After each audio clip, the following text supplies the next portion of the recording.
percent on certain days type shit. You feel me? Where everybody want to know her motherfucking name. God damn it, and you through. Hey, boo, hey, what's up, Snake? What up? What up? What up? What up? What up, everybody? How y'all doing? Oh Lord Jesus, child, man. Ooh, Snake. I'm just over here trying to raise my pressure up. Appreciate you, T Dub. Boy, say beat go stupid, man. You know, Drip had to come through, Yes. man. Come through, man. What up, Man, Kojak? BJ Rainbow, Rasbo, excuse me. yeah, that Stan the Rambo. man. Yeah, Mm-hmm. Rasbo. T Dub, Dr. Quantum, South Florida in the building. Yeah, Stand up, and then chocolate, aka Ruther, aka BKA, aka. that Shout nigga out to Travel. barnyard all that. Yeah. Ah, You know what? Nigga, you can't call chocolate choc. You gotta say chocolate earth or either CE or some shit because choc is the demon. We don't. okay. Fuck with you. Shout out to them motherfuckers. Chocolate is delicious. Everybody love chocolate. Don't it supposed to melt in your mouth and not in your hand or some shit like that? Yeah, Allegedly. and she does. Shout out to Kojak the Great in the motherfucking building. You need Mickey Ficky building. Yes, Lord. Yes, Lord. Yes, Lord. Yes. Alpha Omega Lord. Cynical one. Definitely got a shout out. Cynical. In the building. But, Yeah, shout out to Cynical. You know what? I told Cynical she was a top mod, right? She said, Drip, I'm not a top mod. I'm looking like, why the fuck would she say that shit? And I ain't realized she had a little bitty wrench. So I had to go back and put some respect on her name. And now she big Cynical with big wrench, big tool belt. Yes. Goddamn. Yeah. Gang. Yeah. And we got a new mod too, my boy Vaughn Bryant, man. We had to get that boy big wrench. That boy been big support, big putting everything in. Yes. Yeah. B-Town in the building. It's me, just like a nigga, give you a whole new nickname. Yeah, nah, for sure. Goddamn, delicious here, yeah. On love and hip hop type of shit. Yeah, Delicious. Oh, you talking about delicious from Flavor Love. That's what it was. Man, that motherfucker on so many dating channels, bro. I don't know. I'm like that shit to me like bring women value down when you go to all them dating channels and shit like that. I don't even know why they do them. Not like, dating channels, so but dating shows. My bad. I said dating channels. Lord Jesus, dating shows. My bad. Yeah, it's gross. Mm-mm-mm. I think it's extra gross. They be sitting all kissing on each other and shit. Like, what the hell? Ew. Maybe switching up dates and shit for the night. I'd be like, this ain't nothing but a hoe house. I'd be damn. Ain't nothing but a hoe house. Shit. Telling me. You telling me. Nah, man, y'all get y'all intros, man. Y'all need to update, hit the update. BJ, yo, should be through, should be today. But it's all good. But yeah, man, shout out to the new intro. New improve on behalf of Shanique Nack Paddywhack and she ain't giving no bones either. Yeah. She said she can't be bobbing on everybody. The fuck? Shit. I know that's right. Shit. Oh yeah, that's super gross to me. Like, absolutely not. They be just Ugh. For real, like, you don't even know this person. What are you doing? Especially at Flavor Flav. I wish I would. Like, I wouldn't kiss him with somebody else's lips. Like, ew. But you know what though, Shanique? It's crazy that just brings up another like topic, because if women doing this for love, that's pretty goddamn fast. So that shows that motherfuckers is going for anything, really. If you really want to be technical, or no, or my trip. Nah, you right. I'm hoping D-Rock come back, because I actually want to run back combo we had a couple days ago. But I would really love for him to be here when we run it back. About what? Marriage and whether or not it can be equated to a business. I remember that show. I remember. Yeah, because and what's her name? Miss Polly gave some interesting perspective, but yeah, they had got to talking and kind of passed it a little bit, and I didn't get to give my commentary. And yeah, I wanted to absolutely You gotta express speak my up. opinion on that because I think it's exactly the same. You gotta speak up though, man. We let them niggas talk. Fuck that. You tell them motherfucker, wait, goddamn it. I got something to say. Nah, for real. Yeah, Ain't nobody gonna take it. I be trying to not be so aggressive, but yeah, you're right though, Man, because shit. They don't now want to let you I'm talk. two You gotta streams be. later talk about some shit like Come on, man. You ain't even get your rocks off and you don't goddamn co-host. Nah, you gotta tell them niggas, hold on, bro. Let me say what I gotta say. If ain't nobody gonna check nothing. So shit. yeah. What? We ain't worried about that. Ain't Yeah, I feel nobody like put a if check more nothing. people get on the program, then I think that marriage would be better if more people can understand and accept and like I said, get with the program. I feel you on that, baby. Come on, Mhm. chocolate teller, get her ass shit. Come on. Come on, chocolate shit. I'm trying to tell her. Other day when they said something, I say she the boss. What the fuck you want me to do? She let me get my shit together, goddamn. Lord of Jesus. Look, BJ, this nigga prostituting. This nigga soliciting prostitution. This nigga soliciting prostitution, bro. I'm trying to tell you, bro. It's crazy, right? BJ, I'm gonna match it, nigga. Shit, fuck it. I'm soliciting too. Fuck it, shit. I should have put her ass in the damn intro, but I figured he probably would have stopped the show. Probably would have. I don't know. Something would happen. Goddamn. That's why I love that nigga BJ, bro. That nigga gonna say what the fuck he want. Oh God, I'm like, yeah, I'm here for it. I'm here for it. Shit, fuck you mean? I'm here for it. Nah, you ain't shit. I'm here for it, bro. On my mama. I be waiting like, let me see what this nigga gonna say today. Shit. Let's see what he Yeah, goes that's today. all you need. Shit, I got you. If that's all you need for motivation, baby, like that don't take much effort on my behalf. I got you. BJ said I'm putting cases on all you niggas. Yeah. No, that's Stan saying that. Oh, my bad. I'm looking at BJ comment saying that. Yeah, Stan said I'm putting cases on all you niggas. That's Drip out here soliciting. Hell no. I could have really been soliciting. I put that video up. Shit. It'd have been hell on earth. They'd have been scared to come over to the Drip Show. Them niggas running the pimp show. Lord Jesus. Shanika getting pimp.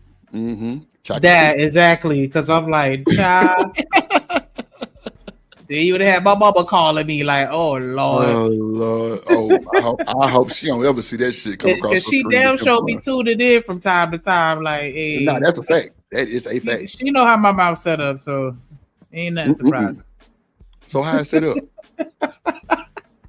I'm trying to. She be told police the fuck out my ass too. Like, damn, calm down. Why you so loud? Like, come on, ma, you done been knowing me for how many years now, and you still ain't got it. I'm not yelling at you. But I'm gonna be quiet. But I be quiet though. I definitely check the tone then, even though I don't do it on the show. I check it for moms because she a little weird. Like I had to have a conversation with her one day where I was like, "Thank you so much," because I'm surprised you didn't punch me in my face by now. Because we done had a couple conversations where I done got a little loud and normally, you know, that triggers her and she go back into the old her. Hey, so look. I ain't gonna hold you. Shout out to BJ, right? For the Dim Fund, right? Y'all see in the intro, Shanika got the shit going across her face and say Dim Fund. That's gonna be a permanent fund, right? So I'm a challenge Drip Nation this. I know some women want to see it too. If we get enough on the Cash App or the Super Chat, I'm gonna upload the video. And when I upload this video, I'm gonna put like a little clouds around the clapping part, you know what I'm saying? So it don't just run some of you niggas off.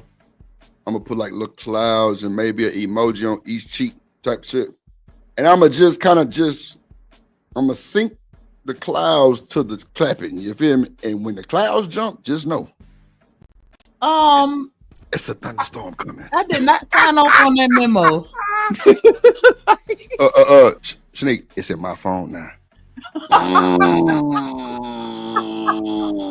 And you threw. This why y'all need to subscribe to the plug. Make sure somebody drop that link. Subscribe to the plug so you can learn how to do all this shit on your own. That way you don't have to send raw, unedited footage to nobody to do it for you. Lord Jesus. What up, James Moe in this mother? What it do? I ain't bullshit. Shout out to BJ though. Let's get humbly. I just stole a couple bills and she'll have a pair of hips. You know, the video actually longer than that too. But I ain't want to get took down. Maybe they thought it was something else. I don't know. You know what? Let me redo the Dim Fun video because I didn't even use my regular software. I think that was CapCut. But I don't know what was going on. Yeah, because I wouldn't have made it that kind of lame on the cool. It ain't no nothing. I think I don't know, something wrong with my computer, some shit. I don't know. I'm gonna redo that motherfucker, right? But we got to get enough for that shit. He can't just be playing that stuff with people watching. He said, oh, my bad, he said he got to go into witness protection before he clicked the link. Change his whole identity. Oh my God. His wife walk in like, what the fuck is that going on? Nah, for sure. He got to go in the garage, goddamn. Clouds and cheeks. That's all. You got to go in the garage. God damn it. Shit. My bad, Stan. I forgot. Mm-hmm. That's hilarious. Goddamn. What up, Lena Love? Man, you know what, Lena? If that's you in that Cash App picture, child. Shout out to Lena Love. That's all I'm gonna say. Lord of Jesus.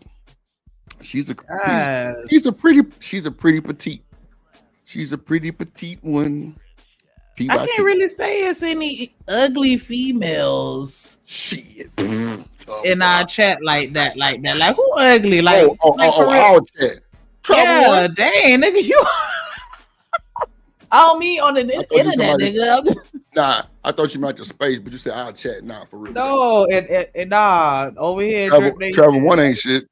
She ugly. Nah, I'm bullshit. Travel no shit. Fucking up shit. Ain't no over her. I know Dr. Quantum's super bad. She bad. And she could sing. We had to get rid of. Yeah, you thought I forgot. Yeah, you thought I forgot. Yeah, I ain't forget. She said, yeah, that's her and is. I know that's right, Miss Love and is. She said and is. Yes, yep. Lord, Lena. Hype you up. Right? Living humbly, like, why Trevor gotta catch her straight? Like, bro, she gonna always catch a straight right. Bro, Trevor be antagonizing me, bro. She knows she do, bro. It's fucked up. She's like, yeah, I'm gonna go over there and fuck Drip show up today. Fuck it. Let me go get up under the skin one time. So Drip, why do the black men nigga? No, I don't know. Shit. I don't know. Answer the question. Yeah. That's all I gotta say about that. Shit, I don't be knowing what the hell she be talking about. Why do black men let women or why do black men want to see the women fail? I'm like, I don't know. I never had that idea. I never had that way of thinking, man. Next. Because that should be crazy, shit they be saying. I don't know where they get that shit from. Yeah, Travel gonna catch her straight until she give me a buddy pass. I ain't gonna hold you. Until then, she threw. I didn't know she was a flight attendant. Shit, I don't know either. I'm just saying. Oh, when you say buddy pass, that's what I think of. Like, hey, who flight attendants in her? Because that buddy pass is where it's at. Hey, man, I had a partner who used to sell them like $100, man. I'm talking about what? I didn't. It's $100? Hell yeah, no bullshit. Damn, that's lit. I don't know if that was just for me, but I don't think it is because I met him through somebody. So, and they told me the same price. So, $100. I don't know if he was the attendant or either somebody that he was super duper close to was the flight attendant. I don't know if it was his gal or he was, but that nigga had him by the boatload. So I ain't lying. Damn. That was about 2000. I think that was like 2010 shit. You probably Yeah, sell them man. shits for 5 stacks now.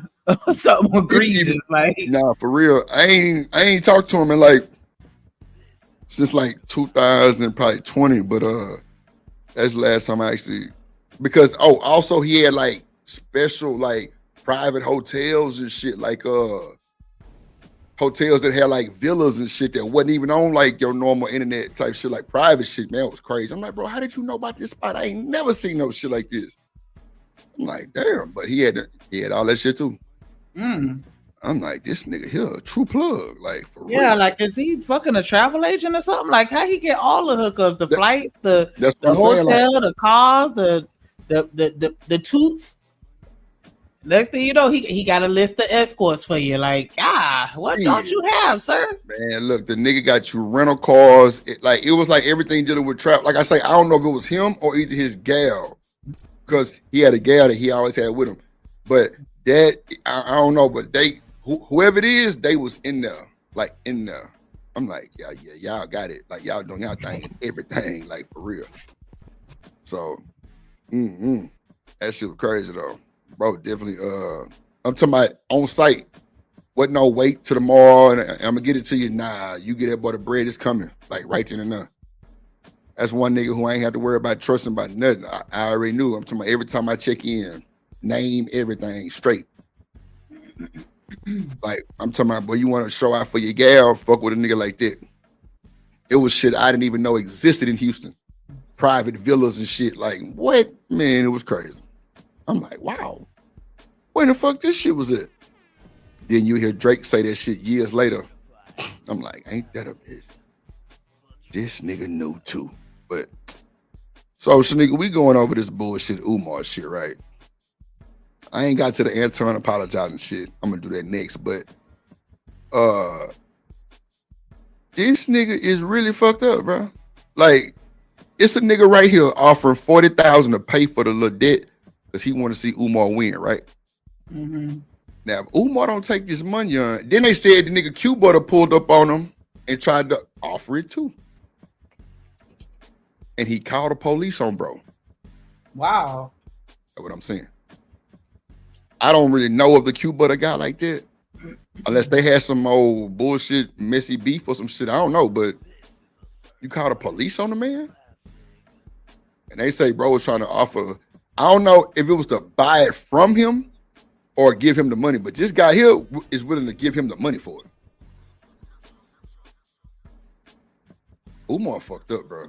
This was the biggest. Because I'm like, why wouldn't you want to take it unless you don't want to be exposed? Because if he take that money and then that's still not enough, now he's being exposed for what the real balance is of whatever he owes, or you know what I'm saying, whatever he got going on. You get what I'm saying? Like, yeah, I just need that 40K and then we good. Then somebody pay the 40K and then you still ain't good. Everybody gonna be looking like, what's up? I'm with you. Like, nah, he a scammer, man. Scammer jammer. That's a shame. Your old people. Come on, man. You got all then like I just played this part just to show them that it's somebody trying to give them the money. Sneak, I'm sure it's way more people than this. Then the nigga with the Pan-African shit. Well, you know, Sneak, Africans don't like black people. Then your name is Jermaine Shoemake, and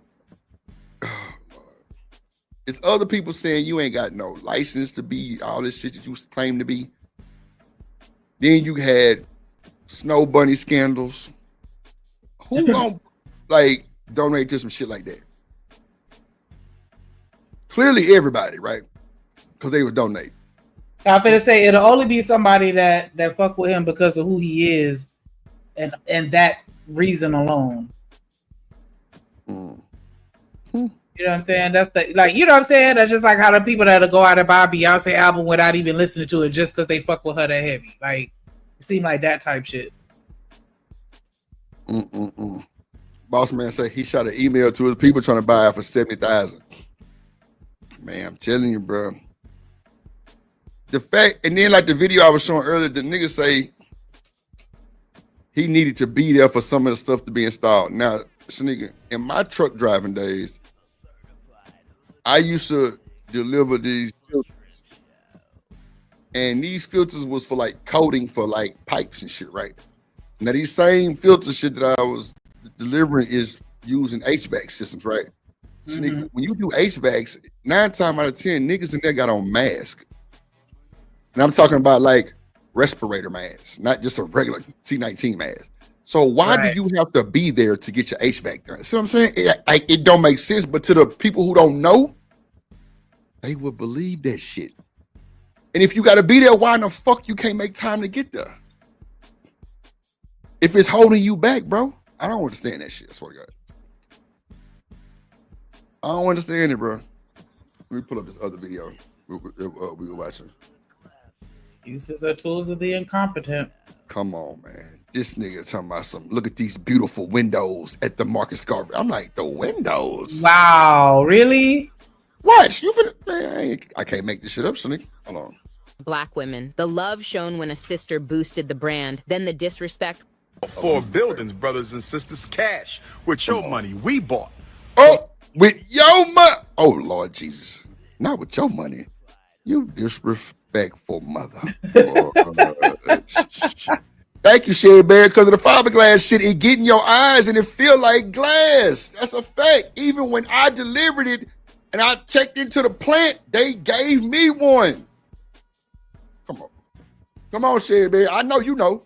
Shit. I know for sure you know, Sherry Bear. You got that background. We know. Come on, man. They give it to you when you get your little goddamn meat card for taking a test at the plant. Because every truck driver gotta have it. It was to the point where I damn near should have just bought one. Because it was sometimes there was too many drivers there, you had to wait for them to come back. They had to clean them and all kind of bullshit. Man, I could just bought my own. He just brought it with me everywhere. But it had to be like a certain kind of some shit or something like that. But nah, bro, I'm telling you, they give you that shit when you go drop that shit off. Because it be all over the box. Like you, I mean, you know, like you just can't, like, come on now. Lord Jesus. You see what James said, Shanique? Oh, excuses are tools of the incompetent. They build monuments of nothingness. Lord Jesus. Hit the like button. Welcome to America. I know y'all heard that before. I ain't heard that before, but I'm sure. You never heard that before? I don't think so. I could be just not remembering, but I'm glad I heard it now. But that shit make a lot of sense. Oh, well, excuse me. The full phrase is excuses are tools of the incompetence. Wait, dang, brain fart. Used to build monuments of nothingness, and those who seldom specialize in them seldom specialize in anything else. Or sometimes they'll specialize in nothing at all. Like it's different variations of it. But yeah, excuses are the tools of the incompetent used to build monuments of nothingness. Yeah, I ain't heard that before. Hold on, let me look it up so I can do the right one. Hold on.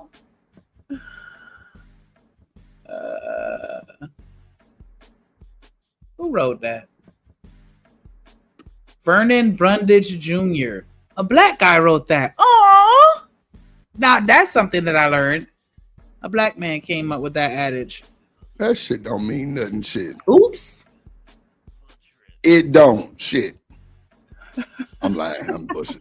I'm mad right now. Goddamn Ume paying pizza man, delivery driver and shit. This nigga then started a whole. Then he said we gonna re-Africanize the students. Come on, bro. Dang. So I haven't heard it this way, but Vernon Brundage Jr. said excuses are tools of incompetence used to build bridges to nowhere and monuments of nothingness, and those who use them seldom specialize in anything else. Come on. So that's what he said. Bridges that lead to nothing. Just piling excuses on top of excuses on top of excuses. Smoke dreams, pipe dreams. You know, they get, you know, they real see-through, transparent. That smoke clear. Let's go. We did, but we not done. It's time for the renovations. We not done. It's time for the renovation. So what did I do with the money? I bought a school. That's what I did with the money. What did you do with any money that was left over? I'm trying to renovate the school. We do not have enough money to renovate the big school. Come on. That's the Frederick Douglass building. That's Come on, I thought we were just waiting on the carpet and the walls to get painted the last time, look here. and for them to change the locks. It still need HVACs and all kind of shit, nigga. I tell you. Jeez. Let me just So bring what? it back up. Because the contractor's black and they not doing what they supposed to do. Man, you could have got That's Warren. look. You could have got Juarez, Martinez, Warren, Jesus, everybody. Come on, bruh. The white man that's trying to buy it said, I'm going to get a few Mexicans, in his words, his exact words. He said, yeah, I'm going to get a few Mexicans, and we'll be in there about 30 days and knock it out. He say it's going to be called Whip. Whites only. On my mama. Ooh. On my mama. On my mama, that's what he said. Man, you fucking kidding me. Don't have, I'll pull it. Shit. Don't That's think me. wild. They doing it right in our face. Come on, man. I ain't bullshit. Uma too. Yep. Hold on, press play. All know I need. So question number one. Misty, tell Sneaker. Shit, I'm trying to tell you. I'm finna pull a clip though. On press play. What did you do with the money? That is the silliest question I've ever been asked. Family, some of you were warned, and you know exactly who did it first. Brother Phil said the quiet part out loud a decade ago, and many did not want to hear it, because a charming promise is easier to love than hard receipts. Yet here we stand with years of donations, years of live streams, years of events in a parking lot, and still no school that you can walk into and observe a class in session. So let us talk with clarity and courage about how we got here with Dr. Umar Who is Johnson this and AI why we character? must stop repeating the same mistake. I am going to tell this straight, the way you would hear it in the living room, on the block, and in the barbershop, but with care for the truth, with a clear memory of what was said and when it was said, and with love for our people who gave because they wanted something better for our children. Because this is not just a story about one man, it is a story about the way charisma can drown out common sense. It is a story about how a community can be guilted into silence. And it is a story about why accountability has to sit at the head of the table when we talk about money, mission, and our children's future, especially when the public face is Dr. Umar Johnson. I hope to make the Frederick Douglass and Marcus Garvey RBG International Leadership Academy for African Children. I implore you, I beg you, I summon you, and I petition you to donate to this cause. So far, we raised $250,000, and Dr. Umar Johnson is trying to build a state-of-the-art school for black boys that y'all all know. Roll the tape back to the early fundraising era around 2014. The pitch hit like a sermon. The name was powerful. The Frederick Douglass Marcus Garvey Academy. The vision was a Pan-African school for our boys, a sanctuary from a system that loves to punish them and rarely loves to teach them. And Dr. Umar Johnson delivered that pitch with the cadence that makes you nod before your brain even catches up to what is being said. People remember Dr. Umar Johnson drawing hard lines about who's with the mission and pressing supporters to fund the dream, and that language worked because the need is real. Families wanted an institution that would affirm their sons. People sent dollars, people sent prayers, people defended the project like it was family. And the way Dr. Umar Johnson framed it made many feel like soldiers in a cause rather than donors entitled to a plan. At the start, there was no ready campus, no operating plan that you could hold in your hand, no audited budget, only a dream, a drumbeat for more donations, and a charismatic messenger named Dr. Umar Johnson. Brother Phil said back then to request a transparent roadmap, a design scope, a renovation schedule, and target dates tied to specific permits. For that, he was called a hater, a crab, a sellout. He was told he was tearing down a king, but leadership that cannot handle questions is not leadership. It is marketing, and once you confuse marketing for mission, you are already walking toward disappointment because marketing needs energy. Mission. She kind of low-key chewed his ass up real quick. Like, leadership that can't handle questions. Like, come on, man. If you owe your square, what you need to see? Here you go. What documents? Right there. What was it? Like, anybody that's worked in project management, like, this is like 101. Like, what are we? Niggas.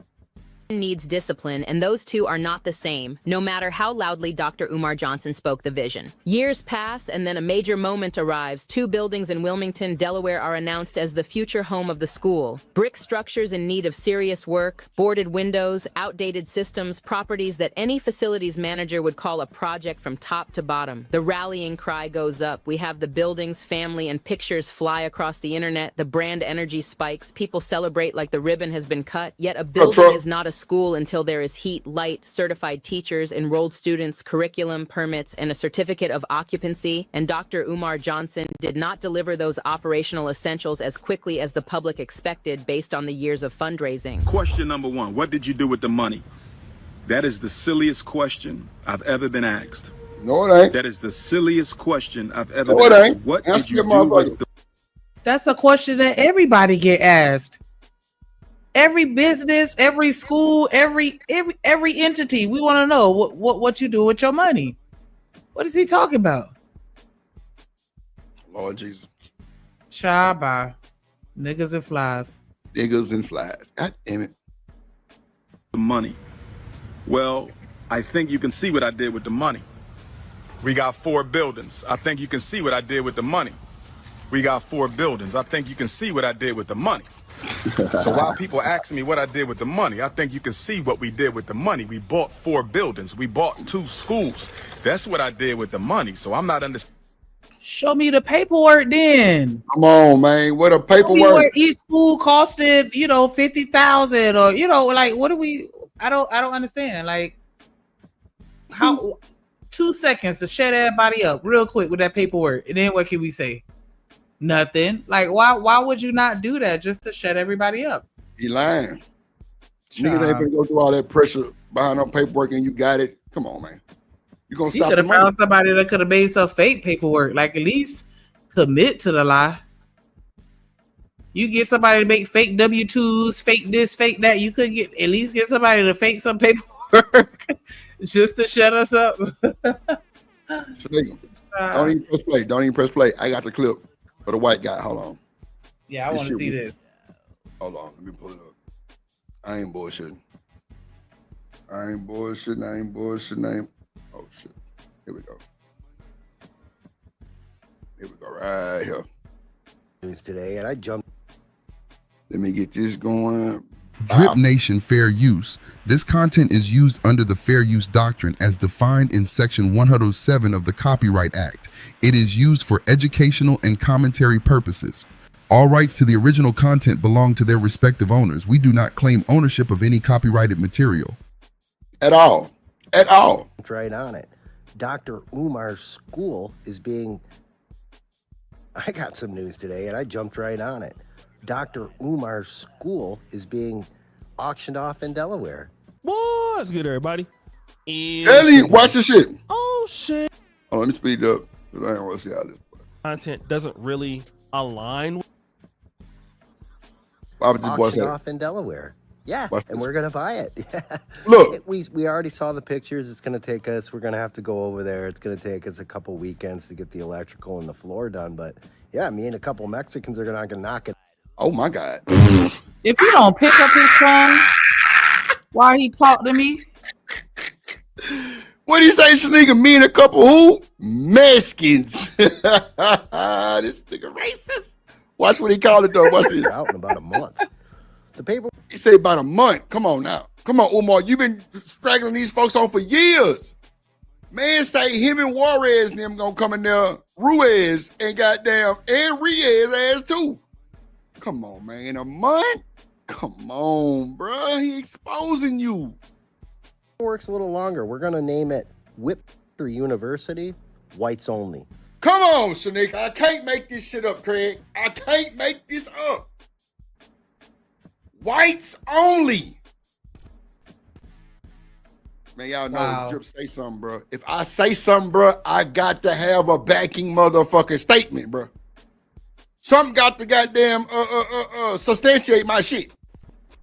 He low-key chewed all our ass up with that. Come on, man. And Dr. Umar gave him the gateway to do it. He building a university, man. They bleeped the name out. People know. Come on, bro. He just chewed up every black person with that. That's funny. Oh my gosh. They done auctioned off the damn school. And he could have got the money, but instead of getting the money, he decided to allow it to be auctioned off. Wow. Snake, man. Side to the Mexican. But you know what? So that's my grandma told me that a long time ago. Like sometimes when people cry, you gotta just let them cry because there's nothing you could do to help them simply because they feel like they benefit more from crying than from your help. Some people would rather just cry every day about their problems because they feel like they get more than if you actually just resolve the issue, and then that's the end of it. They just gonna keep crying every day. Like if you don't just go get a job, but no, you'd rather cry about having to needing to pay your rent and begging everybody to do it for you. Nah, not doing it. Come on, man. The man. Hold on, my shit just went up. He should have a solid network of people that could have prevented all of this. Like I don't even understand. He not doing this by himself. So what are we talking about? Come on, Shanika. Talk to him, please. American Tradesman just told you Mexicans can throw a complete American Tradesman. I just got my roof done like a year ago. I'm talking about the 25-year, the good one. Bro, they threw that motherfucker up from 6 in the morning to 7 at night, bro. It was done. Only thing they had to come back and do the next day was the gutters. That was it, bro. Done, brother. It had to be about 13 of them. I ain't lying. About 13 Mexicans threw that boy up there. No bullshit. Boss man say what's wrong with it. Hell, I don't know. I'm just telling you what the nigga said. If that's what he want to name his school, that's what he want to name his school. That's his money on. He bought it. Do your thing. What up, Edie man? But I'm telling you, bro, that shit just come on. You say either real non-Williams. Lord Jesus. God damn. Now, in this clip, this particular YouTuber, now I know this guy may be trolling, but he's saying something that's pretty interesting. We are going to take your school and turn it into the Whipper University. Whites. Whipper. That we can see. I said whip. Lord Jesus. Whipper University. Whites only. I'll be damned. Only. So basically, you're so pathetic. Okay? You want to see that, Edie man? I don't want to put it on the screen, but if you want me to, I can. He said, the real non-Williams. You don't see that in the chat? There you go. Or maybe it could have been typo, the real man. Hell no. I don't know. I don't even know why I said that. Yeah, that shit sound crazy. Yeah, like, I don't know why I said that. You a mammy. They're going to say you a mammy. Vouching for the Edie man for the men. Oh, Lord. Whammy. Okay, I'm going to take it off screen now. Because I'm like, what's a nan? So that's why I thought it could have been a typo. I would hope he don't put either real man Williams. That ain't too hot coming from another man, but okay. Okay. Now you could have been like Trick Daddy said, you know now, nigga. You know what I'm saying? Type shit, but I don't know. Maybe I'm just tripping. But okay, see, because it was a peace sign and a heart emoji with the hand, like, you know, like they cool. So I didn't think that he was trying to be offensive. Oh, okay. Well, maybe he say he retracted it. So hell, I don't know. I guess so. I don't know. Yeah, typo. What up, April? What up? April What up, Vixen? Forever. Yes. Vixen forever, baby. Vixen forever. Let's see. You're going to lose a school. Ever. You don't want to spend any money or you can't do anything right. We're going to come and buy your school. We're going to take your school from you. And what you meant to do with it to benefit your people, we're going to take it to benefit our people. And this is typically, and even though maybe trolling, this is what other groups do. Other groups capitalize on Black Americans, African Americans, however you diasporans issues. Okay, problems that we can't do. We can't keep it tight. We can't do what we're supposed to do. So what happens is they're going to come in and fix it. And then whatever we meant to use for our benefit, other groups will come in and use it to their benefit. We've seen it with black-owned businesses leaving the black community. Then you see Asian businesses, Arab businesses coming in. And then what happens? Eat man. Thank you, brother. And I'm glad you said what you said too. I need everybody in the chat to get your phone like this, right? Get your phone. If you're on your phone, at the bottom of the screen, there's a $sign. Click that motherfucker. Yeah, you. You! Talking directly to you. Click that motherfucker. Send some support. We ain't Umar. We ain't Umar. We ain't Jermaine Shoemake. It's Drip and Shanika. Now Shanika need a dimple. She That got done, and she needs some new shoes. God damn it, we need to fund that shit. We need at least send a nigga $1.50, bro. 17 cents a day of feed Shanika. Keep the eyes and the flies away. I'm trying to tell you, we need not the flies. That's what they said. I was on man, it's crazy. I was on T-Show one day, and there's a nigga up there named Vanter, something like this, some crazy shit. So bro really racist, right? But he a Somalian African or some shit. I don't know, something like that. But Shanik, my tell you, this nigga funny than a motherfucker. Like I couldn't do nothing but laugh the whole night because it was just hilarious to the point where I couldn't take it serious. But he was saying that damn, I forgot what I was finna say. Damn, I lost my train of thought. Fuck. What was I finna say? You was on T-Show, buddy was saying something funny. Yeah, but I don't remember how often to swing that boy back around. What did he? I don't know. Anyway, it must not have meant to be said. Anyway, yeah, send me $2-3, man. We up here, we be talking shit, having fun. I think I'm Did like. He say something about African women or the upkeep of women? No, man. It'll come back to me.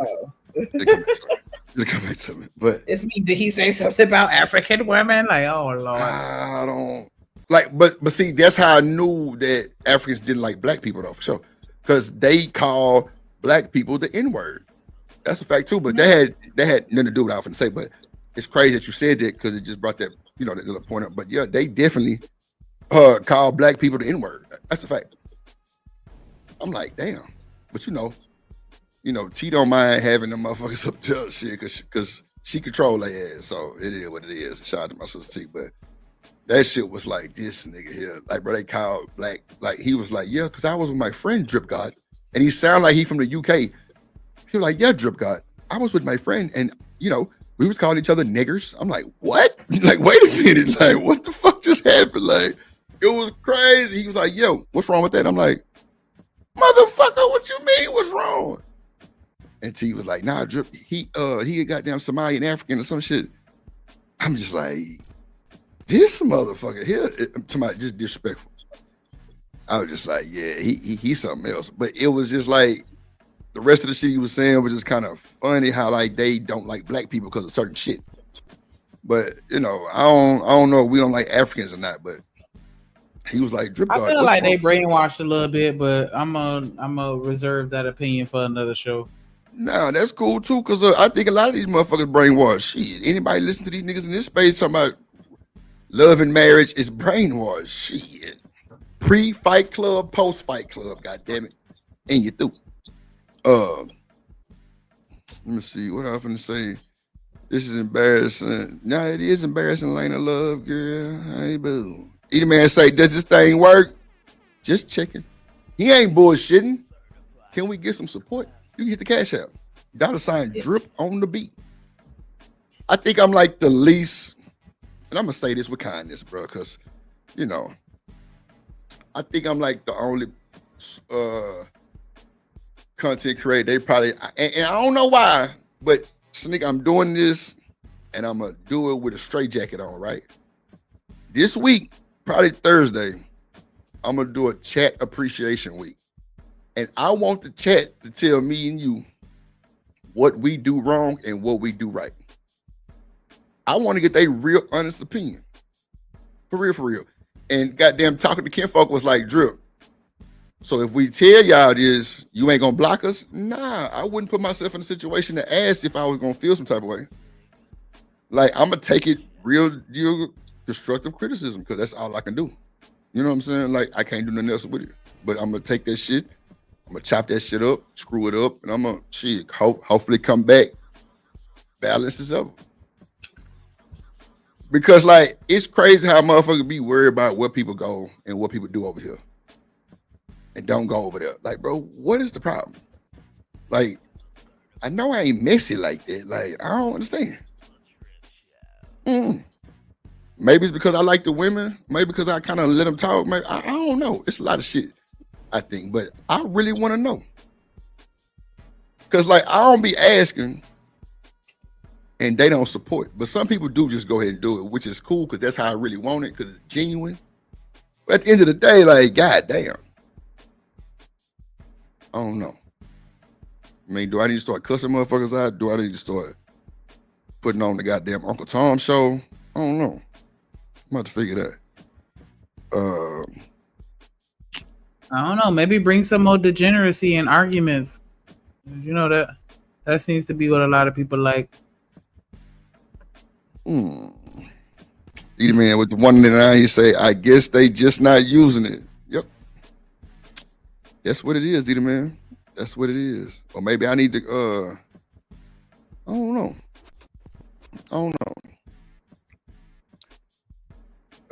Lena say I already did. Now watch this. I already did sound crazy, right? Because Lena want the song that I play on my little intro with the sizzle. So she sent me $5.95, Shanika.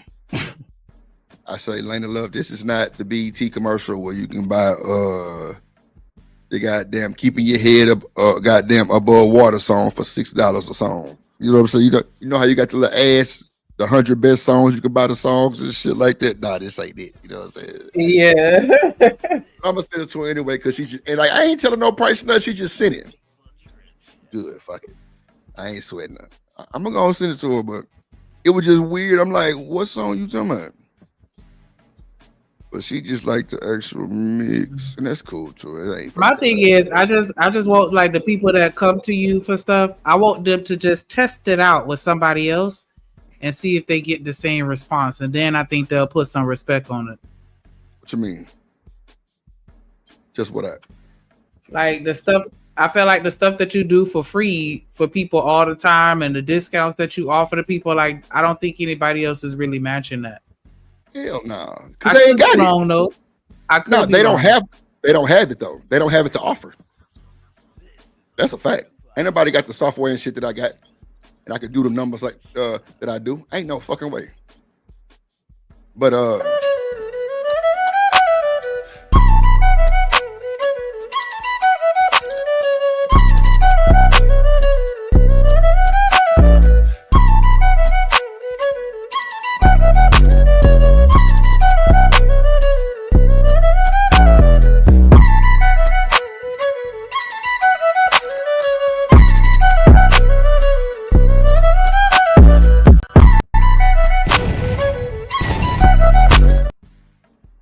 that night's layer hit different.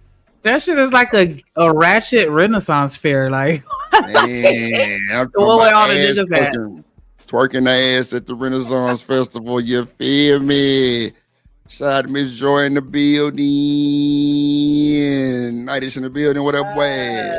What up, Brownie? Shout out to Brownie back in this motherfucker.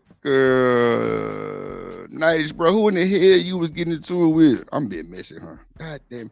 See, Chakra, I told you. Well, never mind. It don't matter. Shit, you crazy. Shout out to Vixen with her $4.99. She says support. So we gonna hype you up, Vixen. Yeah, what we gonna hype me up?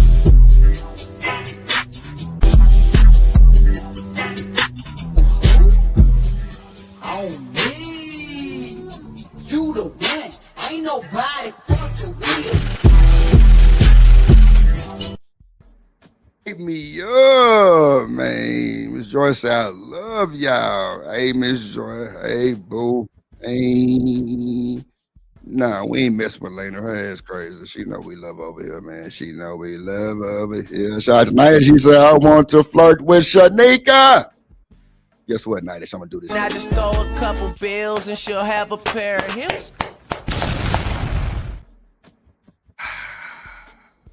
Lord Jesus. Yes, Lord. Night's got the $2 clapper. Yeah, I wasn't talking about her with my comment. I'm talking about everybody else. These other bigot ass niggas always want something for motherfucking free. Yeah, I said it. Say it again. Take y'all straggling ass on somewhere. Because if anybody gonna get anything, let me stop. We know, shit. We know you a bully. We know. We know you a bully, nigga. We know you a bully. Now I appreciate y'all. We appreciate y'all. Yeah, Nice, you're more than welcome, sir. I don't want to be soliciting the P, but you could definitely come love Joan. Look, you could definitely come love Apparently Joan. I'm pimpable. So Hashtag pimpable. That's for sure. Miss Joy say, have mercy, yeah. are you busy, Miss Joy? He was on here earlier talking about he gonna make a video. Yeah, Miss Joy. If I get enough, I'm telling you, I'm gonna put little clouds around it. All that old that old shockwave. That shit can fuck up your goddamn transmitter. A vixen say, oh damn. Yeah. I told y'all, make sure y'all subscribe to the content plug. Cause see, once you send somebody something, you can't unsend it unless you catch it like within the first 2 minutes. That's the only time you can unsend it. Wait a minute. Nigga, you sent it. What you mean unsend? So now you That's what I'm saying. Take the soundbite and send the video back. That's what you were supposed to do. I send it back. It's cool. Shit. But shit, guess what? Miss Bella in the building. Yes. Are you coming to SoFlo? I know that's right. What's that? What? What's that? South Florida, SoFlo. That shit sound lame as hell. Ain't no. You sound lame as hell. Shut up. You a hater. SoFlo. The fuck? SoFlo. That shit do not sound like. I thought that was like a festival or something. I ain't gonna hold you. That would it sound like. SoFlo. Every day is a festival. Jesus Christ. Okay. Well, you just ruined the moment. Oh, this is I live in a vacation state. Like, quit playing. That's what it is. It's a vacation state. Never a dull moment. Yeah, y'all be in jail a lot, goddamn. What the fuck be going on in Broward County? Yeah. Wow. Ain't no goddamn vacation. First of all, it was over a traffic ticket and it was only a weekend. And second of all, we're innocent. We're innocent. In a sense of foolery. Yes, Lord. Yes, Lord. In a sense of not in a state of mind. And Shanika hit pedestrians. I'm just tell y'all now, she run over pedestrians. So don't be on no bike, Miss Bella. Don't be on no scooter. Because if Shanika leaving work and you come across that goddamn four-way, I can't guarantee you'll make it. Now with Shanika in the street. All you have to do is follow the traffic laws and signs and you'll be fine. Don't be a scammer like Buddy just running into people's cars on purpose so that you could try to, get you a check. Like, nah. Miss Bella, tell them folks to give you a helmet too, because you're gonna need that motherfucker. Fucker with Shanika ass. Yeah. She run folks over, and it is what it is. I'm trying to tell you. What a third war? Don't get confused. I'm trying to tell you. Miss Bella, I heard you say something. Miss Bella, what happened last night, man? Somebody sent me a screenshot of you saying I wish Drip was here. What happened? Who had to come put the goddamn me Stone Cold Steve Austin on goddamn? Yeah, Broward County fucked up. No, they fucked. I love them. Wait a minute. Kodak. This nigga look like a whole meth head now. I don't know what he got going on, bro. That's crazy work. Hey, there will be no Broward County slander because we produce excellence. The fuck? Excellent what? Excellent drugs? That's about the best you're gonna get. Hell no. Fill in the blank however you want to. Just know that we produce excellence. Oh, well, they was. Oh Lord. She said they needed some players in the building. Lordy Jesus. I don't want to be a player no more. I don't want to play. I don't want to be a player. You see, we got folks missing today because they thought I was a player. Shit. Oh. Goodbye. Bye-bye. Bye-bye. She said it was too many lames. Oh, my God. Damn. The hell you call a drip for? This whole lame ass. Nigga, so he would have joined the party. Stop the bullshit. Didn't you just say so flow? Stop the cap. Thank you, man. That's a thing. I didn't make that up. Some bullshit. So flow. You come in this so flow? Stay flow? What'd you say? Starch? Hey, listen. Kodak might, look a little off. We all have our ups and downs, you know what I'm saying? But they gave him a key to the city. They need to he out take here doing it back. good things. He's a philanthropist. A who? Say it again. Philanthropist. I'll be damn. Ain't no fucking way we gonna let Kodak have a key to the city. This nigga gonna rob everybody. He gonna steal. Hey, you can't catch a crackhead now. Let's keep it a buck. Ain't catch a crackhead. You say let your soul glow. Yeah, let it glow. That nigga Kodak, that nigga would ride on the back of this bike with this big woman. Bro, I'm talking about meth, bro. It was bad, bro. They had a water gun. I'm like, what the fuck is going on, bro? Like, no. Go in the house, Kodak. Go in the house, bro. You out here looking like a whole, like, nigga, you gonna rob the stove for some gum and a 20 ounce. What up, random chat ninja? Don't listen to him, y'all. Like, Florida is one of the safest, funnest, classiest places you could ever visit. Just suburbs, like just nothing but suburbs everywhere. Suburbs, Lord of Jesus. Yeah, we out here doing our thing. Hell no, y'all doing drugs. Come lay with us on the beach and relax. Hell no, y'all got drugs and fentanyl on the beach. Yeah. Hey, listen, if a package wash up on shore, just either shoo it down to somebody else or take it home. It's up to you. Bruh. Because it does happen. No, I don't think it happened that often. Not like that, but they have had some drugs, wash up, but nothing crazy. What? That's crazy. What you mean?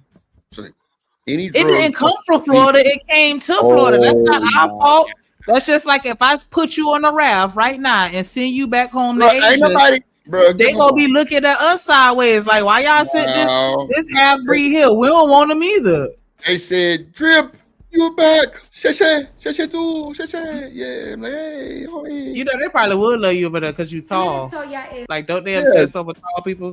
They gonna think I'm playing in the China League somewhere. I don't know. But Sheshe too, yeah. Drip Nation Fair Use. This content is used under the Fair Use Doctrine as defined in Section 107 of the Copyright Act. It is used for educational and commentary purposes. All rights to the original content belong to their respective owners. We do not claim ownership of any copyrighted material. Special shout out to my boy Third. He say, just because I'm from Houston like Drip, goddamn, I got people in Tampa and Orlando. Nah, pop your shit. She nigga be trying to Tampa ghetto as fuck though. I ain't even gonna hold you, boy. Orlando is nice. You got some hood folks in your family. I already know you got niggas. If they in Tampa, yeah they niggas. See what I'm saying? Tampa is kind of low key neck and neck with Miami when it comes to the niggadry. Like, it's just child. But guess what? You don't never hear Tampa on the news. You hear Broward County. That's because they choose to paint this narrative as if it's something that is not. That's all. You trying to play my boy Third on the cool, but Third from that Trey goddamn. He from that motherfucker. You see, he agreed with me. He like Tampa though. Yep. Emperor Temple, they ghetto as fuck in Tampa. Like, it's sad. Bro, just say seeing Drip 5'2" well. Shit. He think he tall just because he like 6'5". What is it? 6'3", man. 3. I'm 5'2". God damn. Who told Brownie I was 5'2"? I'd be damn. I wish I was 5'2". His feet swinging off the chair right now, Brownie. He 5'2" for real. Don't let him fool y'all. Yeah, nigga, please. Boy, these folks that see my pictures on this goddamn intros and all kind of shit. I ain't know what near 5'2". That's because you standing next to midgets. That's why you look tall. Wow, midget is crazy word. Okay. All the people in Hollywood short as fuck, and you always posted up next to some Hollywood ass nigga that's fucking 4 feet 11. So of course you gonna look 6'3". Crazy. And you got them platform shoes on. We know about them tennis shoes with the platform built on the inside. Yeah. Oh wow. What they call Jordans? They better be called Jordans. I don't know what they call, but they put that extra love. They put the extra meat in the bottom of the shoe so you could look not taller. The meat.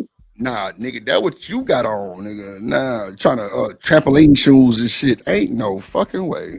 You got them trampoline shoes on. I got a spring to them. What they call Heelys or I don't know, some of this bullshit you wouldn't got. Trying to stand up on folks. Get your ass on, bro. We ain't going. We know. I was gonna get my baby some of them. Like, nah, I don't think y'all need them. Man, don't fuck over bro like that, bro. Come on, bro. Don't do them like that, bro. Don't do them like that. That's just it seemed like a good idea at first, but it was like the more I thought about it, and then once I started seeing people actually like use them, like it just looked weird. I was like, nah, you. Yeah, extra meat in the shoe is too funny, Phyllis. She got extra meat in her head. Ragged ass nigga. The fuck you talking about? Shit. Y'all know what I'm talking about. Them shoes that give you like an extra 3-4 inches of height. Hell nah, that's some shit y'all used to wear them old ass tennis shoes. But you know what? Seen them. They sell them tennis shoes. Hey, I ain't gonna hold you. I got some Balenciagas that's like that, but they not that thick though. Them hoes is kind of like a little thicky though. I can't hold you. Platforms. No, they not platform, but they just not your normal like Jordan 1 type shoe. You know what I'm saying? Them hoes kind of flat, but these definitely got a little thicker about it. It's crazy. I didn't understand it. I don't even wear them like that. I wore them like twice, but nah, I don't really like them that much. I didn't know they was kind of built more, you know what I'm saying? Like I'm surprised you even like the way they fit, because those shoes tend to be narrow. Yeah, but see, everything that's Euro is narrow on me for sure. I got a few others like the Giuseppe's with the buckles. I don't like them at all. Them hoes too tight. Them fucking YSLs where the heel is the letters, ladies, don't do it. I got a pair collecting dust right now because that shit is a whole skill set. Like you got to go through a training class to be able to walk in them shits. Like just don't. Let's do it. Third say, Drew, we should do a top 10 sneaker stream. Now, third, I tell you what, the only way I do that is if we let Miss Joyce, join us. Bro, Miss Joy a sneakerhead, bro. She'll fuck you up, third. I can't bullshit you, bro. Yeah, she'd have to take my place because I learned that. Wait. I don't own a pair. Gonna be there anyway. He said me and Drip, not me, Drip, and Shanique. He said we. First of all, he said we. Drip. He said Drip. We meaning me and him, not your motherfucking ass. No, we. When he said we, it automatically meant me too. Hell. But I just had to bow out because I technically don't own a pair of tennis shoes. Lord of Jesus, boy. Let me tell you. I bought this chick. I was dating some of them. I want to say it was called Kate. Kate Louboutins. Man, that motherfucker didn't make it back to the car. I'm like, bro, y'all ass like, bro, that was a waste of a good $1,700. What size were the heels though? I wonder how tall the heels were, because that sound like she probably got like some 6 inches, or like they get ridiculous with it, where you pretty much walk around looking like a fucking ballerina all day, like walking on your tippy toes. And yes, third war, I did bust my ass in them, but luckily I was at home and nobody saw it. Mind your business. Oh, I don't know what side, but them hoes was like needles. Like they came down to like a little. Yeah, like it was a those for sitting down. You not supposed to walk in those for real. Like I'm like, bro, you just wasting my money on. Like she never wore them again, bro. And bro, those were a pair of shoes she probably never owned before, but they just look real cute, and she didn't realize what she was signing up for. Look, Sugar Bomb say so Kate or not for me. Y'all know I can't make this shit up. Look, the So Kate, as all I remember, she wanted the So Kate, the black patent ones. Goddamn, because we went to this little New Year's ball thing, and man, that motherfucker didn't make it back to the car. Yeah, see, you slim sugar bump, so you could get away with that kind of stuff. I can't walk on my tippy toes like that, like the tip of my toes, not even the ball of my feet, but the tip of my toe. No, absolutely not, absolutely not. Like, The child. platform is not no stripper here, right? The platform? No, she was just saying something different. That was a separate statement saying she like a platform, Oh, aka stripper, and I like platform shoes too because I feel like they're way more comfortable. But when like when you start getting into them 12-inch shoes, I'm not doing it. I'm not doing it. Yeah, Miss Joy. If you want to join me, you in third. Me, Miss Joy in third. You don't have to yell. Oh, okay. I just want to make sure you heard me. Okay. So, we could definitely do that top 10 sneaker. Shout out to Brownie. You understand me. Like, she said she like everything but sneakers. And it's not even so much that I don't like sneakers. I just don't buy them. I don't. And I have one pair of shoes that I run in, but they like some slide-ons. And one of my friends was like, those technically aren't tennis shoes because they don't have laces. So I was like, damn, because I used to always say I only own one pair of tennis shoes. So I can't even really say that anymore. So Brownie say so actually bedroom fetish shoes. Yeah, them motherfuckers pretty much like some bullshit to me because I was just like, bro, and like the chick, like she had to be like 5'6", about $140, about $150 max type shit. She was hurting in the motherfuckers like, nah, hurry up, let's get to the car. I'm like, what's wrong? I thought they supposed to be luxury, goddamn, and all those shit, but anything Euro is gonna be narrow. Matter of fact, because in Euro, I think I'm like a 42 shoe. I had to get like a 44 for my Giuseppe's for sure. I'm like, bro, ain't no way I'm finna puck these hoes. Yeah, whatever you think your size is, size up 2 more for sure. 2 more. Yeah, you ain't bullshitting. 2 more. Cause I sized up on mine and they still fit like snug. Cause I like having space in the front and the back, especially in the front of my toes. Like I don't like when it's an exact fit or the exact same length as my foot, and that's how them shoes ended up being. So I was mad double fold because I'm like, damn, they ended up fitting perfectly, which fucking sucked. And then, like them things, boy, like like it's like putting a tweezer, or not even a tweezer, but a toothpick or something. Like I can't do it. You, child. And I've walked in stilettos plenty. I could walk in stilettos, but them YSLs with the leather heels, don't do it. Just don't do it. Don't do it. But I like Air Maxes. I like Air Maxes.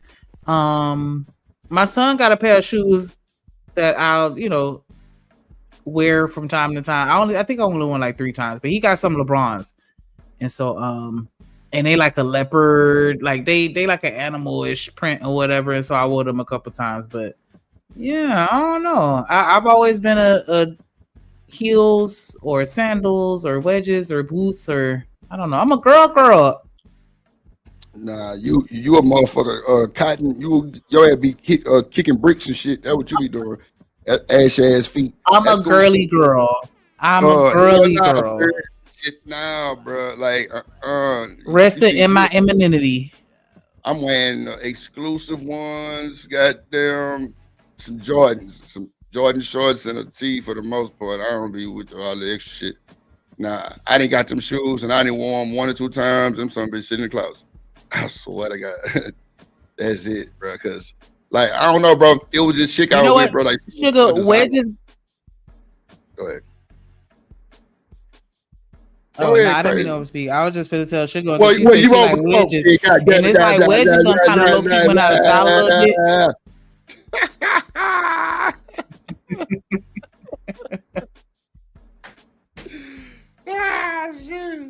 Motherfucker. Fuck with me 1 more time. You do. Oh. Motherfucker, I didn't kicked off the panel. God damn it. Ooh, man. She say, woo, 6'3". Yeah, it be like that sometime. She said she too bow-legged for stilettos. I feel you. Ryan said she too bow-legged for stilettos. Oh, you know what? That do look kind of crazy walking to some bows. Oh, Lord. But bow-legged women, you know what? You got the parenthesis legs? Yes. What? the motherfucker bow like you been riding a horse. Boy, you can bow drift for $1. I ain't gonna hold you. A lot of women in Houston that's bow-legged like that I've seen, and third can probably vouch they wear tennis shoes. Well, you know what? Let me not say that. When I see them, they can wear a whole bunch of shit. I wouldn't know, but when I see bow-legged women, they be having on shoes, not heels. Because I can see how your shit kind of, man, let me tell you, my partner, Devin, we played ball together. That nigga was bow-legged. I'm just trying to imagine a heel or any type of pointy toe heel shoe type shit. Hold on, yeah. I know if you bow-legged, you got that motherfucking stance. Yes. Oh my. Ooh. Child.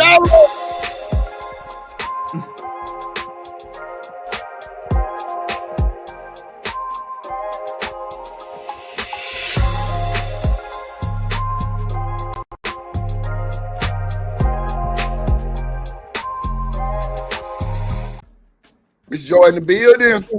Miss Joy in the building. What up, Deeds? Wow. My motherfucking dog right there. In the building. In the building. In the building. Hold on. Before you bring up D-Time, hold on 1 second. Hold on. Because I started. Because you know I gotta play that one. That's one of my favorites. No, you don't. You remixed it?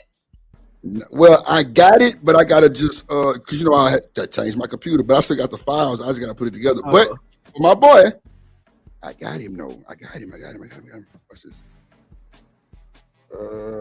About that raglass Houston music, I still like it. You're a hater though. You're a hater. Come on, D-Time. Go work that boy, man. I got him looking there. Hey. What's up, my people? God damn. What's good, gang? What's good, man? This shit is motherfucker. What up, boy? What's going on, D-Time? What's up, Drew? What's up, Nick? What up, man? What up, what's up, Drip Nation? Where you man, been, working, boy? Working, man. Your boy, at the school system now, so I done got me a school system job, man. Yeah, man. They went to the school. Your boy working and coaching and stuff, and then I got me a little league team that I be coaching and shit on Saturday. Let me find out they call Pan African little league team. Boy, I'm on your ass, boy. You better be teachable. Hey, man. Hey, we gonna go to Florida, Drip. That's all I gotta say. Yes. Come to Florida, D-Town. I will soon. I'm gonna let y'all know, man. We're gonna be down there playing ball, man. No probably shit, sometime in November. But if we keep doing what we've been doing and balling like we've been balling, yeah, we're gonna be all right for sure. So what's this? What's it called? AAU? This football. Oh, okay. Pop Warner. Okay, but we Pop play. Warner. Yeah, but we play national. You know how they go. Yeah, so, I already got you. Yeah. Third one said, "Why these modern day YNs be hooping in low tops? Y'all know how goofy and silly them niggas look doing that? I don't know. You know, I think that's a myth, though. It's not a myth. It's not a myth. You think so, Miss Joy? I played basketball. You need something. Hey, Miss Joy. Hey, my girl. Hey, baby. You need something to support them ankles. But what if they got the little thing that you put over, over your sock and you tie it up, then you put the shoe on? What if they got that? The little, the little brace thing. So they wearing braces instead of a high top. I've seen. Okay, so look, when those snake print 11s came out a long time ago, in the oranges, them women was wearing them shoes in the game, but they had the little black brace that they put over the sock, and then they put the shoe on, and the brace came up damn near about 4 inches over their ankle. So I'm thinking that was the ankle brace. The ankle brace. Yeah. I mean, I guess if you're wearing something on your ankle, then that's fine. But I did feel that was weird. I'm like, these guys playing ball in low tops. It's just, I don't know. Yeah. But see, that's the thing. Like LeBron got a bunch of low top shoes now. He does. Yeah, most shoes gonna be low top or mid cut. Yeah, I think that's just a new thing. The maybe the younger generation got different ankles. Damn. Nah, that's Ankle yeah, steal. but you know the shorts back little too, and the jerseys they ain't the same no more either. The shorts back little. Yo. Yeah, them are little than big. So wait, y'all ain't see Lil Baby come out there with the pink crop top and the little Yeah, no. with the cuts on them. Lord Jesus. Right. Somebody get somebody here. Oh my mercy. OG 90s. What's happening with you? What's happening, Big 90s? I thought you was calling yourself Mr. Worthington or something, D-Town. Mr. Worthington. Nah, What did you? What was you calling yourself? Oh no, well not Mr. Worthington. It wasn't D-Town though. Which one was it? I like it though. I like it. It's something with a W. No, that's that nigga say Worthington. Westmoreland, that's my last name. Yeah, Westmoreland. Yeah, why you change that? Yeah, Westmoreland. Well, it don't matter. It's J Westmoreland, D-Town. Yeah. Westmoreland, my real name though. That's my real last name. Hell no. I know you ain't got D-Town, no big head ass up here, boy. Oh, yeah, baby. What up, Eda Man? Oh mercy, Eda Man. What's up, my boy Eda? Hi, Mr. Knight. Man? Lord Hey. Jesus, man. I just, hey, listen. They lied to y'all to sell y'all them Jordans. High tops do not save your ankles. It have never saved your ankles. Come on, Eda Man. Listen, most athletes have their ankles taped anyways. Come Like on. if you play basketball, you should tape up your ankles. So this idea that a shoe make a difference because it got a little fake plastic leather from China, that little bit of difference don't make a difference on your ankle. I promise you. I play all sports. It does not. I must not have I been always that got good. I my never ankles taped taped up up. my ankles. Yeah, Oh, yeah, we always take- an ankle tape up guy. Yeah, I always take my ankles. I take my ankles up in football. I take my ankles up in wrestling, and I took Wrestling, baseball. anything, Yeah, like Yeah, you I always think- tape your ankles because you want it. You don't want your ankles to only be supported by the ligaments. So you always have you always tape your ankles for. Like we tape our ankles for everything. Nah, thanks. Yeah. Yeah, we always. I didn't So do. Just put your sock over your ankle, and then you good. You know what I'm saying? You don't And look the- like you got none of that. And then you gotta remember, your ankles don't have shoelaces. So the idea that it's just a little plastic around that's gonna stop you from hurting your ankle is just not true. It's not a true statement. Now, don't get me wrong. When Jordan came up with them high tops, it was like, damn, we gotta sell these high top shoes. So you know what they did? They said, hey, we're gonna tell people this is better for your ankle. And then when we start looking at technology, it's like, this don't make no difference if you roll your ankle or not. Eda Man, them damn shoes that you showed us the other day, the goddamn primetime LeBrons, did it cover your ankle? I don't think so. Kevin Durant shoes, low top. Kobe Bryant, Even low Kobe's. All Kobe shoes are low tops. Like, well, not all of them, but most of them. It's like all two the pair that new was ones? real tall. Yeah, You're right. You're right. When he was new 8, when he became 24, it started becoming. When he was But 8, the other one was real tall. Yeah, them was high. Yeah.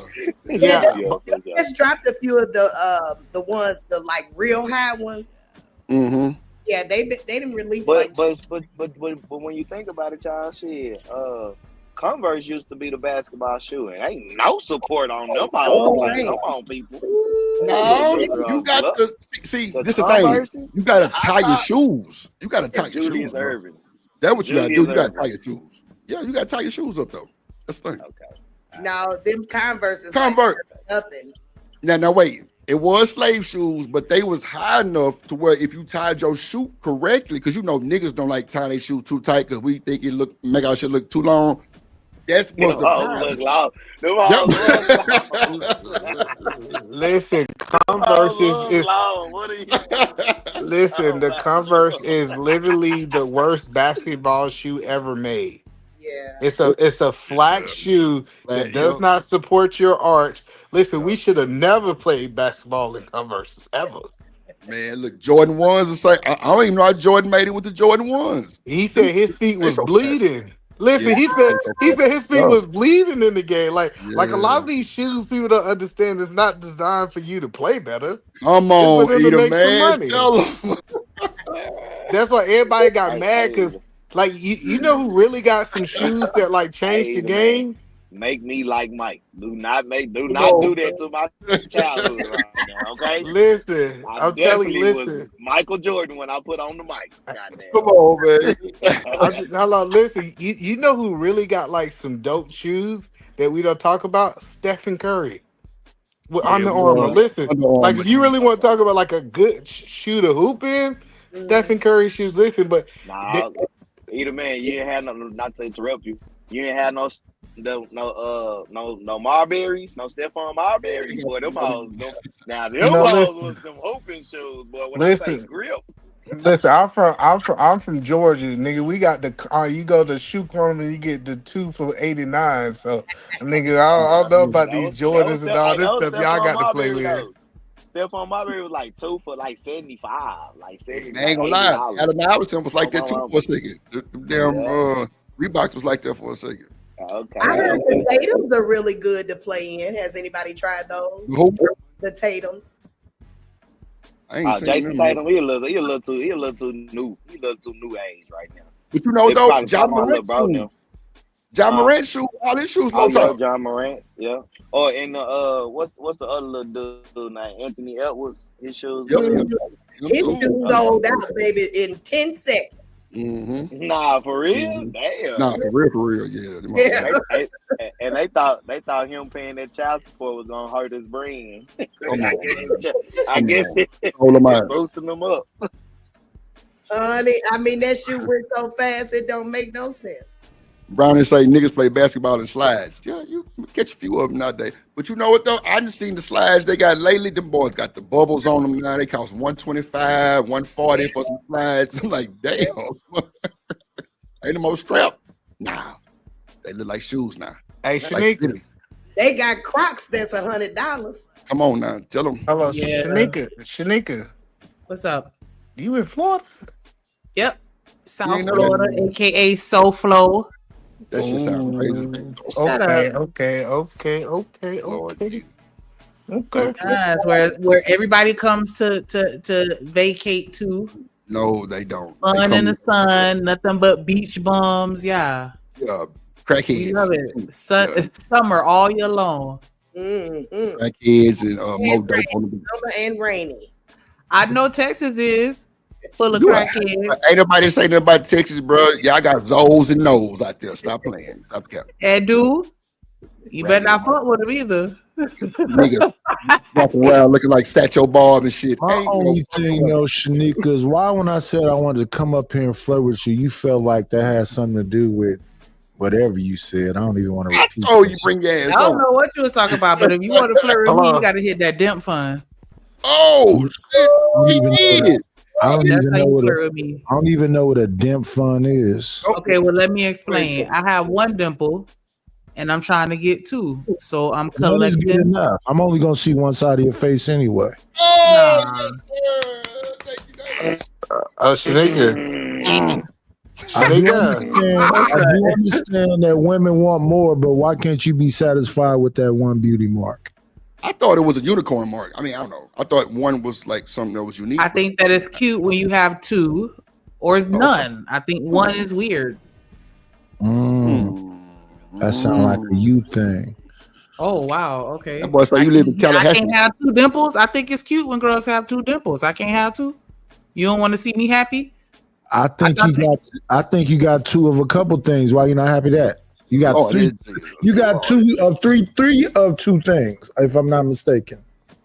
Go ahead and break that shit down. Matter of fact, 4. We listening. Can I just smile and look like, you know what I'm saying, had the Lauren London dimples? I can't think of nobody else that got dimples right now, but can I have 2 dimples? Like, I don't think that's asking too much. So yeah, having 2 dimples is awesome. Thank you, cynical one. Like, come on, man. So wait, how much it costs for 2 dimples? Well, it costs $4,000 for 2 dimples, but I only need 1, so that's why I just need $2,000 to get my second dimple, and then we through. Nightish. I told her to go get a cheek pierce, right, and just don't let it heal correct, and then it'll give you a dimple. But hey, who am I? Thank you. She get it. I just want to be symmetrical. That's all I want. You know, symmetry ain't all it's cracked up to be. Shanika, you not symmetrical, no way.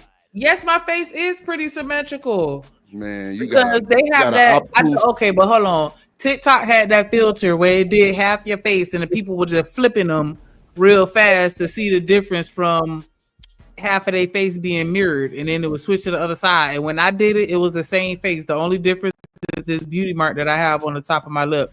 That was the only thing that changed. Now, you got a beauty mark, or did you burn yourself with that blunt? Go on, I got a beauty mark that popped up later in life. So later in life, hell no. You're supposed to be born with I didn't always Mongolian. have it. You know it's called a Mongolian beauty mark, right? You know that's No. what it's called. Yeah, it is called that for real. What's the supermodel name that had it? I forgot her name. Claudia Jordan. That ain't her name. You ain't got you a tattoo. Cindy Crawford. I got the Cindy Crawford, but yeah, it popped up like 4 years ago. Somebody drop Shanika for $2, please. I'm serious. I could show you pictures of me before. I could show you pictures of me before the pandemic. I didn't have that mole. It popped up around like 2021, and I was mad at first, but it's a cute spot, so it's okay. So is it a mole or a beauty mark? It's a beauty mark because it's flat. And I wish Drip would have told me that when I was in the chat. Damn. What? That I got to trick off on a dimple to flirt with you. Mr. Nightish. But my boy, a player, dog. I'm telling you. That's why I fuck with Nightish. You could do it for free, but you may not get my attention. But if you support the Dip Fund, then you know. He did support. He sent some money. I played it for him. Oh, I missed it. My bad. I keep telling you that in the low key, you ain't listening to me. My bad. Hey, boo, hey. Oh, wait. I didn't know that was for the Dim Fund. I thought that was support the channel. See, we gonna put it up the God damn it, Nightish. Yeah. I can't trick off. Oh, okay. I'm into approaching women with my hand out. I believe in that purse first type shit. I ain't in with that. Oh, first. You're not speaking my language. We supposed to build each other up. It's 100%. Yeah, I ain't in that 50. Yeah. I got a half a dimple too. Oh shit! Oh Jesus! This joy getting Nightish ass. I am not messing with Mr. Nightish. The fuck? Boy, look at here. This is hilarious, boy. This is funny, real shit. I just want somebody to time out Third Ward real quick because I don't understand why he being a hater. Talk about I'm lying and I'm in Tuscaloosa. I don't even know how to say that shit. Alabama, man. Time him out for 17 seconds. I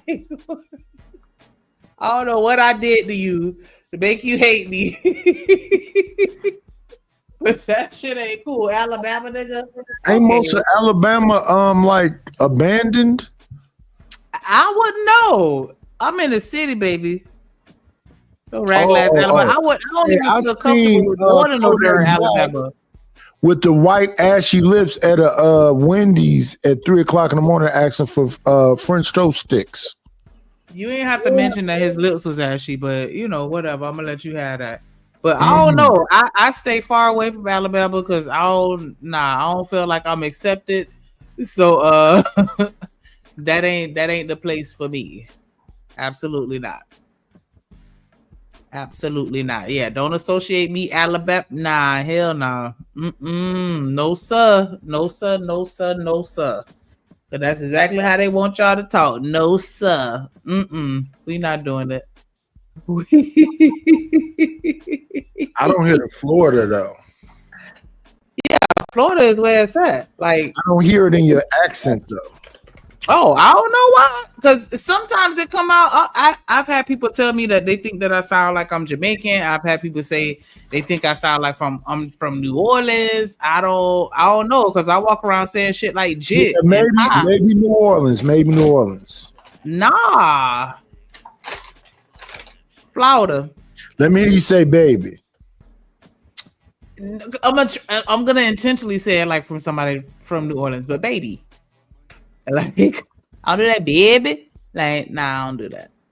But yeah, see, I just have a Southern accent, I guess. I don't know, Yeah, she but ain't got that city up in her. Definitely. that was. It's kind of hard to have that city up in her. You gotta eat that food down there.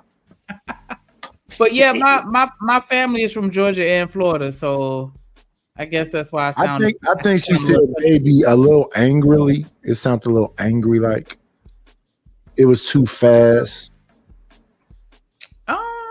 I don't know. I feel like it's country because I was in Tallahassee for a little stint, and I feel like Tallahassee is country as fuck.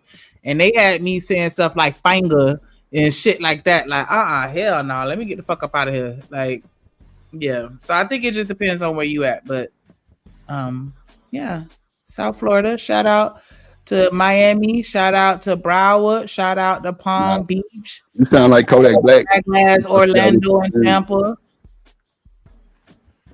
No, her jaw ain't loose enough to sound like Kodak. Hey, was Cardi trying to clown her fans? Man, she tried to shame with a fat joke or some shit, and it bounced back, and they fired her ass up. I'm finna play the clip now. They definitely. I thought she said that she was joking with her fans because I caught her. Yeah. She was doing a little live, and she was like, "I was just joking around with my people, like how I joke around with family. Like I wasn't just out like making a fat joke out of nowhere. Like that's a good way to clean that shit up. That's a good way to clean it up, though. I mean, but you know, I mean, come on now. Yeah, you know, watch your mouth. Yeah, motherfucker, because you know that shit don't hit different when you on the internet. Maybe with your family it might hit different when it's just y'all, but not. Come on now, Sneak, you know that. Yeah, but that's what she was saying. She was saying that her fans, you believed her, were making jokes about how they got big backs or whatever, and she was just joking along with them. So, we gonna see what she talking about in the video. Go ahead, press play. That we really underestimated the box sets. So the box sets are completely sold out, especially because you fat.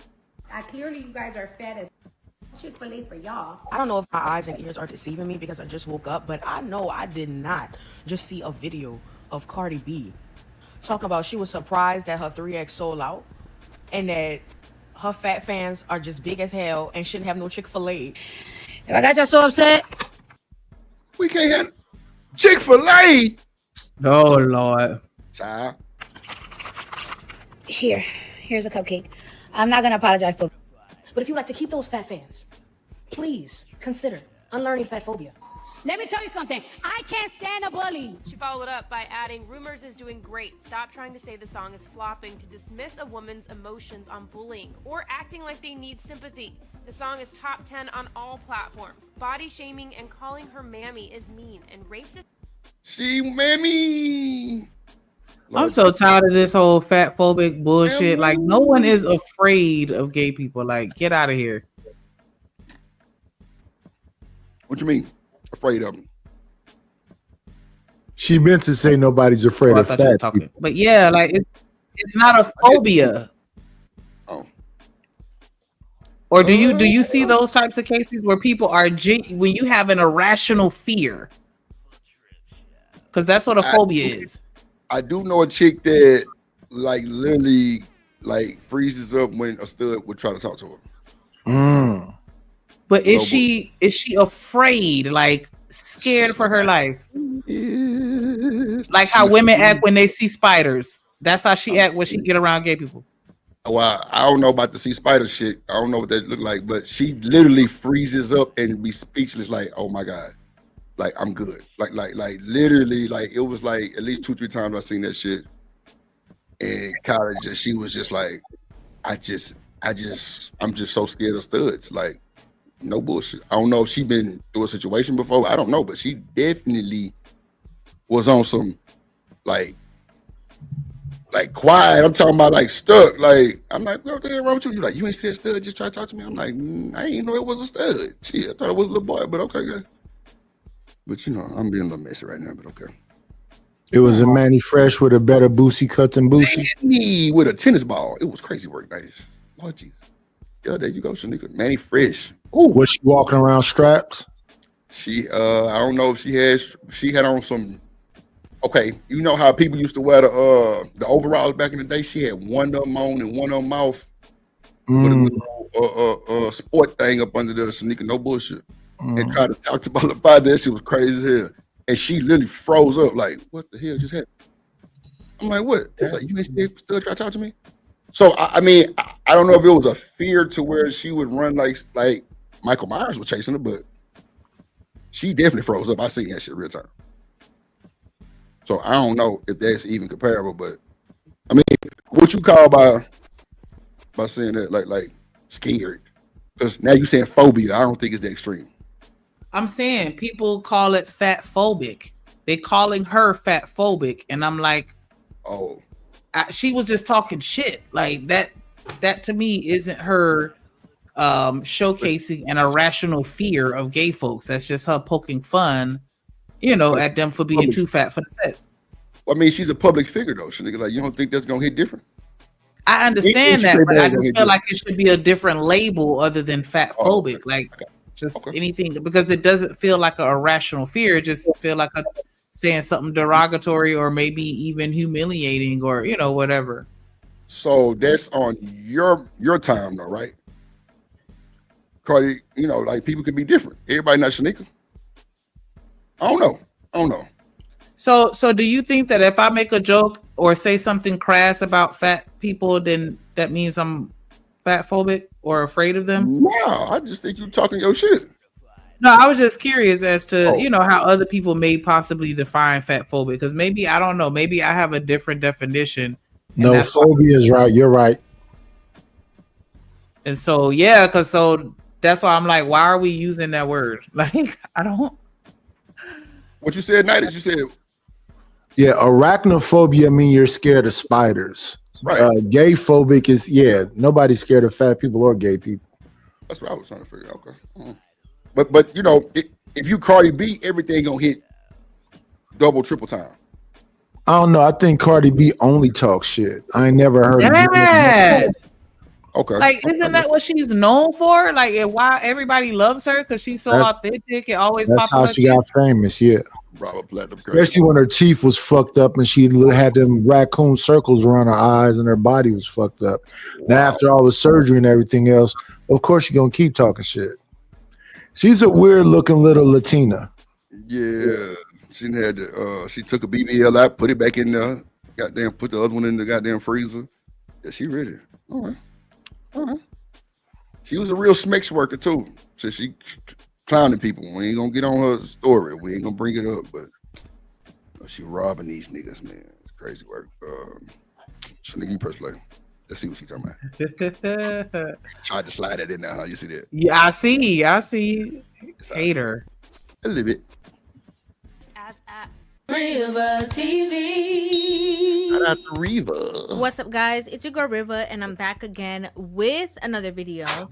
So if you guys do not know, Cardi B is under a lot of backlash, okay?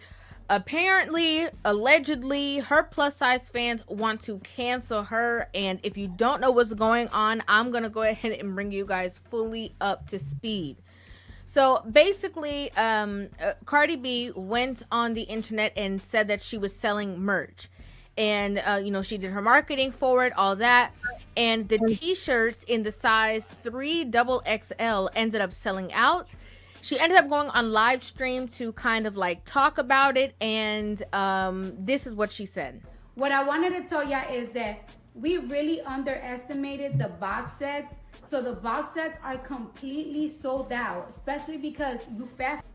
Clearly you guys are fat as Chick-fil-A for y'all. All the 3X sold out. Y'all, the 3X sold out like in. So that was a joke, right, Shanika? She's wait.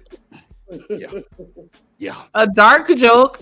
Come on. Like, I'm just saying, her being Cardi B. Cardi B and not expect her to say some shit like that. No, because you're Cardi B. What? You're Cardi B. We ain't talking about her and Offset fucking up and fucking. No, we talking about this is Cardi B saying that. But if her fans feel some type of way, that wasn't. She didn't even laugh. Normally it's a LOL or type. She talking shit like she called niggas roaches back when she was funny looking. There you go. Ooh.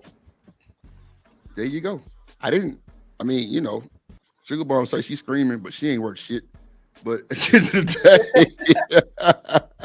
day, at the end of the day, I don't know. Like, I thought it was kind of like she was kind of aggressive with it, but I don't know. That's how she talk. She a gangster. Oh, well, there you go. She Suwu to the B game. There you go right there, Sneak. But I don't know. Like, I'm just saying, like, do you think that's? I mean, you know, I'm asking y'all. What you think? Well, What you think, Miss Joy? Hold on, let me hear the joke one more time. Cause I thought all she said was time out. be off that ass. Time out for a trip. Everything go now, man. If you fat, you fat. If you fat, short, you fat. you short. That's true. Yeah, bro. Damn. I think this is a good example of dropping the ball. Hey man, fat lives matter too. They do. She fumbled this ball. She fumbled it. Yeah, you think if I got somebody who done sold out, she should have shut up and just dropped another 10,000 3x. Right. Come on. Like, that was stupid. She should have shot it in my. You know what I'm saying? Instead of degraded. I mean, but I don't know.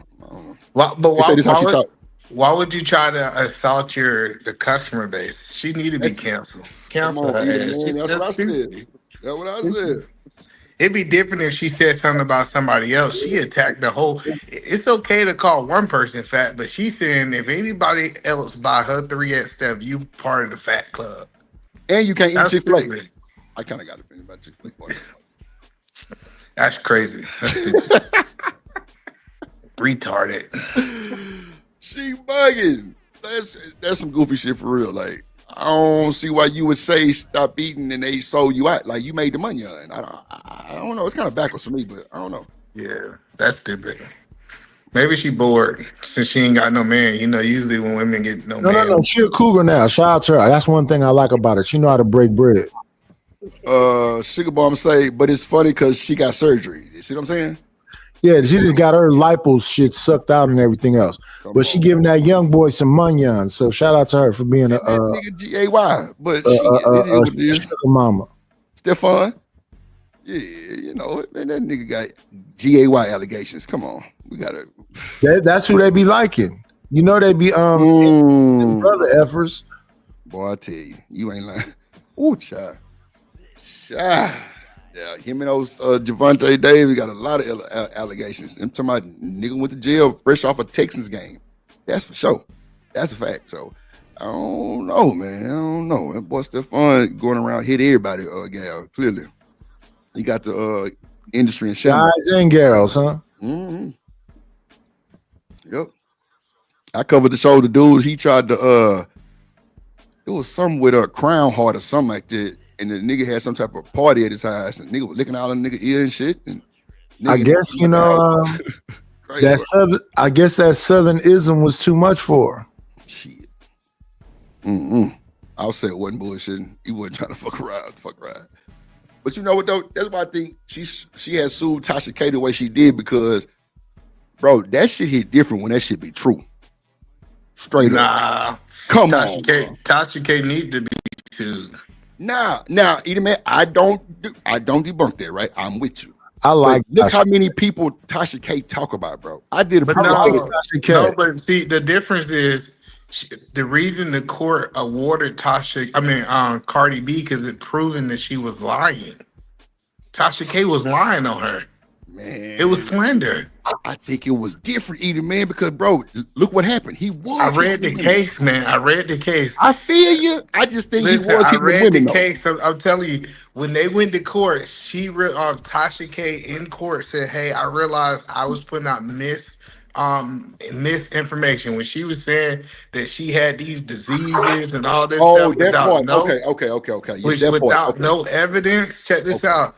So she had to prove that this woman had all this stuff for what it is. It's slander. So Tasha K, she went overboard. She started saying stuff, going off rumors and saying that, and she wasn't saying allegedly. That's why Tasha K done changed. And she said allegedly now. She said she got herpes, she got this, she got that, this, that, and the third. You can't do that. No, I like Tasha K. No. And to be honest with you, Cardi B is a horrible motherfucker. Okay. I can take that too. I thought she was kind of Hold putting on, out hold on, bro. all I the didn't women say was in that. it. See the man respectfully. I can't. Cardi B used to drug niggas and That's bug. cool, but listen, just because somebody's a Wait. horrible. Did you say that's Hold cool? on. Listen. That's cool with what you're saying. The point that I'm trying to help you understand is just because somebody's horrible doesn't give you the right to be horrible and lie on them. Oh no, that's cool. I like Tasha K, and I don't like this miserable bitch. Oh, come on! And I with the B word. What's the B word? Oh, excuse me. Miserable bitch with a B in the front. There you go. Yeah, so that's all I'm saying is that cool. I get you don't like her, but I feel like She's a monster. Cool. She's a horrible person. You can do all that, but that still don't get Tasha K the right to lie. No, I like Tasha K, even with the lies. But you know, though, man, I thought that it was more of like she was putting out the women that was sleeping with Offset, because bro, she had receipt, bro. The women were there with receipts showing the video. That's why I thought it was more like over there too. Listen, Cardi B knew that Offset was sleeping with other women. Come on, stop it. Oh no. Yeah, she knew. I'm saying. Yeah, like that's what I'm saying. It's like, listen, Cardi B never had a problem with Offset sleeping with other people. She got a problem when they got mainstream and it made her look stupid. Come on, they living in two different cities. That's facts. Yeah, this man a multi-millionaire. She know what came with the game, man. She in the game. Alpha Omega say Tasha's not main even real media. Shit. She not though. She a YouTuber. That ain't real media. Nah, not really. No, not really. She's not a real drug. Okay. I thought 2.5 that was real media. Tasha K is what me and you. That's what I'm saying, bro. She got. I know y'all probably don't see it as that, but she got. She been on like Fox or something. Nah, you know they ain't gonna have no messy. The same as me and Drip. They ain't gonna have no messy woman like her on no Fox. I get what you're saying though, Nighters. Trust me, I get what you're saying, but D-Time, people that go to her page for resources and credibility. That's what I'm saying. Yeah, that's why I said that. I'm But you agreeing got with you. Nah, that's what I'm agreeing with you because that's just like Yeah, Trish Seven. You know, you Trish know- Seven, we all know that's bull, but You know, D-Town like Tasha K. That's his type of woman. I wish I would. That's good. She cool. I mean, she all right. You know what I'm saying? I wouldn't kick her out of bed. Homegirl. Yeah, I no. ain't got nothing for her though. I'm trying to say, To be honest with you, I will say this though, respectfully, if she got a dimp fund like Shanika got, I'll pass. But look, she probably Okay, just move on out the way for the next person waiting in line that want that slot. Lord, the slot. Tasha Lord K for Jesus. sure. She probably be a good woman. Like Wait, you got slots to fill, Shanika? Wait a minute. Everybody be quiet. I was waiting on What did you just say, Yes, Shanika? yes, there's an opening in the congregation. If you I got 2 seats to fill. Okay. Two of them. Okay. Oh, nice. That means you can sit in both of those seats. Hold on. Let me get my Bolo voice on because we got to open the doors to the church. Yeah, 2 of them. Yeah. Close the doors. Close the doors. So we gonna act like it's okay. So we come today, ladies and gentlemen, for Shanika Dim Fund. Yes, indeed, we come today. The doors of the church are open. Come on down. Come on down. I need y'all to pay Shanika 17 cents a day. That's all it's gonna take.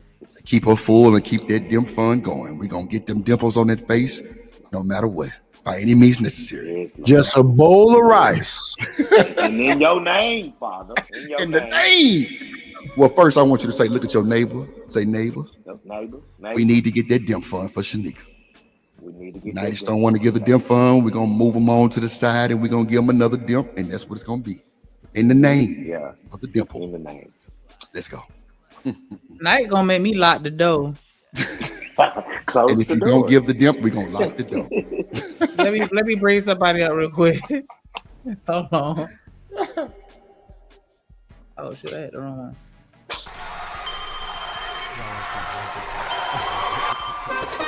Drip Nation, let's go.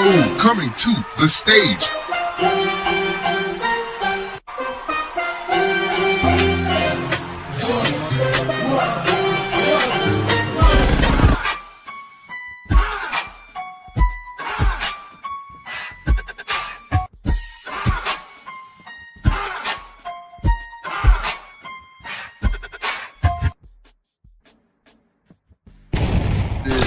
in the building. Brownie, Ellie, and Boss Man. What did it do? What up? Good What to up? see What y'all. up? What up? Hey, You know what I y'all. want to say real quick to Miss Bella? Like you What right, is Tasha does have movement, and she do have celebs that got her on payroll and all that shit. So I'm That's definitely right. not taking away from her. But as far as mainstream media, then I don't know if she's I think she necessarily kind of on that might. level. I think she Yeah, is. I don't know. I think she is. that's why I What was y'all saying. think? Have we ever seen her on a large platform other than YouTube? That's Mm-mm. Lord Jesus. What Nah, up, but Brownie? What I up, give you boss Tanika. man? I'm Cause sorry. look, cause I give you this. We won't put her at the same thing as like Anton. You get what I'm saying? But she do have enough Or a Funky followers. Deneva, because Funky But Deneva be on YouTube and he made it to Fox. that's cool. If you're making it in the Fox, then you got some type of influence. That's just how I feel. You know what I'm saying? Wait. You said Funky Geneva, then you said he? That's a guy? Yeah, Yeah. Naniva, yeah. Oh, okay. Let me shut the fuck up. Oh, hello, Joy is real and Brownie Ellie. Bro, George spoke to you 47 minutes ago. I can't hear. I'm an old nigga. He kept speaking too. Now they say shit. I'm like, well, damn. I didn't hear her. I didn't shoot What up, videos Brownie? trying to take my woman, man. Which one? Shanika. Oh, nah, you can have that one. You take that one with you, boy. Them fun too. Have your money for that dimp fund. She need $4,000 for 2 dimples. Well, that's your price, boy. Come on, man. Everybody 90s was like, shit, let me get on Hey, that. Drew, Wait. you know what I'm liking what the young niggas saying, the little lingo when they say, "What's your player bill?" I say, nah, not the player bill. Come on, man.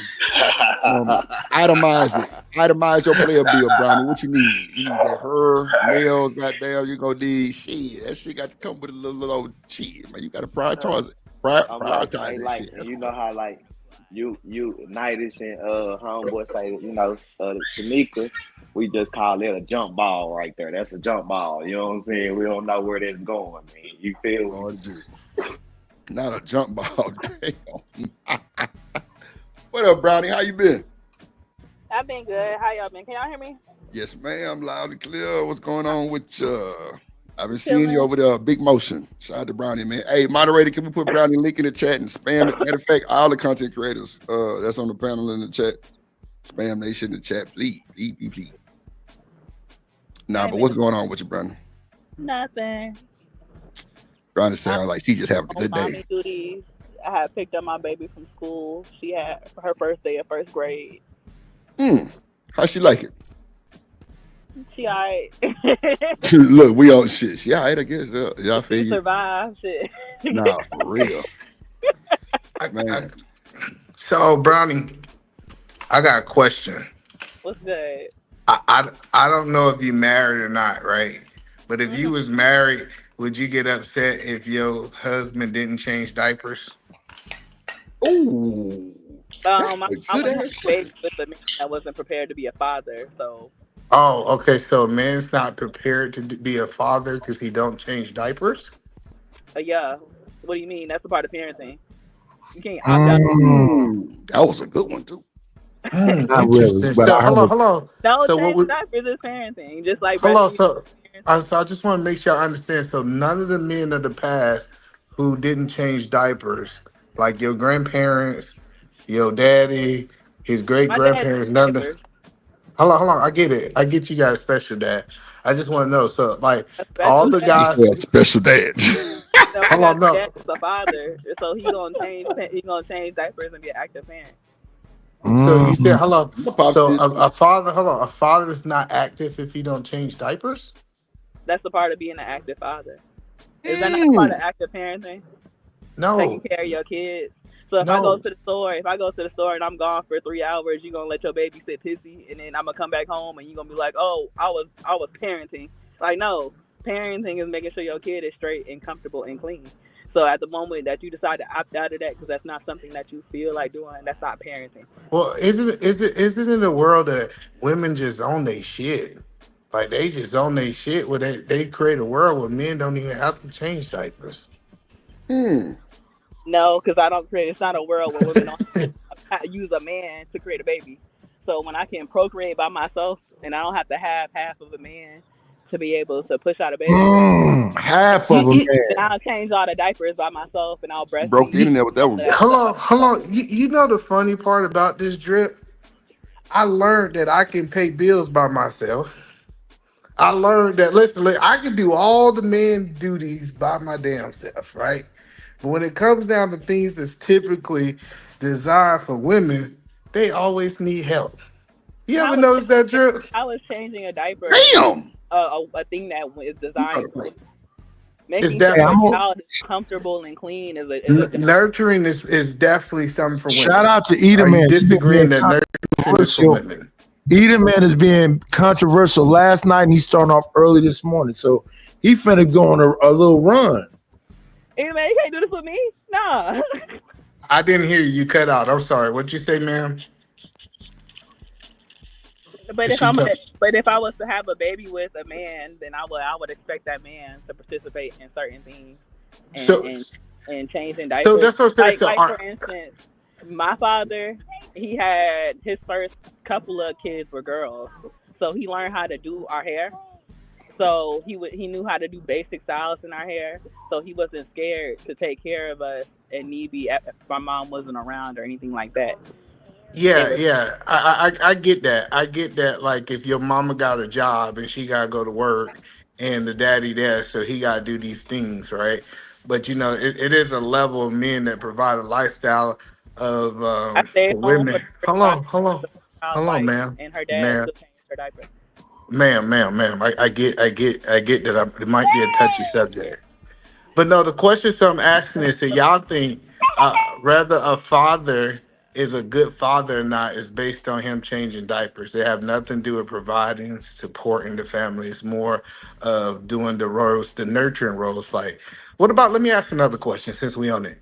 What if a man don't wake up in the middle of the night and feed the child? He got the expectation that you get up every night. Is that a bad father? I breastfed for the first year of her life, so he didn't have to wake up to feed her. Okay, so he don't got to, he don't got to get up at night. Okay. So it's just diapers. So I'm trying to figure out what makes him a good father versus a bad father. I'm writing a book, and I think Brownie got the answers. Hold on. No, this is the thing with it. Men with the same bonding hormones women release from giving birth are the same bonding hormones that men get from actually spending time with the baby, which means doing all of those things. So as you're doing all of those things, you're having a hormonal release that helps you to bond to the baby as well as like the mother, the same ones that she gets released when she pushes the baby out. So it's all a part of bonding and growing a connection with your child. No, ain't got nothing to do with changing diapers. Even in medicine, they tell you that you should do skin-to-skin contact, right? Your baby laying on your stomach. It ain't got nothing to do with no diapers. Like, you don't... I don't know why we so weird when we say that clinging some shit off somebody gonna create a bond. That's gonna create a stronger bond. Listen. No, listen. Spending time and being an active father. That's the thing is when I said not changing diapers, you automatically equated that he don't spend time with his kids. No, I mean that's the part of spending time with your kids. No, it's not. Listen, what I'm saying is diapers is okay. So if you have a 2-month-old that takes the shit every hour, how is not changing a diaper a part of spending time with the baby? Well, if you in a 2-parent household, the woman should be there. If it's a 2 month, hold on. If it's a 2-month-year-old, hold on. If it's a 2-month-year-old, a man should actually create an environment that where that baby don't have to worry about their mother leaving them. If it's a 2-month-year-old. That's not always possible. Okay, yeah, because I know, because y'all deal with shitty men. I get that part. No, I'm just telling you, like, women go to doctor's appointments after they give birth and a bunch of other things too. So why wouldn't? No, I get what you're saying, but it's supposed to be right after birth. Is that a man's supposed to create an environment? This is why they have these certain leaves from work. Is because you're supposed to be able to focus 100% on your baby. So, say for example, you're supposed to be able to bond and do things with your baby. He should be able to go to the store, be able to accomplish these things, so your baby have the full control and support of the mother.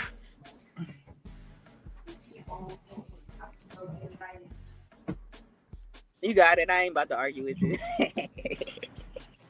I can't hear you anyway, so I got it. I just But want I ain't about to go back and forth with you about this because you're projecting. Because the whole time when I had my child, her father, like I stayed home, and her father was still an active father when he got home from work. But that's just a way for you to shame that says that he's not active. Like it's so many levels No, to spending time with your kids, aka playing with them, so you're holding gonna them, hold them doing chest to chest. Hold on, I got you.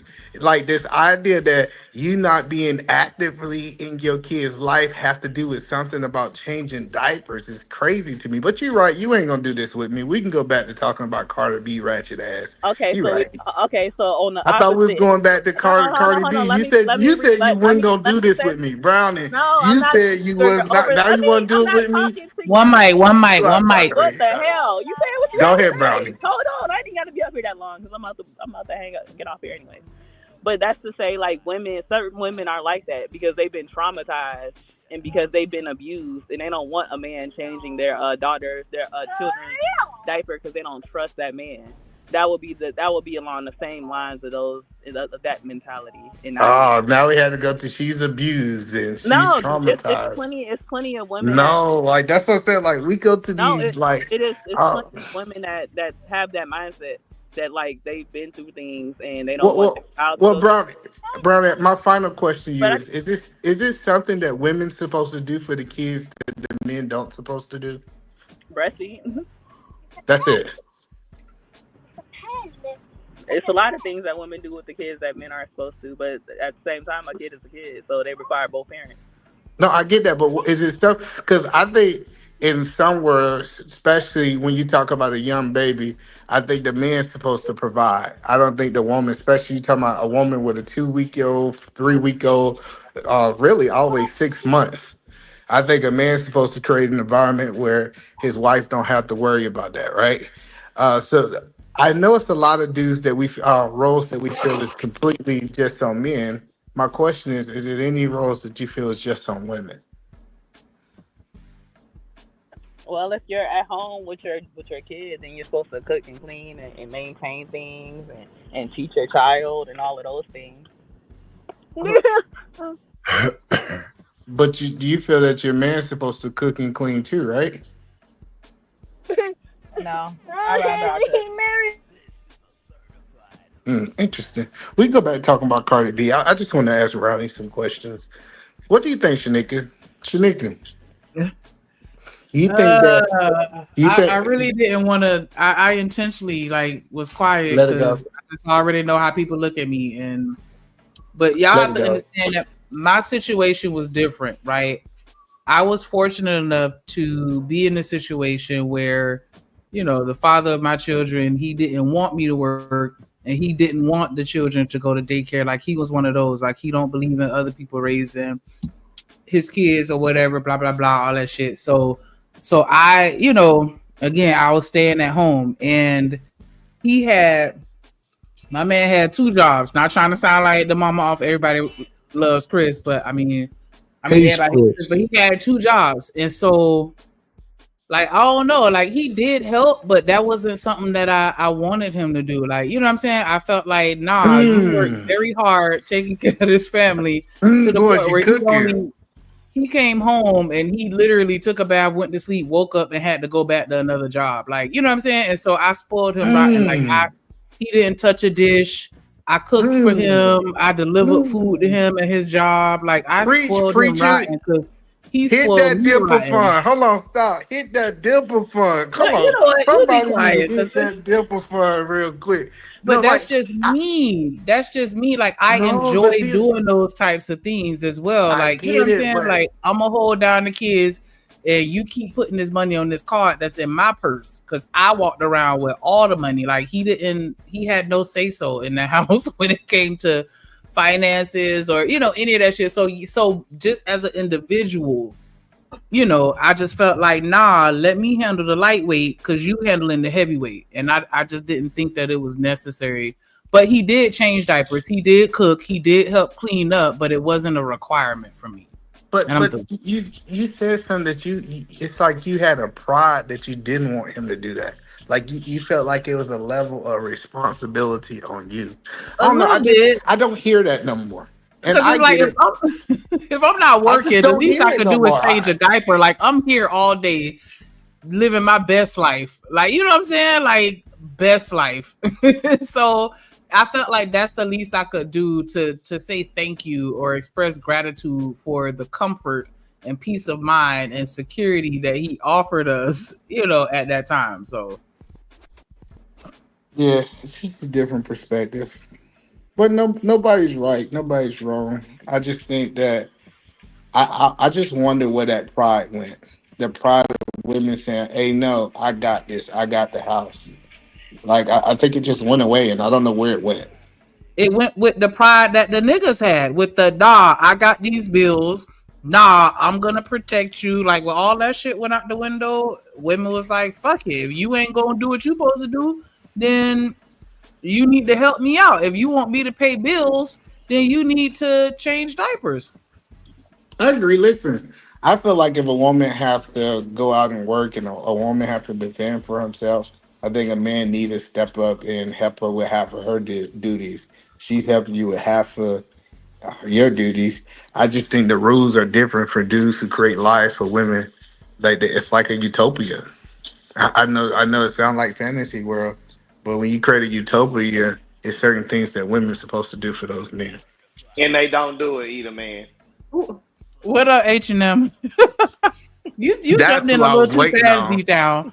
I was waiting on detail. I said details have been long. He'd have been quiet too long. He'd have been away from his face. They don't do it. That's the thing. We not talking about them niggas that's going 50-50. We understand it. Most men will understand it. It's niggas that's talking. It's like you, either man, that's taking care of everything. A woman still talking about you need to take care of a diaper.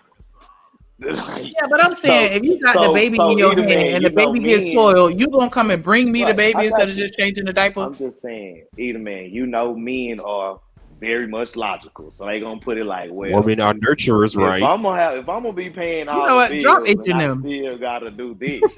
I'm right, just asking. Okay, I'm just saying. So let me give you. I am the nurturer, and so I felt like I would do a better job than he would, and that was a part of the reason why I didn't want him to do certain things anyway. I didn't trust him with watching my baby because, I need to make sure my baby all the way clean. I need to make sure that you go. Not saying that he wasn't good enough to change a diaper and no shit like that, but I just felt like I did it better. I don't know. See. So, do you want me to change the diaper, or you say that I can't? No, she's supposed. Listen. She's supposed to feel better. Listen, she's supposed to feel better because I told my wife, and you stay at home because I'm a provider for the family. Like we supposed to take pride in the things that we supposed to be better at.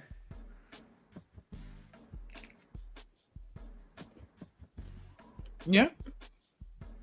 Sometimes you but I think that when it gets to a point where it's like, you know what I'm saying, you doing the most to where if I leave the baby with you, you wait till I get home and tell me to change the diaper when you could have changed the diaper. Like that's the stuff that women are experiencing nowadays. And it's like, damn, so you gonna let the baby walk around pissy all day waiting for me to get home to do it when you could have easily did it. Like they're refusing to do it. Like, bruh, I could see if you that's different. Right. That's what a lot of people are getting though. Like, nah, I ain't changing no diapers. Excuse me? Yeah, no, that's when it's offensive. Like, that's still your child. Yeah, no. So, like, in my situation, when I had little kids, I had a 15-year-old girl there. I had a 17-year-old girl there. I had my wife. And my wife taught the girls, hey, this is just what we gonna do. So I could literally be holding the baby doo-doo, and my daughter would come up and grab the baby and say, hey, you know what, I'm gonna change the diaper. It was just like, almost like that was just something they did. I remember one time I was in the middle of changing a diaper. My wife came over and got the baby. She said, "No, I got it." Like, cause she just took pride that was what she was gonna do for the baby, and it never was a situation that I wouldn't willingly do it. I literally was thinking back. I was like, how many diapers have I changed? And it was like a handful. I was like, man, I only changed a handful of diapers. It's because my wife kind of created a lifestyle for me that she was just doing those things for me because she felt like that was a way to show her gratitude of the life I was creating for her. Yeah. You're bragging. So your daughter doing it, that was like a chore? No, Something like my that? daughter. Oh, No, it wasn't a chore. That's what I'm saying. It's like, say, if the baby, like, they believe in operating as a team. Like that. That's something that my wife taught my daughters, and that was something that I just really admired.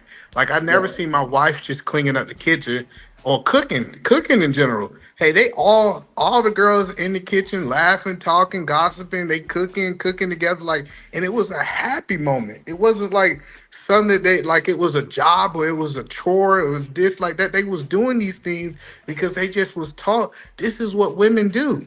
These are women responsibilities.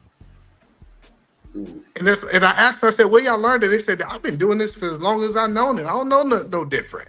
And I'm not no dude who's gonna jump in and say, no, change it. I want you to conform to this modern world. No. They just felt comfortable being women.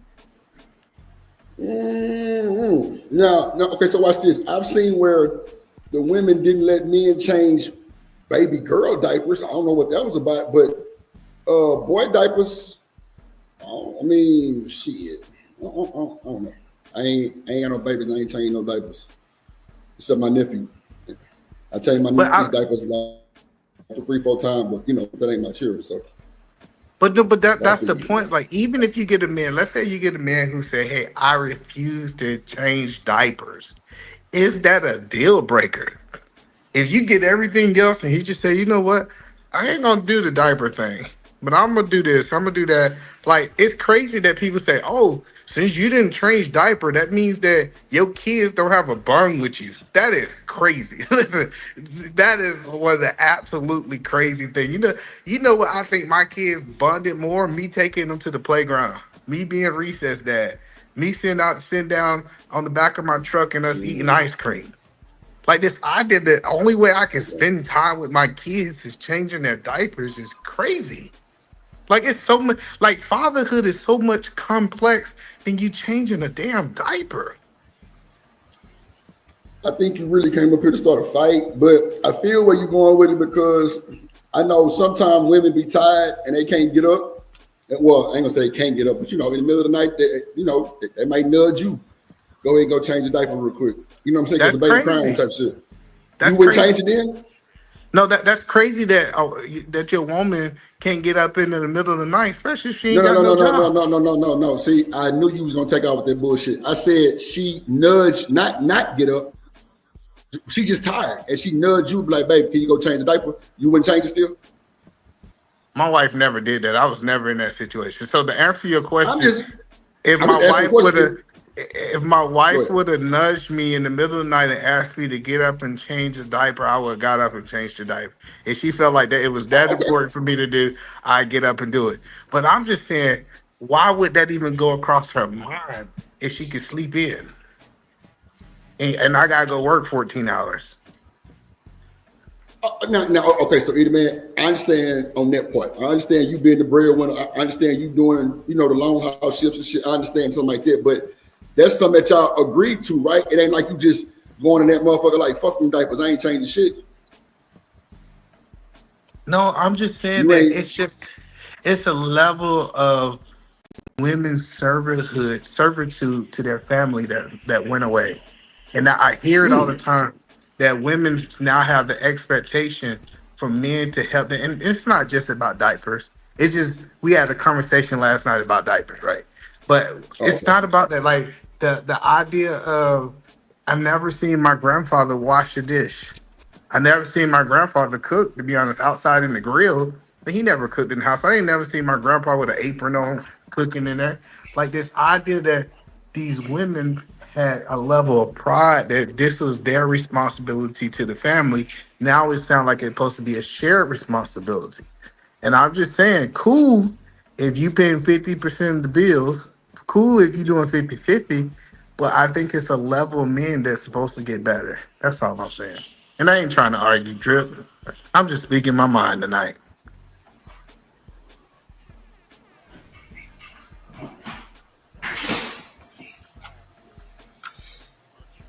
I get what you're saying, Fearless. I don't know. Me and my babies, we were on the same sleep schedule, so I don't know. And then I was blessed too. My baby slept all through the night. Like I trained them quick. Like, because I'm not waking up in the middle of the night for shit. She Like, didn't cry not once.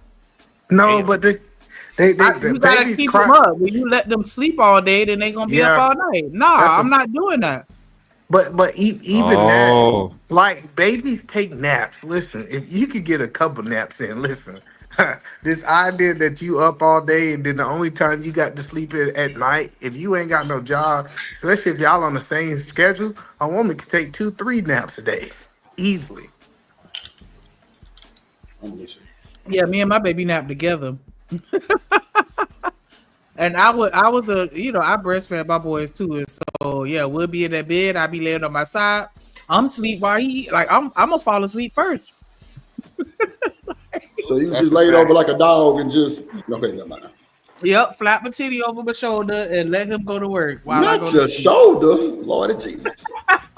Have mercy, Jesus. Damn.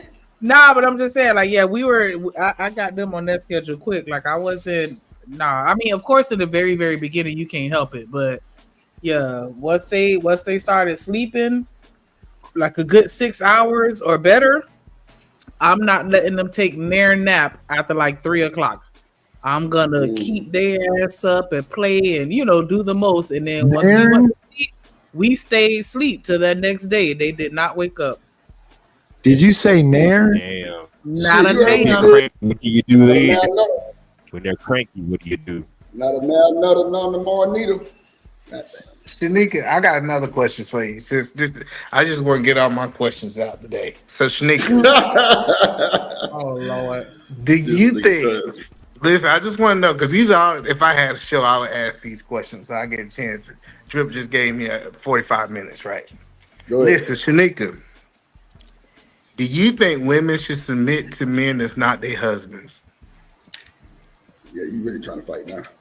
No, I'm just asking the question. Listen, You done start a war, buddy. I'm fucking with you, man. I already know what time it is. I know niggas be scared to ask real questions, so I'm about to ask all the real questions that niggas been thinking. Let me ask an additional question. Should hello, you gotta ask the question. Hello, we can't ask two questions. Go ahead. At a time. I'll drop my question. Go ahead. It's hard for me to give a blanketed answer, but I mean, if I had to give a blanketed answer, I would say yeah. But only in the sense of like if I'm out somewhere and then like because I've had this happen to me in public where men have kind of like I don't want to say little girl me a little bit, but kind of like step up like, hey, make sure you do this or do that. Like, and it sounds like they talking to me like they my daddy. And when they take that daddy tone with me, I listen. I ain't even gonna hold you because I feel like they're doing it to protect me. And that's why I say it depends on the circumstance. But like, yeah, if I feel like a guy is trying to warn me or protect me in some type of way, he could be a complete stranger. I'm going to consider what he says because I feel like why would he just randomly say something to me? You know what I'm saying? Like, yeah. I don't know. Like, you know what I'm saying? Like, if you take the time out to actually come and say it, I'm going to at least listen. I'm not saying I'm going to always listen, depending on what it is. But in most cases, if it sounds like you're trying to help, then yeah, I don't have no issues with that. I wasn't clear because I wanted to make sure he get his question in. Inside of a relationship, should a woman submit to a man, a boyfriend, like she submit to her husband? Within a relationship, I mean, if he's doing what he's supposed to do, then why not? Yeah. So women should be submitting to their boyfriends, in your opinion? It should be both ways. Like, we should be governing ourselves accordingly as if we were in a actual marriage, because that's what dating is. I'm vetting you to see if you're husband material. So if you don't act like a husband, then how the fuck am I gonna know that you're the person that I need to marry? I need to see those characteristics now the same way with me. If I never cook for you ever, how would you know that I'll be able to cook for your children once we marry? Well, submission and cooperation is two different things. But I want to let him get. I want to let him get his question in because I can go somewhere with this. But go ahead, bro. Go get yours in. Cooperation, okay. You know, so see, cooperation says that I'm willing to cooperate you to get to a known goal, whatever that known goal or a common goal. So a lot of women need to cooperate. Submission means that I'm completely submitted under your authority. And that's AKA why women take the last name, right? But that's a whole nother conversation. I want him to get his question. I don't want nobody to think that I come over here and hog the mic and don't let nobody else ask questions. D-Rock! You already hogging I've the been fucking waiting mic. on you. Go ahead, Oh my God, I was hoping you would have came today. Please hit the link, D-Rock. Go ahead. Talk your ass up. Shit. Go ahead, H&M. Hurry up so we can make get this shit out. All right. Well, actually, Dimple already answered the question more or less, but my question was, should a man provide for a woman that's not his wife, who's just a girlfriend? She kind of answered it, but I want more in depth. You niggas go with this bullshit. Y'all niggas crazy, boy.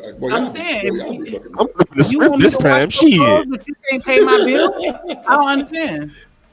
You want me to Say cook that for you again? and wash your clothes? You want me to cook for you, wash your clothes? We not even married, but you want these privileges, but you can't help me out on my car note? But who said you got to wash my goddamn clothes and shit? Exactly. I'm not saying. To be fair, if we're just in a dating stage, I don't expect any of that shit from you. Honestly, now you want to wash my clothes from time to time, cool, but don't make a habit of it because we're just in the dating phase. My lady friend will clean my dishes every now and then, but we're not in a relationship, so it's not a habit. So just watch what you do with them. Oh.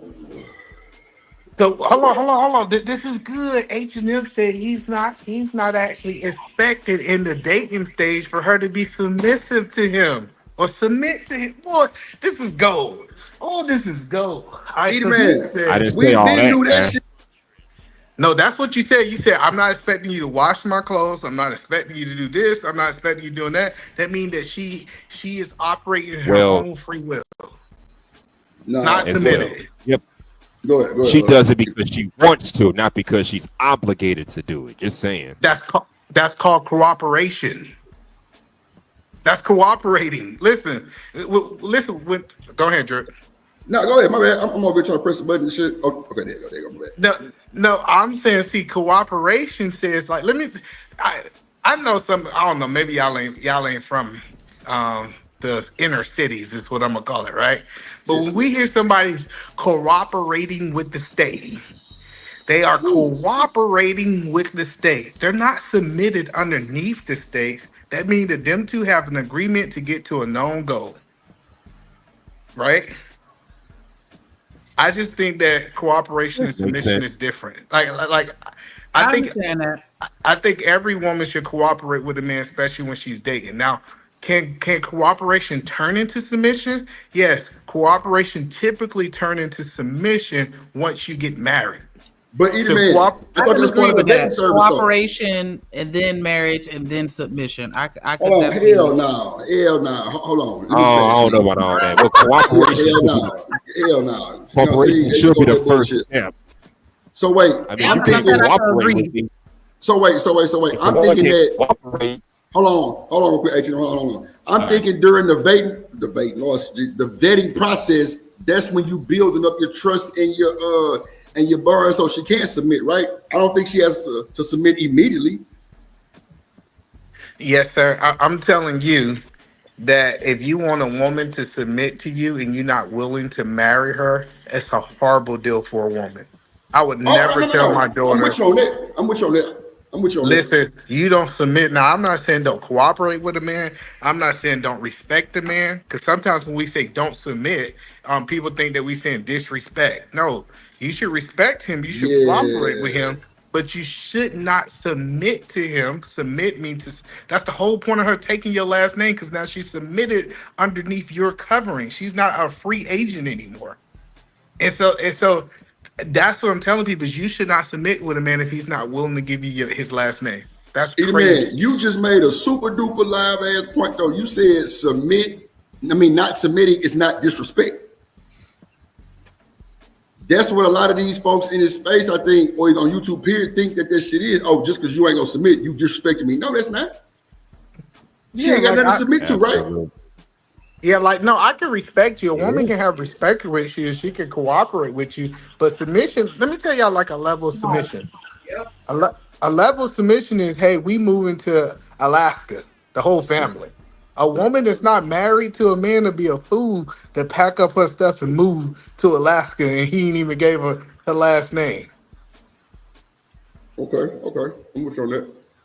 So that's I can admit that I may have conflated submission and cooperation.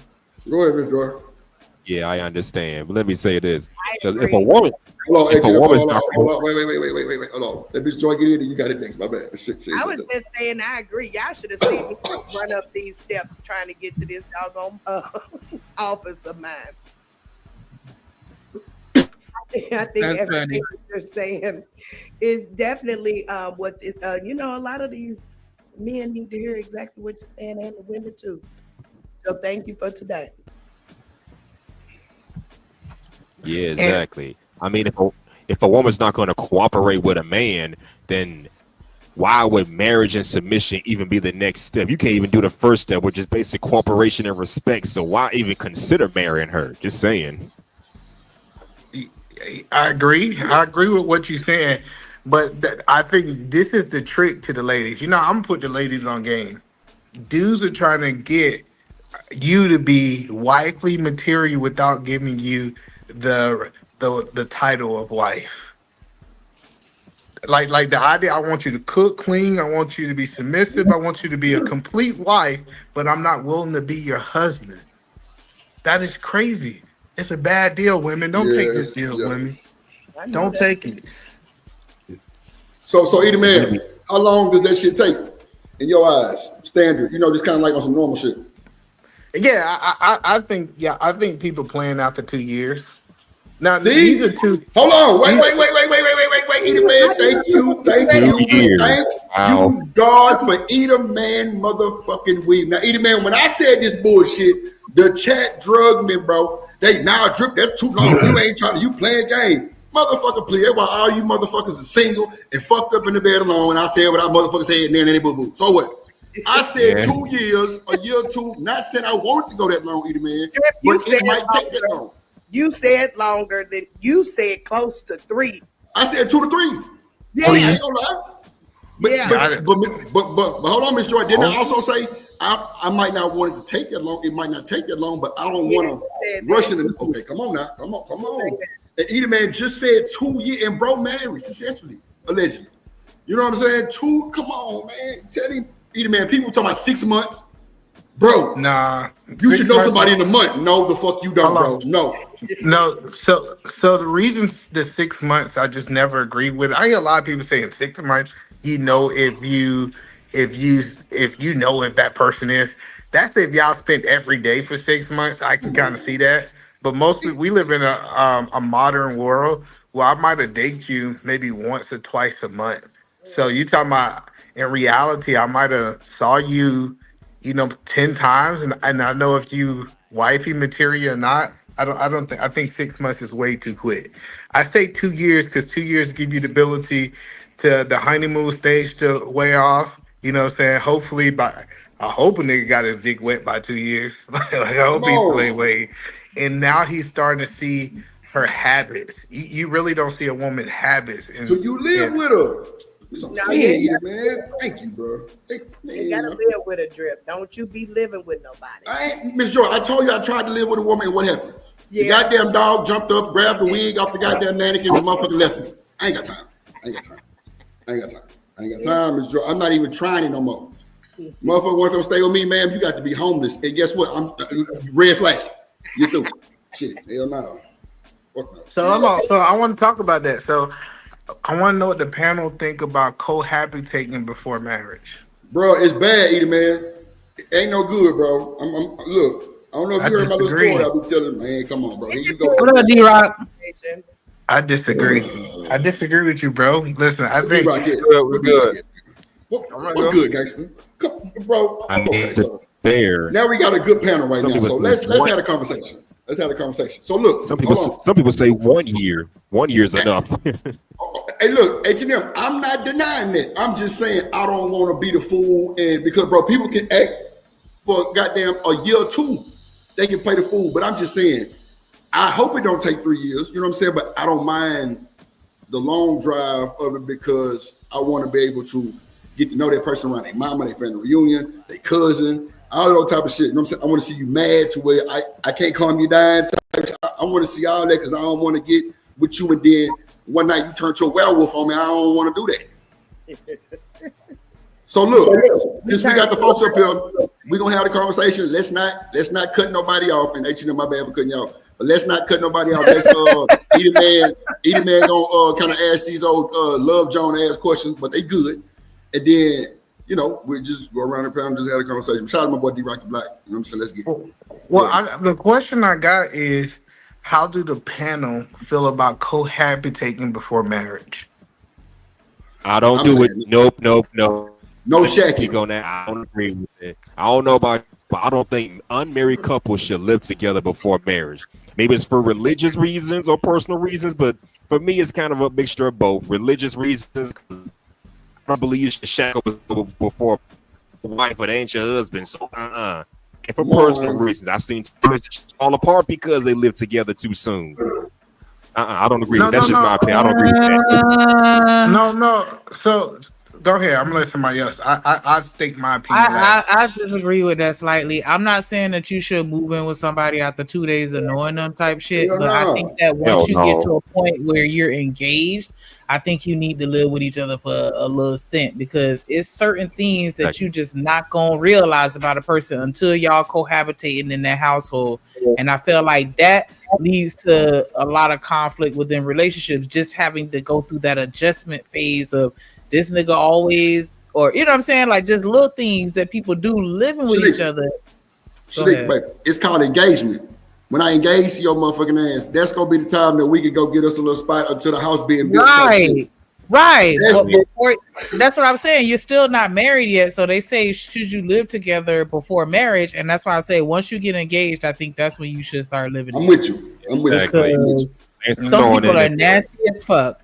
Can I say something? No. Yeah, thanks for throwing that in there. That's my point. Get engaged first before you start moving in. Yeah. Absolutely not. I disagree with that. But go ahead. You got to be careful you got to be careful how you do it, because that's why they came up with the rule of common law marriage. You live long enough with somebody, y'all married.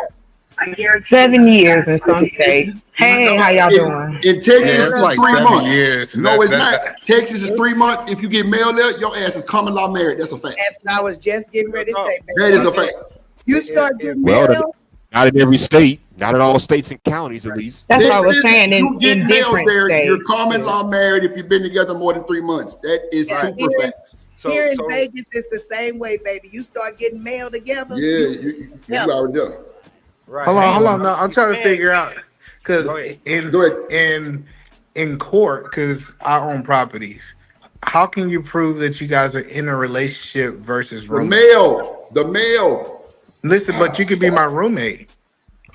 Witnesses, where you've been going to, like now, as stated, it's modern, so you can see where this all your stuff goes to. Where is the majority of your? No. I think you missed it. Hold on, but I think you missed it when I'm asking. That you're in a relationship. One mic. Come on. Let's have it. Let's have a good conversation. So, how do you prove that I'm in a relationship and this is not my roommate? Edie man, hold on real quick, because we did kind of skip D-Rock and a whole bunch more people. You know what I'm saying? Like, I'm really fucking with this little session. Let's let everybody give you feedback, and then we can move on to the next thing, because I kind of fucked it up too. But go ahead, D-Rock and then Bradley. No, I'm just saying to Edie man point. Even if you fight, if you get into a fight with your roommate, that ain't just assault. That's DV. Oh no, for sure. I'm telling you, these laws they work a certain way. So yeah, when it comes down to that marriage thing, if that ain't the person that you want to marry, y'all shouldn't be staying together. Absolutely. That's point blank, period. So I ain't gonna put no time limit on it. But if y'all taking each other seriously, and y'all, cause I ain't gonna make it about me. It happens. Just be Well, smart. hold on. Well, let me ask one question to him before we go to the next person. Good. All right. How long are you willing to stay at a job before you get a raise? That's a good question. It depends on what I'm getting paid at the time. All right, cool. So if a job told you this right here, hey man, I don't want to put no time limit on your raise, man. I want it naturally to happen. What would you say? You got 2 years. I'm out of here. No, hold on, listen. Like, cause we never listen. When we talk about, I want you to answer the question. Let me answer. Yeah. Go ahead.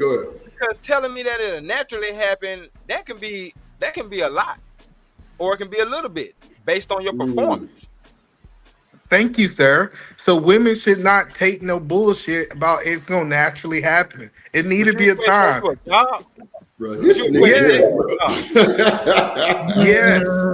The reason I equated it to a job is Wow, that because was some. Wait. No. Because I'm glad you butted. Because either man gonna take off too fast. He don't even know this is super good, right? Because everybody kind of understand it. Let's get everybody else's opinion on either man. Go ahead, Brownie, and then Miss Joy or Chuck Herb, however y'all want to do it. But let's get everybody opinion so we can really, talk about it. Go ahead, Brownie. Brownie ain't up here. Oh shit! I'm gonna look at the chat. I mean, chocolate. My bad. Chocolate. When the conversation good, you start seeing people. It's some good weed. Go ahead, chocolate. My bad. Oh no, you good. I just was like, wow, that was a hell of a segment. Like, I give credit to that. So I want to make sure we're on the same page. I just got back up here. So where are we going with the question? Like, what exactly are we trying to, like, how long to be with somebody, or like, I just want to understand what the relationship part of it is. Well, let me ask you the question. So the question is, how long should you, the original question, how long should you be with a man before you start expecting marriage, or you should be expecting that he can make a decision whether he gonna marry you or not? Yeah, it is. It's for the woman, bro. Come on, this nigga here. Oh, okay. How long would you cohabitate before marriage? Right. Oh no. When we engage, we need to be living together. Okay, there you go. Okay, gotcha. Once we get engaged, and to me, that's just a formality now, because we done got the marriage license.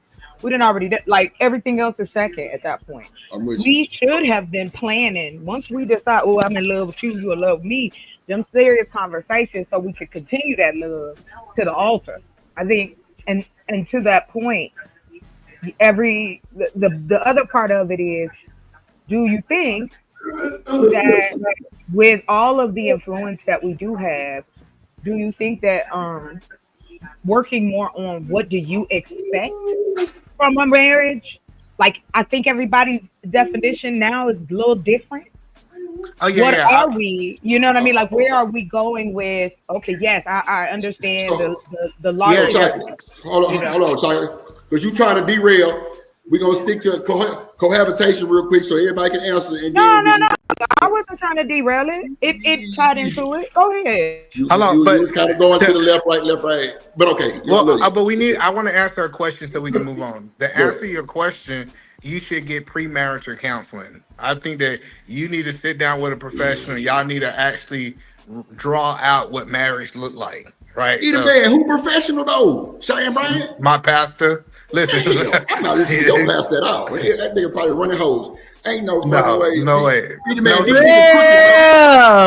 my bad. Okay, my bad. No, but the point that I'm saying is that conversation need to happen. And I think that conversation work better on neutral grounds where both person can kind of say what they see marriage in. Typically, when you see a man and a woman having a conversation, men dominate the conversations. That's all I was saying. All right, cool. Regardless of who you think is the right person for that, is totally different, right? Okay, so either man, let me ask you a question. When you come to the show and it's like 3 women, 3 men, the men dominate the conversation? Yes. Nah, not all the time. I'm not talking to hello. I'm not talking. I'm 99% of the time. But in this YouTube space, men typically dominate women. Period. Well, I said when you come over here, if it's 3 women and like maybe me and Hustle and Mustard, because that's pretty. Sometimes that's just who it be, and it'd be like Rosie, Shanika, and Chocolate. Them women dominate the conversation every time. I get it. What I get what you're saying. I got you. You have I a got you. unique. I got you. I get what you're saying. Is you have a unique space in YouTube. But if we take Man, YouTube as a whole, listen. If we take YouTube as a whole, men normally dominate women on panels. That's like a fact. That's why they hate me, Miss Joy, because I got that unique space. Funky motherfuckers. My bad. And I ain't going nowhere else. Your forehead is a unique space. Nigga, You your know what? space. What you talking about? Happy birthday. Hold on. We gotta go farther. Hold on, we gotta go farther. Okay. So I think we universally mostly agree to 2 years. Some people say it shouldn't be no time. But I think the Trump card was you wouldn't want to work at no job without no idea when you're gonna be promoted or get a raise. So it should have like a time, right? So the next thing I want to ask you. Hold on, E-Man, before you start, let me bring up somebody real quick. Now, E-Man, let me bring up my real pastor since you want me to follow your goddamn pastor. Hold on. Put your hands together for my motherfucking friend. Play that because there's cursing in it. Bolo, what's going on, my guy? What's going on, everybody? Bolo got promoted to pastor. Always a pleasure. Hey, Pastor Bolo. Big E, what's going on, baby? Hey. How you doing, ladies? I hope all is well. Bolo, they don't understand me, man. I was trying to tell them. Yes, I've been celebrating all day. Thank you, Bolo, for asking. Hope you had That's a good day too. That is awesome. So, Bolo, what Yes, say sir. you on cohabitation? Do you think you should move in before marriage? Or how long should it take you to cohabitate? No, you shouldn't move in before marriage. There you go. I knew it. Either man disagrees, though, but you know, Either man, you never really told us why you disagree, though. Yeah. So, well, I was gonna get there because I want to okay, see my how bad. Go long ahead, y'all. go ahead. Okay, But go ahead, no, because I want to hear Bolo point, right? So, yeah, I want to hear Bolo point before I make my point. Go ahead, Bolo. Wow. Okay. I hate when E put me on the spot like that. He does that a lot. First of all, we have to understand that life, there's no guarantee in anything that we do.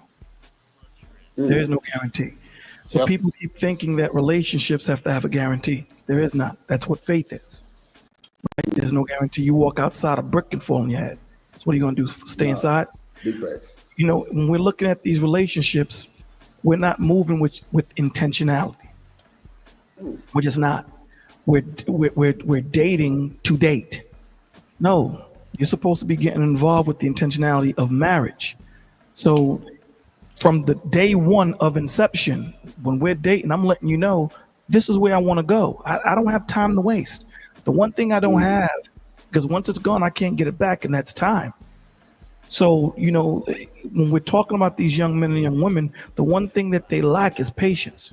I'll give you an example. I think her name is Joy. Joy, let me ask you a question. If you had $100,000 diamond, you did the work on it, you got it certified, it's $100,000, and I offered you $30,000 for it, would you take it? No, sir. Let's say I offered you $50,000, would you take it? No, sir. Let's say I offered you $80,000. No, sir. Okay. What about $95,000? No. So you gonna wait for that $100,000, right? I think about 95. I think about 95. Listen, I may wait till you offer me 125. Come on, man. See, that's why I love Mr. Joy. Get that money done. The point of the matter is you're not gonna sell yourself short. You're gonna be patient and wait for the right buyer, correct? That's correct. And that's how we should be when it comes to relationships. Amen. Wait for the right person. You don't, you know, everyone is caught up with time. Sometimes it may take 15 years for you to meet the woman that you're looking for. Sometimes it may take 6 months. You don't know. The rush. Thank you, sir. The rush. The problem is the man or the woman that God has set for you, you don't want to wait, right? Now, again, it could be 6 months, it could be 10 years, it can be 30 years, whatever it may be.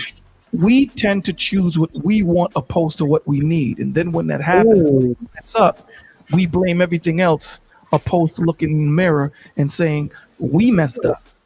So Well, Bolo, I got a question now. Because hold on, I got a question. Yes, sir. So, sir, so after you find that one, what is the longest you think it's supposed to take you before you make her your wife or husband? Well, I mean, when the spirit tells you that she is mine, you go in. You First go of in. all, hold on. Time out. Bolo TV. Can you make somebody your wife? Can I make somebody my wife? When I marry her, I made her my wife, didn't I? Yeah, I'm saying, but you can't do it until you marry. You marry her. You have to Because see, understand something. the question Wait, is, let me answer your question. Hold on, let me answer your question. The scriptures say a man that findeth a wife is a good thing. How was she a wife before he married her? They're good loving. because of how she carried herself. There you go. You don't become an NBA player when you join the NBA. The fundamentals of basketball is already installed or instilled in you. And it's the same way. How did that man find that wife? Because he had the fundamentals of what a husband is. Now, when these two come together, now they start their journey together in growing. Because remember, it takes a lifetime to get to know that man or get to know that woman. It doesn't happen overnight. And this is the problem that we're having. You don't meet no perfect person. You make that person perfect for you. Come on now. That's why I say vetting is a lifelong process. But the reason why I stated that question or I asked that question because if you're dating with intent and somewhere along the line you and this person both agree that marriage is the outcome or marriage is the result, so thus y'all become fiancés. It's not until y'all actually sit down and set a date. But even still, you can't drag the woman to the down the aisle. You just can't do that. No one is talking about that's not what we meant by mate. I understand that, but that's what I'm saying. That's why you can't put a time limit on it. This is what I'm trying to get folks to understand. You can't put a time limit on it because y'all can't drag each other down there. Y'all have to make that decision and y'all have to agree on that. Stan, look at it this way, right? Will come to that same page. Look at it this way, right? Every hand has a glove that is made for it. Every hand.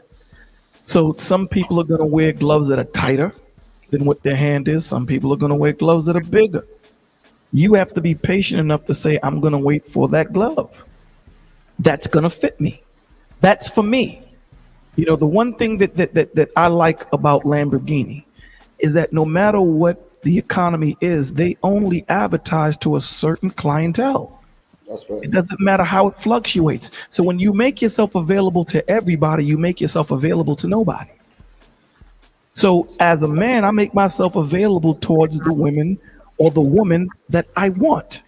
I'm not making myself available to everybody else. There's a certain breed of type of woman that I want, and there's a certain breed of type of man that she would want. Your vibe attracts your tribe. So you make sure that you make yourself available for that person, not for everyone. And I think engagement's supposed to be short. You shouldn't be engaged to nobody 2-3 years. Listen, hold on. I've been wanting to say this for a minute. Listen, I was engaged to my wife for 30 days before we got married. This idea that it take you 2 to 5 years to be engaged to somebody, like if it take you a year to plan a wedding, you couldn't afford that wedding in the first place. Well, you were no, Eddie, man, come on, bro. I don't know about all situations, bro. It's no situations that you should get engaged to somebody and y'all should be engaged for 5 years. That's crazy. No. I ain't say 5 years. I'm giving you a year too. I mean, like a year and a half. No, See, that's my anecdotal and that's not experience. what we're supposed to do. We're supposed to celebrate it if it's positive and healthy, however long it may take. Exactly. I mean, No, that's crazy. heard what the brother said, because everybody doesn't rush. Everybody isn't lucky like that. Everybody doesn't run into they forever person they think is for that moment. But once You you're can't take that engaged, away. No, but you're taking away how you even get to the engagement. We move past. Okay, Hold on, no. We What move I'm past saying that. before you We talking about a gay saying that you already found your person. Like this, that's this. We're not saying that this is the wrong person. At this point, when you engage to somebody, I'm not vetting you anymore, whether you're my wife or not. That's not what engagement is for. Engagement is supposed to But prepare you again, to get married. But to your point, sir, that's for you and your culture. Not everybody rides in the same. Everybody ain't catching the bus to go to the same place. Like for real. Like some of us don't deal in religion.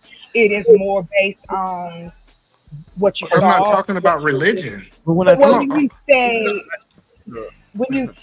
word it that way, so if I took it wrong, I can apologize. But the way you worded it sounded more religious than just how we are now. No. I think it's common sense that you shouldn't be engaged to somebody for 5 years. Why is that common sense? Because engagement didn't come into play until way later. We didn't do that. Courting, if you were talking about courting, people did it over Hold on. One mic. Chocolate, go ahead. Let your plane and then D-Rock. I'm good. I think. No, go ahead. No argument. I just find it interesting that you say that with absolute that shouldn't be. Like people shouldn't take that long, but there are many different, cultures who do it different ways, even within in our culture. Like you know what I mean? Everybody doesn't lead off of that. It may take that long. What if they're in the military? Like you're not leaving any nuance in there. I guess when you say that should speed it up, though, right? The military should speed it up, though, right? Absolutely, it should. Speaking from, listen, I'm just asking. It's okay. I know you ain't asking. I'm just saying. Listen, I get it. I got it. I get what y'all saying, and let me be clear. Y'all guys can run your life how you want to, but I'm from Atlanta, and I done seen girls be dating somebody for 5 years, engaged for 10 years, and then he throw her back into the pond. Listen, I'm telling you, like if you let somebody string you on, if you let somebody string you on for these long period of times, I'm truthfully and honestly, they don't want to be with you most of the time. You don't know the details. You don't know the details of that relationship. You just going. Wow, that's a big assumption. Oh, I'm sorry, sir. Yeah, I'm making assumptions. I've been making them all night. I'm making assumptions. I got you. The whole point that I'm telling you.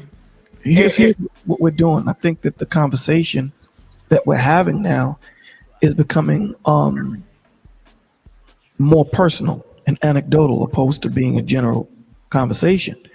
When you leave the emotions out of it, I understand the point that the young lady is making, but when you leave the emotions out of it, again, the one thing I don't have to waste is time.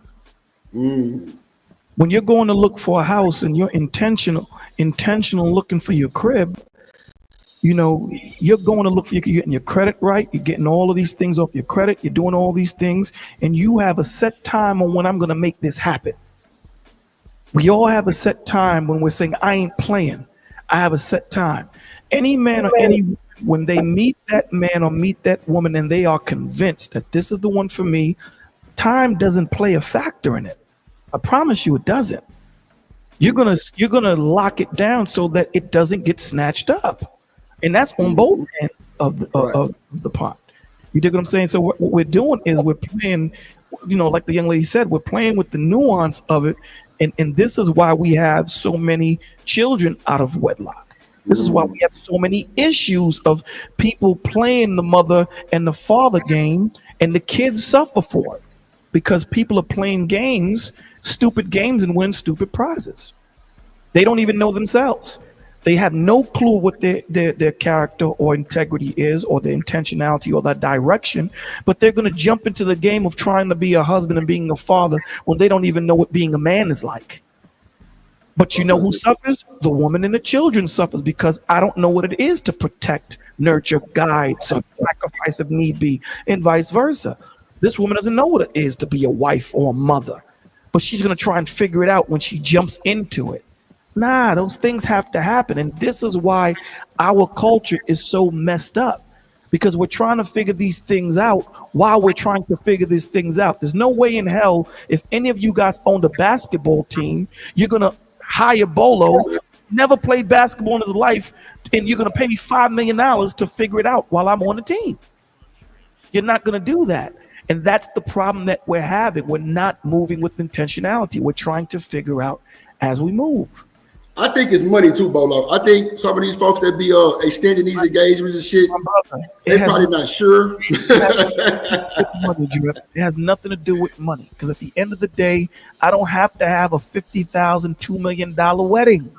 I don't have to have that's true too. justice of the peace. We can get married, and then when our weight is up, we get that money. We can renew our vows or do whatever the situation might be. When it's time for you to do what it's time for you to do, you ain't waiting for nobody to do it. I promise you. Everyone on this stage knows that when it was time for them to go home, whether their friend was ready to go or not, you got into your whip and you bounced, or you took a cab and you went. You're not waiting for anybody. And that's the point. The point is we're throwing all these, we're spitballing on the wall because cats want to do their own thing. If that's what you want to do, then let's have that conversation opposed to having a conversation where we're being intentional. No, you're right. In what we're trying to do, then yes. But if you're mixing the two, you're having branch conversations instead of dealing with the root, and it gets convoluted. And this is where, people are thinking one way and the conversation is going another. I agree, because Edie Man kept screaming, he from ATL and shit. We don't really care about all that shit. But at the same time, I feel you. So Edie Man, you messed up the show. This your fault, and you threw. But if we can get back on that topic though about the cohabitation or the next one, I really want to talk about it. But now I do feel how everybody is feeling. Chaka, you might be from the goddamn Wakanda Forever tribe, and it might take y'all 17 years to get married. That's cool if that's what you're doing. I don't like Edie Man and Bolo said, that's a waste of time. Hell, I ain't say that long, but at the end of the day, I think it's more of just y'all just comfortable. You know what I'm saying? But then Edie Man said they got married in 30 days. Now, we know weddings take a little bit longer to plan, but I would think after I'm engaged, it would be just the length of us planning a wedding for the engagement. Then we go, you know what I'm saying? Go ahead and pick a date, but it shouldn't be no 5 years down the line. Well, no, I think you should be able to look in your bank account and see how much your wedding can afford. Like, okay, if you got a whole bunch of money, you can have this big big wedding. But if you like in a situation, this is what me and my wife, I said, hey, do you want to be married to me or you want a wedding? Because those are two different things. She said, I want to be married to you. I said, all right, cool. I can marry you, but I'm not about to give you this big old wedding for one day for a whole bunch of people we don't care about. Let's reach out to my pastor. I said, hey, he said, hey, y'all want to get married in the sanctuary? I said, we want to get married in your office. We got married in his office. We sat there. I have a question for you. Do you let me finish. I'm sorry. Go ahead. I'm almost done. We got married in my pastor office. It was me, my pastor, and 2 witnesses. After that, 24 hours, we jumped on a flight and we went to Australia for our honeymoon. And we had this. We spent money on the honeymoon, but we only spent, I think, $120 plus whatever I spent on rings. Like, I've never been this guy that I had to give you. I value the marriage because the marriage is for the rest of our life. The wedding is one day. I don't understand why. And we closed on our house. I'm sorry. And before we got to Australia, we closed on our brand new house and then went to Australia. You know what I'm saying? So it's just like we said, we value our honeymoon because that's for us. And we also value us being able to have a home, to have ownership. So that's what we put our money at. But go ahead, Chocolate. So how do you feel about people who do like that?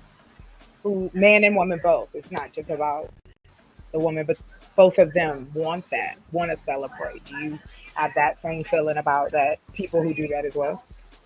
No, listen, I think, and we live in America, people can do what they want to do. But listen, I done seen people who waited 2 years for a wedding. They spend $70,000 on a wedding, and they get divorced, and they still paying the wedding off because it was on credit. Yeah. So when is that a normal statistic? Like, no, and I apologize, I'm not married, so I don't know that.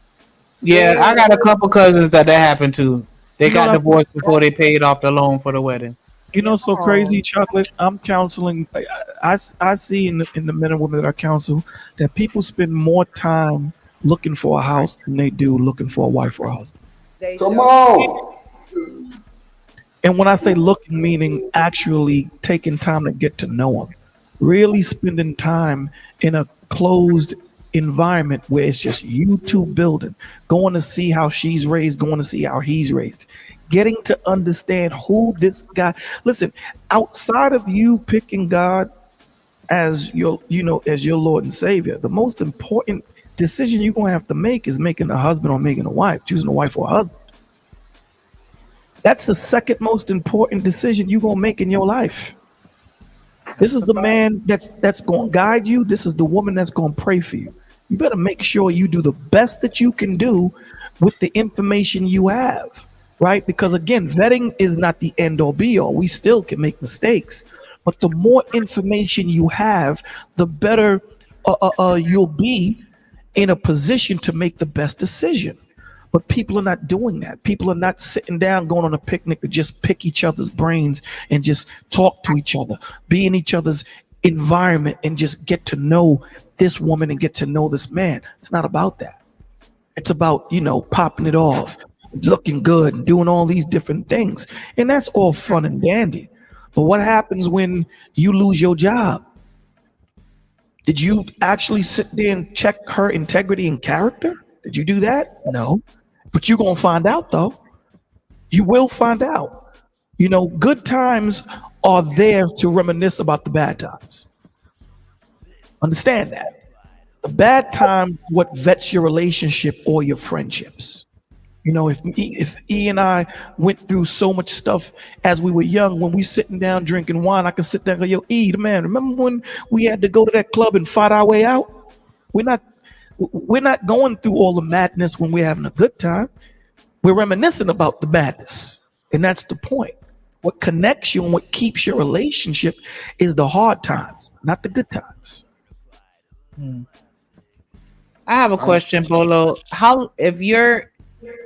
What advice would you give to your daughter with regards to dating as far as time frames and, too long? Because I know you said that time really isn't a factor. So if your daughter had a boyfriend for 10 years, you would be okay with that? Or would you be like, hey, y'all need to figure some things out? Because I feel like that's too long of a period of time to be vetting somebody. I would ask her what's your direction? Because it may not be him, it may be her. I would like to know what's your direction. What are you planning? What's the issue? What's going on? And depending on the answer that she gives me is the response I'll give. But the one thing I did tell my two daughters and my two sons, never marry for the feeling of love. Never. It's always the action of love. Love is an action word that invokes an emotion. Because there's going to be sometimes I love you, but I don't like you. There's going to be some when, I don't want to hear you. Listen, he is my brother and I love him. But there might be sometimes I'm like, my dude, I'm good on you. Don't call me for a week. But if he calls me, Bolo, man, I need $2,000 for my mortgage. Here it is. You get it back to me when you get it back to me. Now I'm back to not talking to you. That's love. You understand? What we have to know is that feelings are fleeting depending on circumstances. They come and they go.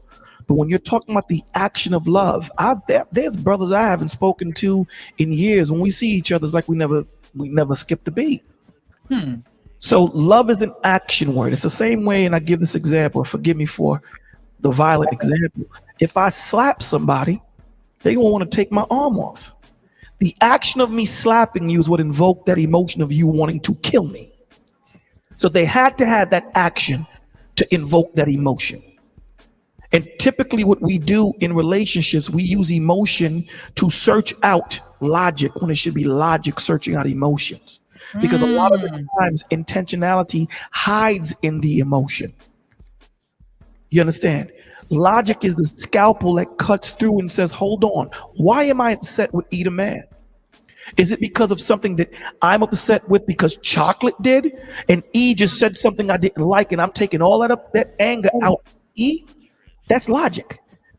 Emotion is, I'm just going to take it out on E. And E's going to be like, yo, Bola, I ain't even say anything like that for you to come. And that's the point. It's been okay for us to walk with emotions and not have logic, but to use it later to vilify the emotion, and we're doing it ass backward. I wanted D-Rock to be up here when I talked about this, and I'm glad. I feel like this kind of segues into where I wanted to kind of navigate the conversation a little bit. But how do you feel when people say marriage is a business? Marriage is okay. When you're looking at, when you're talking about a business, you're talking about a contract. And I understand it in this setup that we have. Contracts are cold. Contracts are not living. If you do something, this is what you get. There is no nuance to it, right? When you're looking at a marriage biblically, it's a covenant. It grows. And he can help me with this too, because understand there are going to be things that we didn't foresee that could happen that we're going to go through together and figure it out. You know, like I say to the marriage, to the couples that I counsel, the only perfect marriage I've ever seen is when two people decide that they're never going to leave each other. Yep, absolutely. That's perfect marriage. When you decide that there's no way out, when you already got one foot out the door, it's a wrap. And so to answer your question, some people think that it has to be one or the other, right? Because I do have a contract with the state when I go and get my marriage license, right? So it is a contract. But I tell people that is surface level. It's something so much deeper. And what Bolo is explaining is the covenant. Because the covenant now, when you come into covenant, it's almost like a spiritual bind. If I could say so. So now that covenant is something deeper that's not on that surface level. So when I hear guys say it's only a contract, see, I have no problem with people saying marriage is a contract because they're telling the truth. The problem comes when they say it's only a contract and it's not deeper than the surface level of what we see in this earth. And then that's the problem because it's so much more complex than it being only just a contract. And here's the crazy thing. And again, I'm sorry for making this biblical. I apologize, but forgive me. It's the difference between the covenant of Moses and the covenant of Christ. There's a distinct difference. The covenant of Moses couldn't save you. It only shaped you, right? It only made you look different. That's the contract, right? This is in the letter. But when we're looking at Christ, he brings the spirit. That's the portion that he is talking about, the covenant now. These are the things, the ups and downs that we're going to go through that contract could never have covered because we never foresaw it. We never foresaw it. But what's going to keep us together is that love, the action of it, the actionability of that love, right? Because at the end of the day, if you and I have to go on a mission, you'd rather go with that person that you know got your back opposed to that person you don't know anything about. And that's the courting portion of it. Getting to know that person's spirit, their character, their intentionality, their direction, if they will be there for you when you fall. As much information as you can get, it will help you to make the best decision that you can do. You might vet a woman or you might court a woman for a year and be like, yo, you know what? I'm good. She might say, I'm good. But you didn't defile her. You dig what I'm saying? And you didn't take her to all these extravagant places and all that. So it's not a win-win. I mean, a lose-lose. You move on, she moves on. The only thing y'all lost was time. So this is why we say, if you move with intentionality, the one thing you can never get back is time. That's why they say time is wasted on the youth. Now that I'm 52, I watch hummingbirds, man. I sit down, I look at flowers, I smell flowers. When I was young, I wasn't trying to do all that thing. I didn't have the appreciation for those things. But now that I'm old and I'm realizing that I'm on the other end of it, now you take the time to sit down and listen to a baby cry, to listen to the inflection of a voice and understand. Back then, I didn't have that time. So I try to instill this into the young men and young women now so that it's not wasted. So youth is not wasted on you. So that you could take this information and use it and do the best that you can to pick the wife or the husband that you want. And once we know that time is our most valuable resource, Shanika, that's why I'm not open to just giving it away freely, saying that, hey, I could do this forever and figure it out, or I could take 5 years, because that's the one thing I can get money. money comes and goes, but my time, once it's spent, I never get it back. So that's why I'm very intentional on my time. I'm very intentional with saying, what am I doing with this thing that I can't get back? First date, I'm taking you on a picnic. First date, I'm taking you on a picnic with an assortment of cheeses and a glass of wine, and we gonna sit down and talk. Shanique, I don't know. I just feel like a lot of people feel like the only difference between business and relationships is the emotion. And I guess maybe because I see emotion in business environments all the time, I've always felt like marriages and businesses were very synonymous. And that if we were to emulate businesses a little bit more within our relationships, then it would be helpful more than harmful. Well, no. Can I expound on why I said what I said though? Now, I want to ask her, what does she mean by that? Can you just let her expound on it first before you go on, please? Oh yeah, sure. Yeah, go ahead. Mm-hmm. What did you mean by that? If the businesses and the marriage echo each other, what do you mean by that?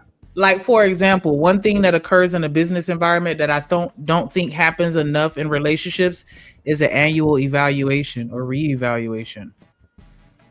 Like, it's just certain things that I feel that we do in businesses that we don't do at home. They call we family do at work. Well, see, if you have, that's a good point.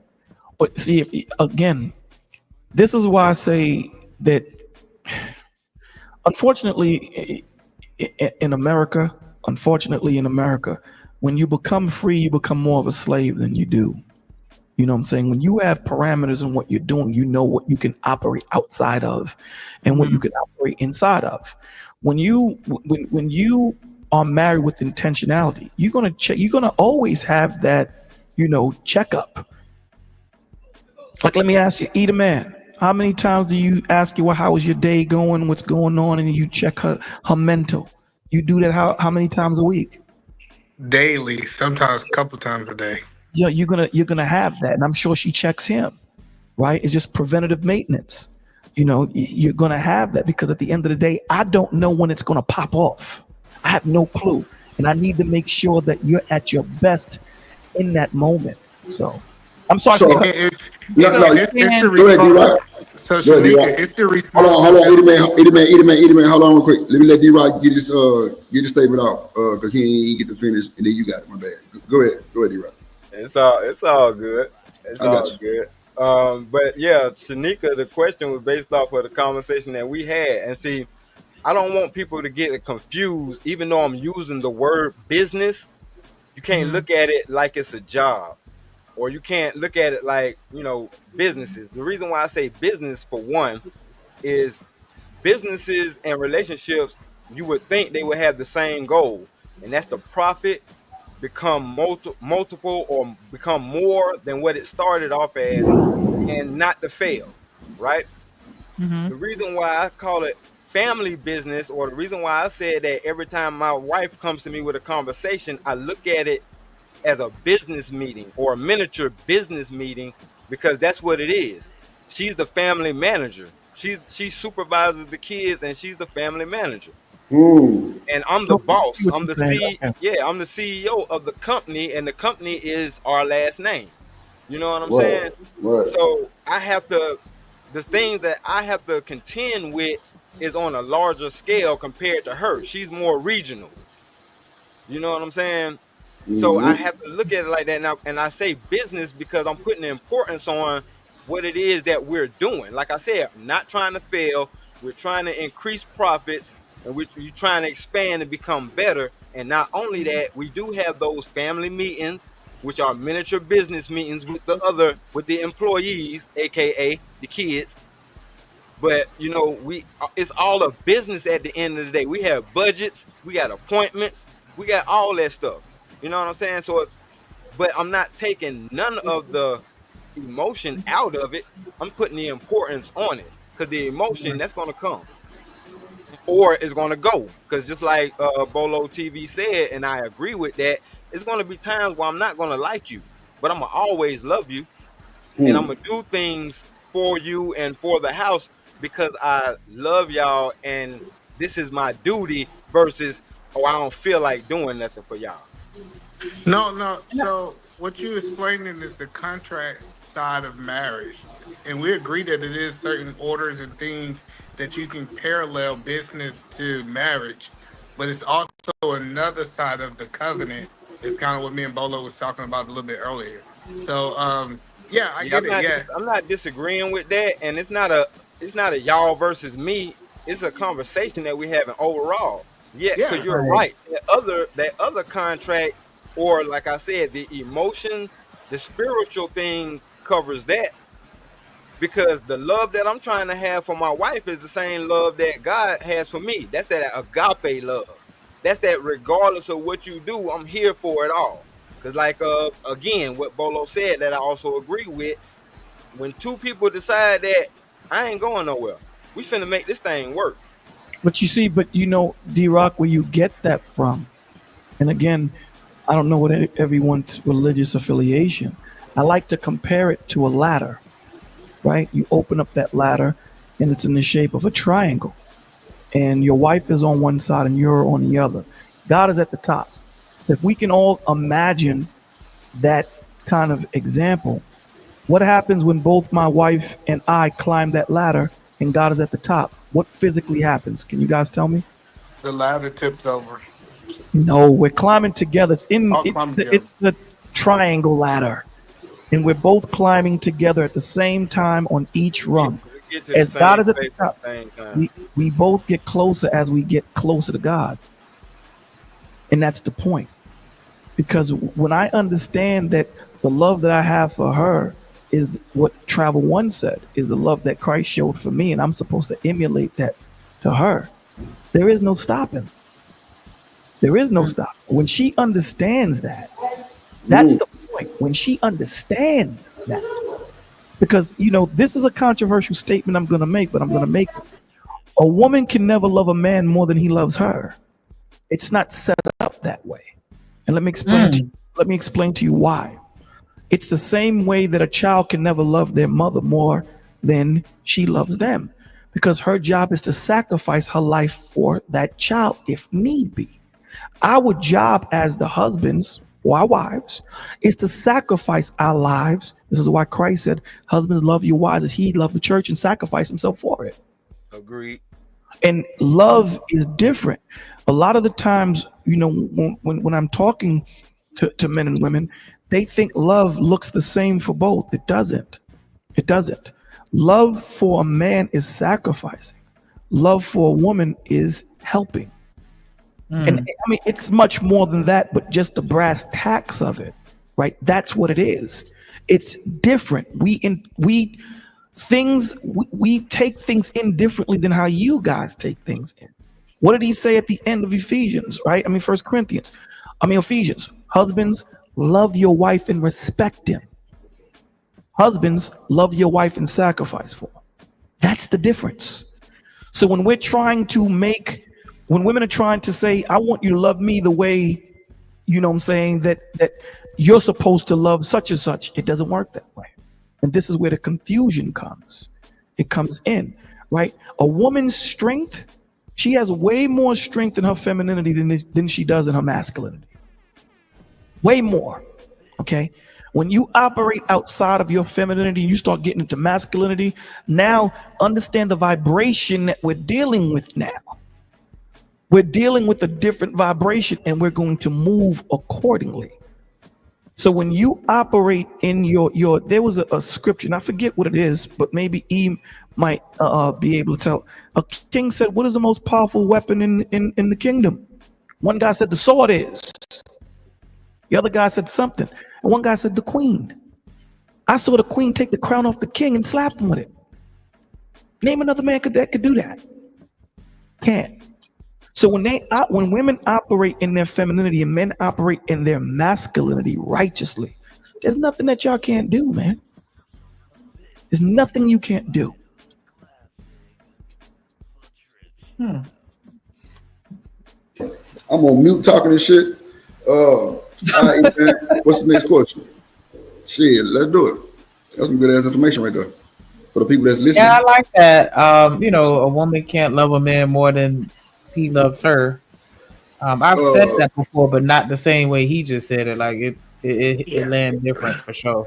But Shanika, the stuff that you were saying is supposed to happen within marriage. You're not crazy when you say a man's supposed to sit down with his wife and cast vision for the next year. As a leader, I'm supposed to be like, hey, this is where our family is going. These are the things that we're going to like getting What up, women to Ferg? buy into what you're gonna do. Just like I got my company, like me being married made me a better businessman because I already had time to do this with my wife, right?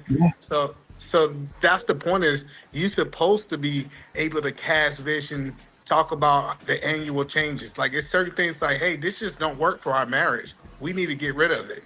Like if we don't adjust, because you gotta remember, both of us are changing. We're not staying the same. She's his counselor.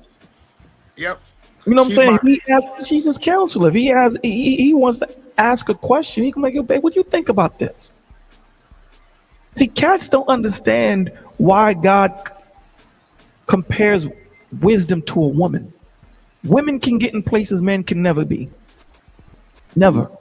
I've seen women walk into rooms where you got cats that are execs, powerful men, and they pay no attention to this woman. And she's ear hustling on the different conversations, writing things down. And she walks right up to the husband and says, you see that guy right there? Talk to him about football. See that guy right there? Talk to him about fishing. See that guy right there? Talk to him about economics. I would have never got that information if I was myself. Bolo. Yes, now, sir. You know. I ain't on my church microphone, so I'm gonna talk my shit. Excuse me for cussing, right?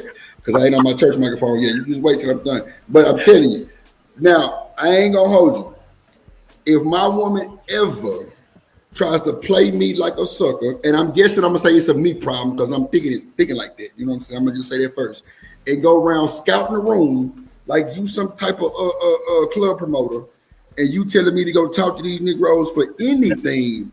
I'm going to have a problem with that. Yeah, but you're looking at it wrong. You're looking at it wrong. Drip, listen to what I'm saying to you, Drip. Check this out. Do you know what the difference is between a modern woman and a traditional woman is? It's mindset. Okay. A traditional woman can have 8 PhDs.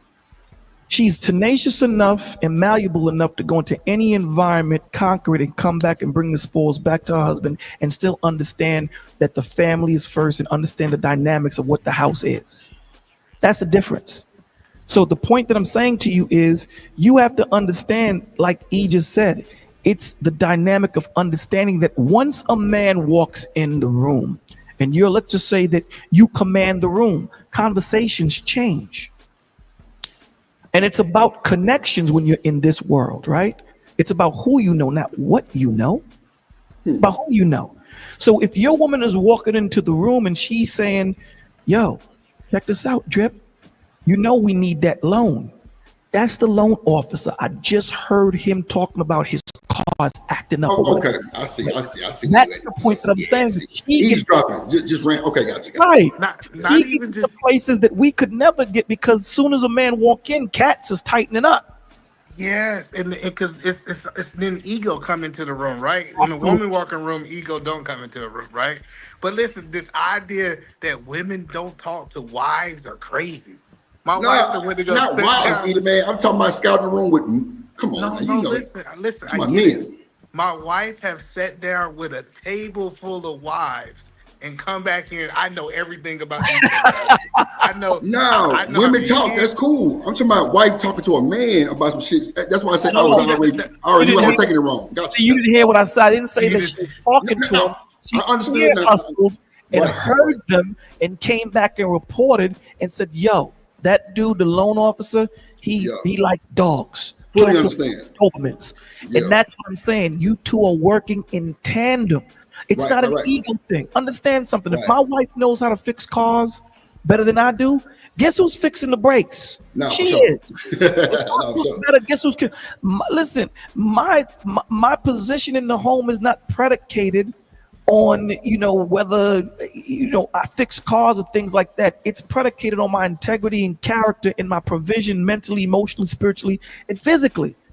That's what it's predicated on. Right. And knowing that there's gonna be times when I'm up and there's gonna be times when I'm down. So these cats that be talking about submission, here's the answer to submission. Here's the answer. Christ-like leadership demands submission. You don't have to have a conversation with her when you have that kind of leadership. Because what you have to understand, obedience is something that God demands. Submission is a choice that she chooses to give you. So your job is to make it or not make it just why wouldn't you submit to me? Right. That's what it's supposed to be. And she will have no question. You're not going to have to force open a rose. You get more of the beauty and the nectar out of it when you let it open up itself. I agree with that. I've been saying that the whole time. Like that shit come with time and bonding and you know, truth and loyalty and trust and all that type of shit. Now, I didn't hear the part where you said eavesdropping and you know, but now I fully understand now. That's true. Like women do pick that shit up quick because you know women gonna brag on their husband. Yeah, girl, my husband did this, he did that. He just got a new you know, promotion with the GM. Yeah, they gonna pick all that up. So yeah, you're absolutely right. Yeah, for sure. Listen, man, has everybody seen about a woman being resourceful? Yeah, has anybody here seen Braveheart? Do you remember what Braveheart said to the king? He said, yo, the people, the king said to Braveheart, the people follow me because I'll incarcerate them. The people follow you because they love you. When a person loves you, there's nothing that person won't do. They'll die for you. No, that's facts. That's the point. So when cats is talking about submitting, putting their foot on the throat of the woman, dog, she's only following you until the next best vine comes. When that vine comes by and she can take that vine and hold on and take her weight, she's out. You know why? Because you didn't nurture her spirit, emotion. You didn't nurture. You didn't nurture it. When you see those old people in Walmart at 98 years old holding hands, you don't sit there and say, damn, they moving like they 22. It wasn't just a physical thing. They connected spiritually, emotionally, and mentally. That's how my grandma was. And my grandpa boy, shit, that boy still smack on the ass. Yeah, I'm like, damn, that's crazy, Paul. But I mean, but bro, like that's the vibe they had. Like it was like I still want to hear this talk because according to them, this is too simpish. Man, but meanwhile, those are the same dudes that talk, and this is what bugs me out. I think E's still here. This is the thing that bugs me out. These cats spend the whole weekend talking about women that they don't want, and spend 10 minutes on talking about the women they do want. Facts. And then say, how come I don't have the woman? Your vibe attracts your tribe. What you focus on is what you want to become. That's super deep. Different. That makes no sense to me. Your vibe attracts your tribe. That's absolutely deep right there. Paralysis of analysis, they call it in counseling. You get so paralyzed and analytical of what you're thinking of that moment passes you by. That's real.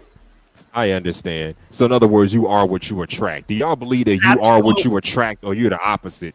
Yeah, I don't know, because I got some pushback on that, because I believe sometimes you're the opposite of what you attract. You could be a precious treasure and still attract dirty, filthy trash, or vice versa. Listen, I can tell you from my experience, I consider myself a pseudo treasure, but I still attract trash ass women or pseudo trash women. So maybe I am what I'm attracting. I'm the opposite of what I attract. That makes no sense. Hustler, you be tricky. That's why you got them sack chasers. That's not what it is. I got those what? Sack chasers. Understand something. When you, let's say, if you have a prominent job, why do good men have hot women chasing them? Explain that, somebody. Well, let's say you have a prominent job, and you put out something in Indeed saying that you need someone to hire, and they need to have this, that, and the third. You're always going to get people that are not qualified, right? That apply for the job, right? Your job is to vet them and make sure that you get the best person for the job. That happens with everything. Right. You know what I'm saying? That happens with all. So it's not your vibe attracts your tribe, meaning when you're focused, when 98% of your focus is this is what you're going to attract. You dig what I'm saying? As soon as Thursday night hit, these cats jump on their platforms and all they talk about is the women that they don't want. I'm talking about 30 hours straight. I don't know what kind of damn energy these cats have, but that's what they're talking about. I had one dude talk about birds. He was talking about, I don't deal with birds. Women are birds. I'm staying sucker free. And y'all might know who I'm talking about just by me saying that. I'm staying sucker free. So I said, I just want to ask you a question. I said, right. I said, are you married?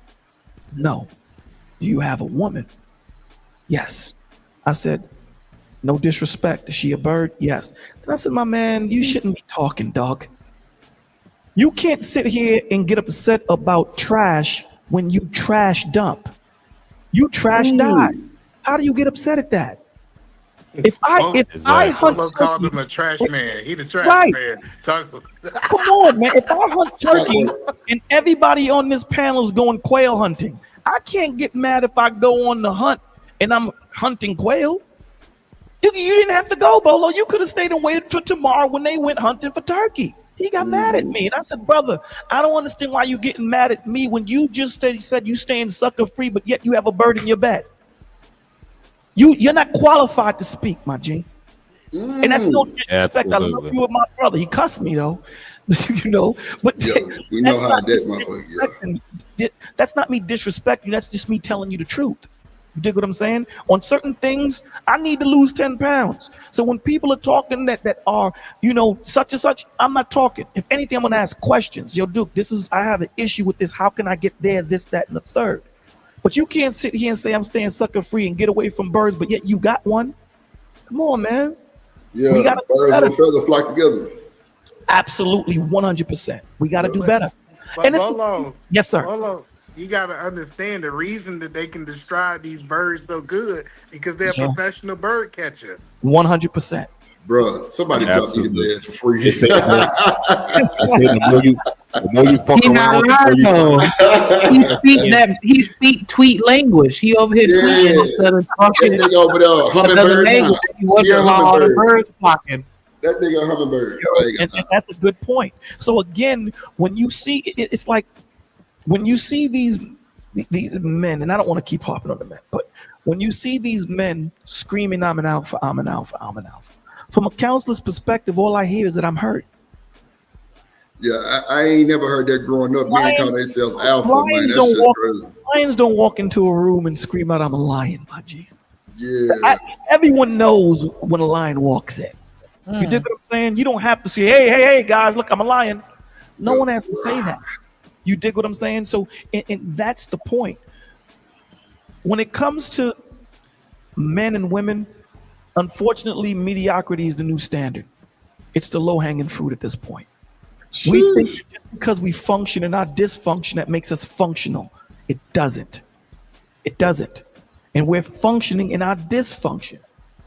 You dig what I'm saying? That's like you having a computer with a virus in it. What happens? The computer goes into safe mode, and there's certain things you have access to, but you don't have access to everything. And because you don't have the money to get it fixed, you operate it the way it is.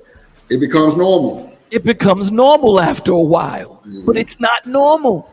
And that's the point. Because when you take them, it's like if you lived in darkness all your life, when you finally see light, it hurts your eyes and you think it's evil.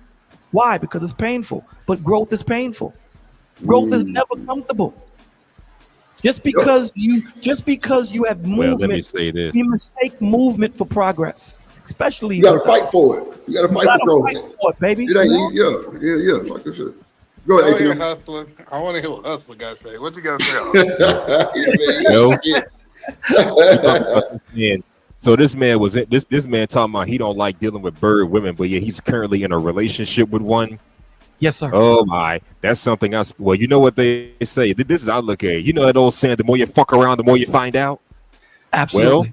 Well, I speak on the dark side of female nature because that's what I had to do. I had to fuck around with these women, and I found out how devious some of them can be.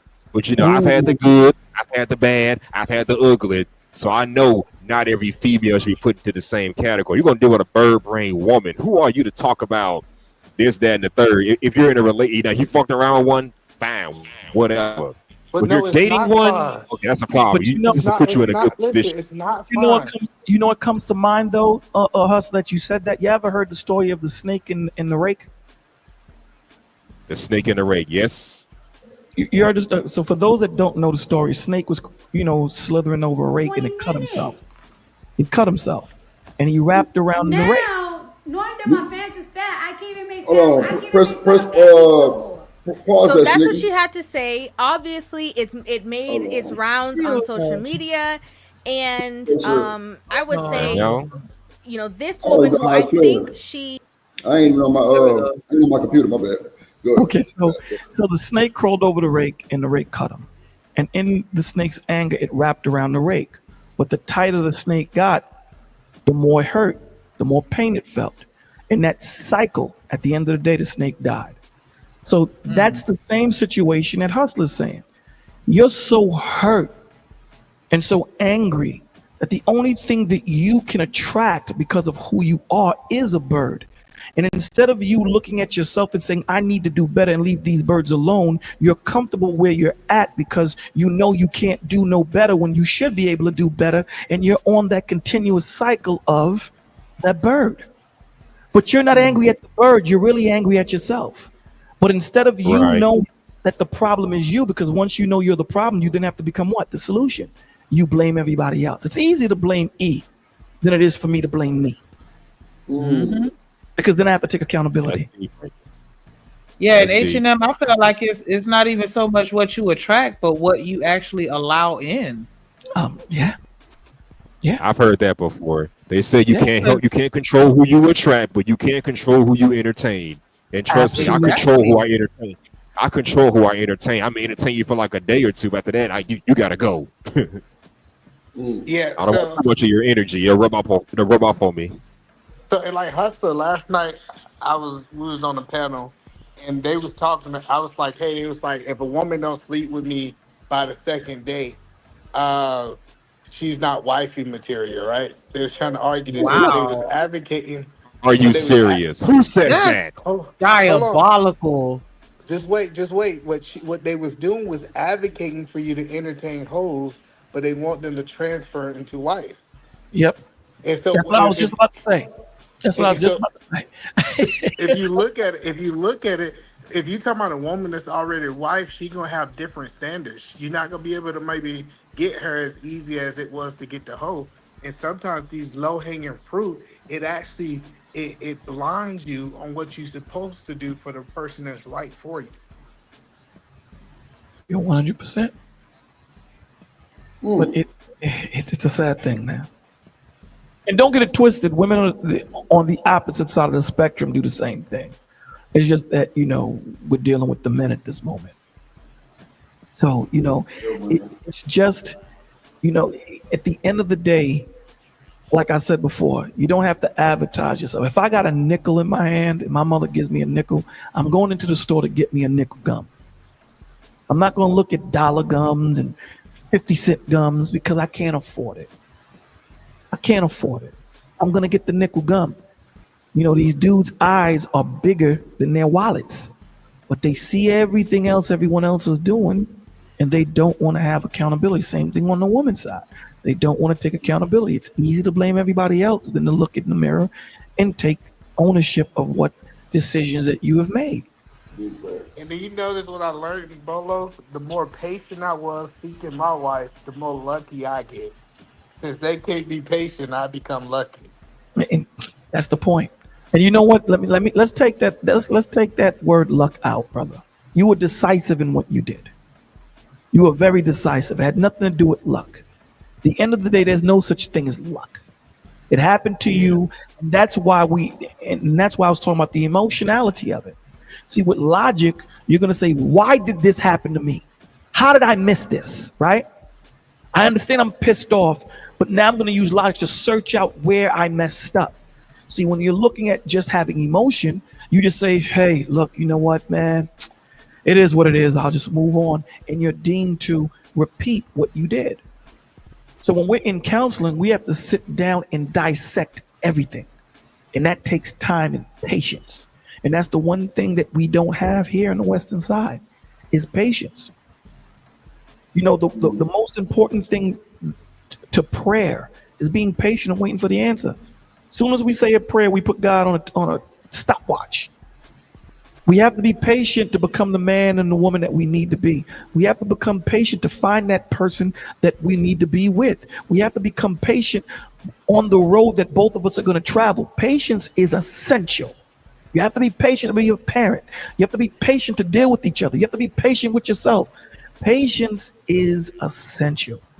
And unfortunately, it's very lacking in this generation now. No, that's real. That's great. Yeah, patience is not.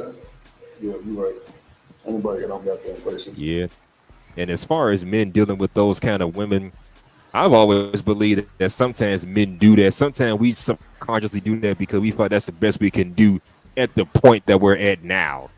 I mean, come on. When you were like in your early 20s, a broke college student or whatever, doing whatever, trying to hustle and build yourself, you're in the what they call construction state. You're at the I can't find a proper word. You're like under construction, in develop. So you feel like that's the best you can probably get until you can get yourself in order and get those right kind of women. I've heard men speak on that too. Hell, I used to feel that same way. But that's a self-image. That's a self, but that's a problem. If I'm building myself It up, is. there's no need for me to be in a Benz when I know I can't afford it. When I know that I'm not that man that I need to be in the moment, but I have a vision of what type of man I want to be. I should not be in a Benz because I'm causing more issues and stagnating myself because I'm becoming too heavy in this moment when I should be fleet feet. I should be light. I'm adding extra weight and tethering myself to a situation that can change my trajectory. So because I'm dealing with this woman and I get her pregnant, now what? Now any resource that I had that was going towards school, I now have to funnel towards, now I have a child. Hopefully it works out, because if not, if I go for child support, it's worse. It messes up my mental. So do you see how much we add to ourselves? It's a self-inflicting issue. But because this society teaches always blame somebody but not look in the mirror, this is why mental illness is so prevalent today. Because we don't deal with the issues. Yep. That's a fact. Well, Shanika, I'm tired of dealing with your black ass. I want a divorce. Bolo is here. Let's go get it done. I ain't got time. Nope. I ain't going nowhere. Just like Jennifer Hudson, Jennifer Holiday. No, I ain't going. I ain't going. Lord have mercy. Nah, that's it. Man, what eat a man ass up? Nah, that's real though, because like I ain't heard nobody break that shit down like that before. But it's funny that we do argue about the women we don't want and can never communicate and say the shit that we do want. But you know, Drip gonna have this unique space like Eater Man say. I'm the one that be saying what I want. Like I'll be like, bro, I need me something like this, or I'll be like, nah, I ain't going with that. You know what I'm saying? Because bro, somebody made a comment the other day in the chat that was like, well, if Drip don't marry fast, he gonna produce a single mama. I'm like, no, I almost cussed my boy Bolo. No, the F I'm not, man, bro. That shit really like offended me. Like, bro, why would you say something like that? That shit like, you know what's so awesome about what you just did? What's so awesome about what you just did was that's growth, dog. As brothers and sisters, what we're supposed to promote is growth. So when you say, you know what, Bolo's here, I'm not gonna cuss. Anybody else would interpret that to say, man, come on, man, who Bolo is. It's not about who I am. It's about us all growing together. And that you're making you're sitting there saying, I'm going to make a conscious decision. And when you see these panels, there's nobody there holding anyone accountable. Yeah. Everybody goes into the rabbit hole together.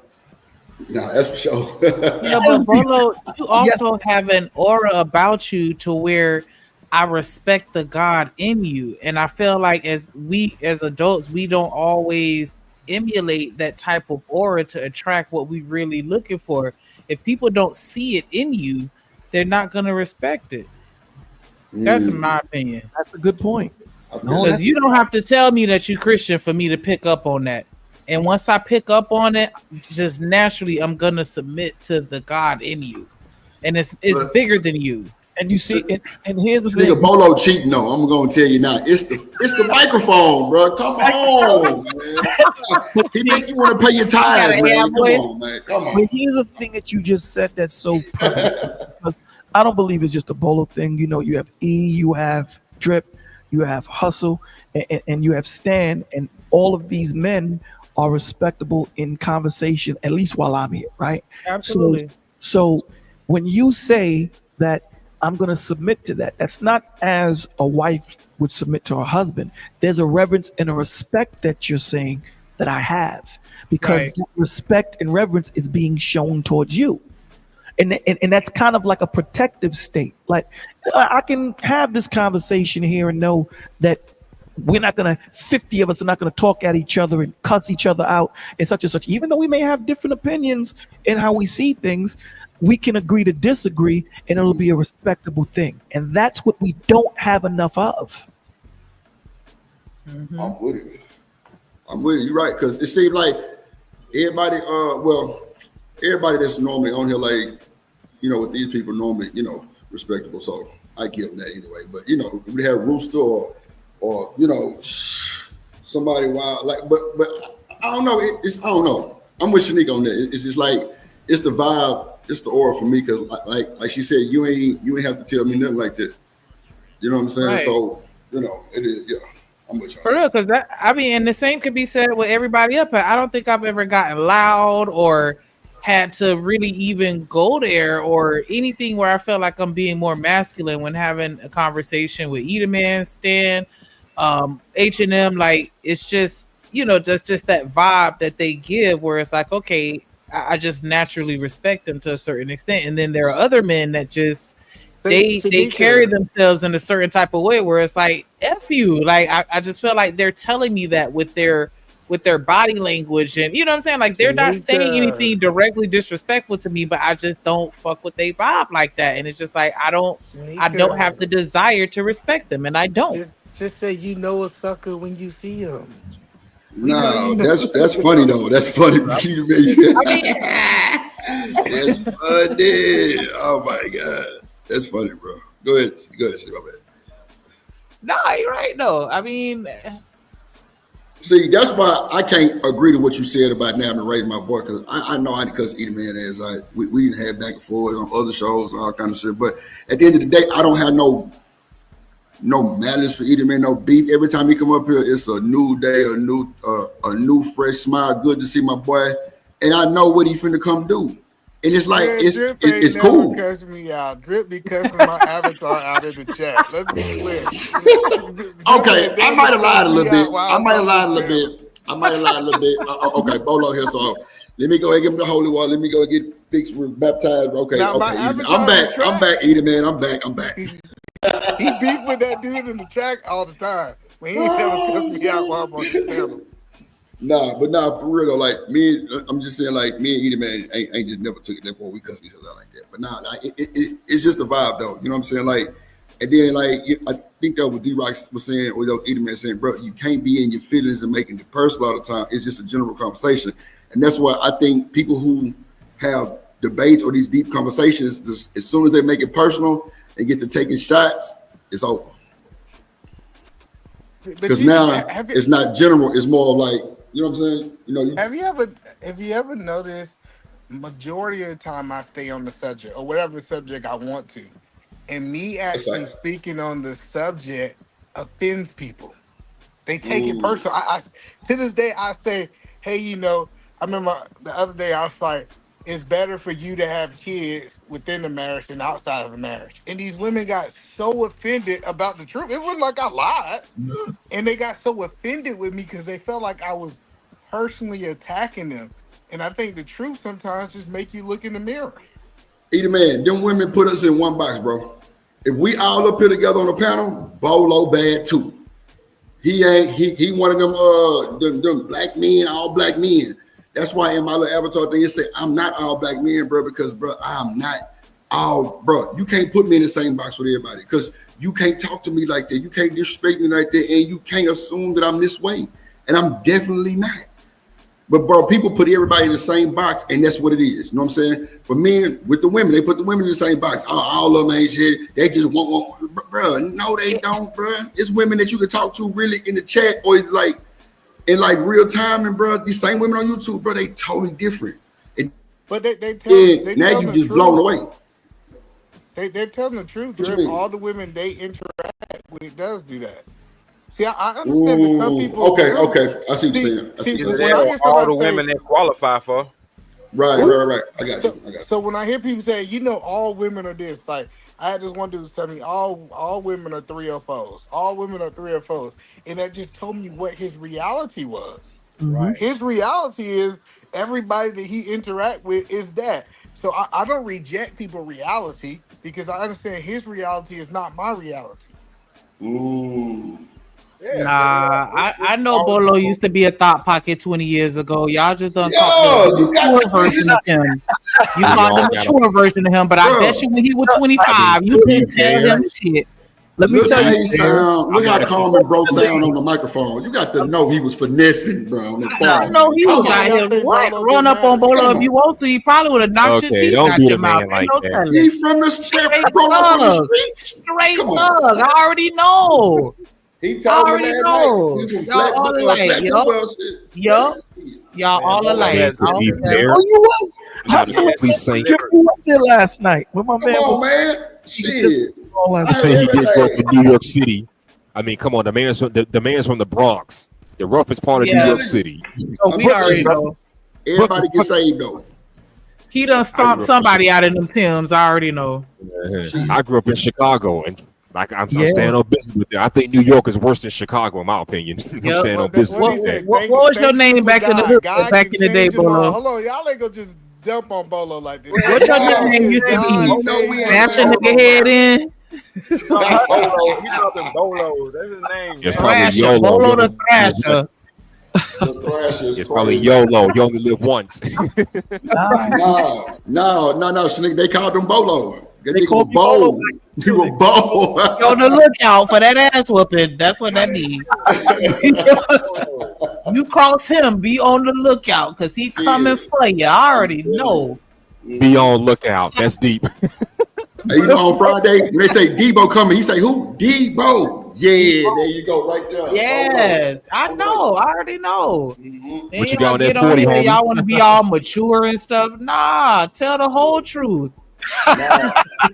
One thing Y'all about Bolo crazy. though, Sneaker, that I've learned, Yep. bro don't mind. Like he don't mind To telling be you, and fair, that's what make it so much real because he don't mind telling you transparent shit that you would think. And Vaughn Brown, that's another one, bro. Like I would have never known just some of the stuff that these men come together and talk about, bro. But hey, I'm with it because transparency is like making yourself vulnerable, bro, so you can just accept and speak. You know what I'm saying? You know, like you know, But take look, the hey, good word Drip, and give. Yeah, good. Drip, that's what I'm saying. Thank God. Thank you for God, because God scraped his hand on picking me up. That's how low I was. Real shit. I tell people this right here is that where I was at is not a reflection of who I am today because I got the divine one inside of me. Shit, talk It don't matter Yeah, how I already know it- you was I just. remember talking to Eater Man 2 years ago. That's why I'm like, He looked like the type that like to slam you on the neck. I already know Eater Man. Like, yeah, he was over here breaking necks, literally. Because He 2 the years man was in ago, Atlanta. Turning heads and breaking necks. Oh, just big, like Either man was I'm on not a Cecil saint Road with either. Shorty Low. I'm telling you, he was on Cecil Road with Shorty Low now. I'm trying to tell you, he was out there. Eater Man was getting kicked out of clubs. I already know. Definitely that. He was the bouncer. See? Shit, he was kicking them up. Telling you, boy. He was a bouncer, all right. He sure wasn't built on like staff one. though. He Shit. was still bouncing. What they say, but God. But God is turning around. Delivered. I've been in Atlanta for 27 years myself. Man, look, you can't tell me a whole bunch about females that I don't already know. Come on. Thanks Yeah, to we the already game. know because I Taught me was early. swinging around to you a pimp named Slickback. Hell yeah. Yeah, I already know. I know. I'm telling you, all y'all predictable. And get what? Shanika? And get what, Shanika? You was a pimp too. Yeah, we know about you too, Broward County. You and Kodak, Gremlins. Yeah, we know. We know what time it was. Yeah, y'all was out there. Lady Nah, Pimp was a I had lady. willing participants. Lady Dimp was a lady pimp. Good answer. Holy shit.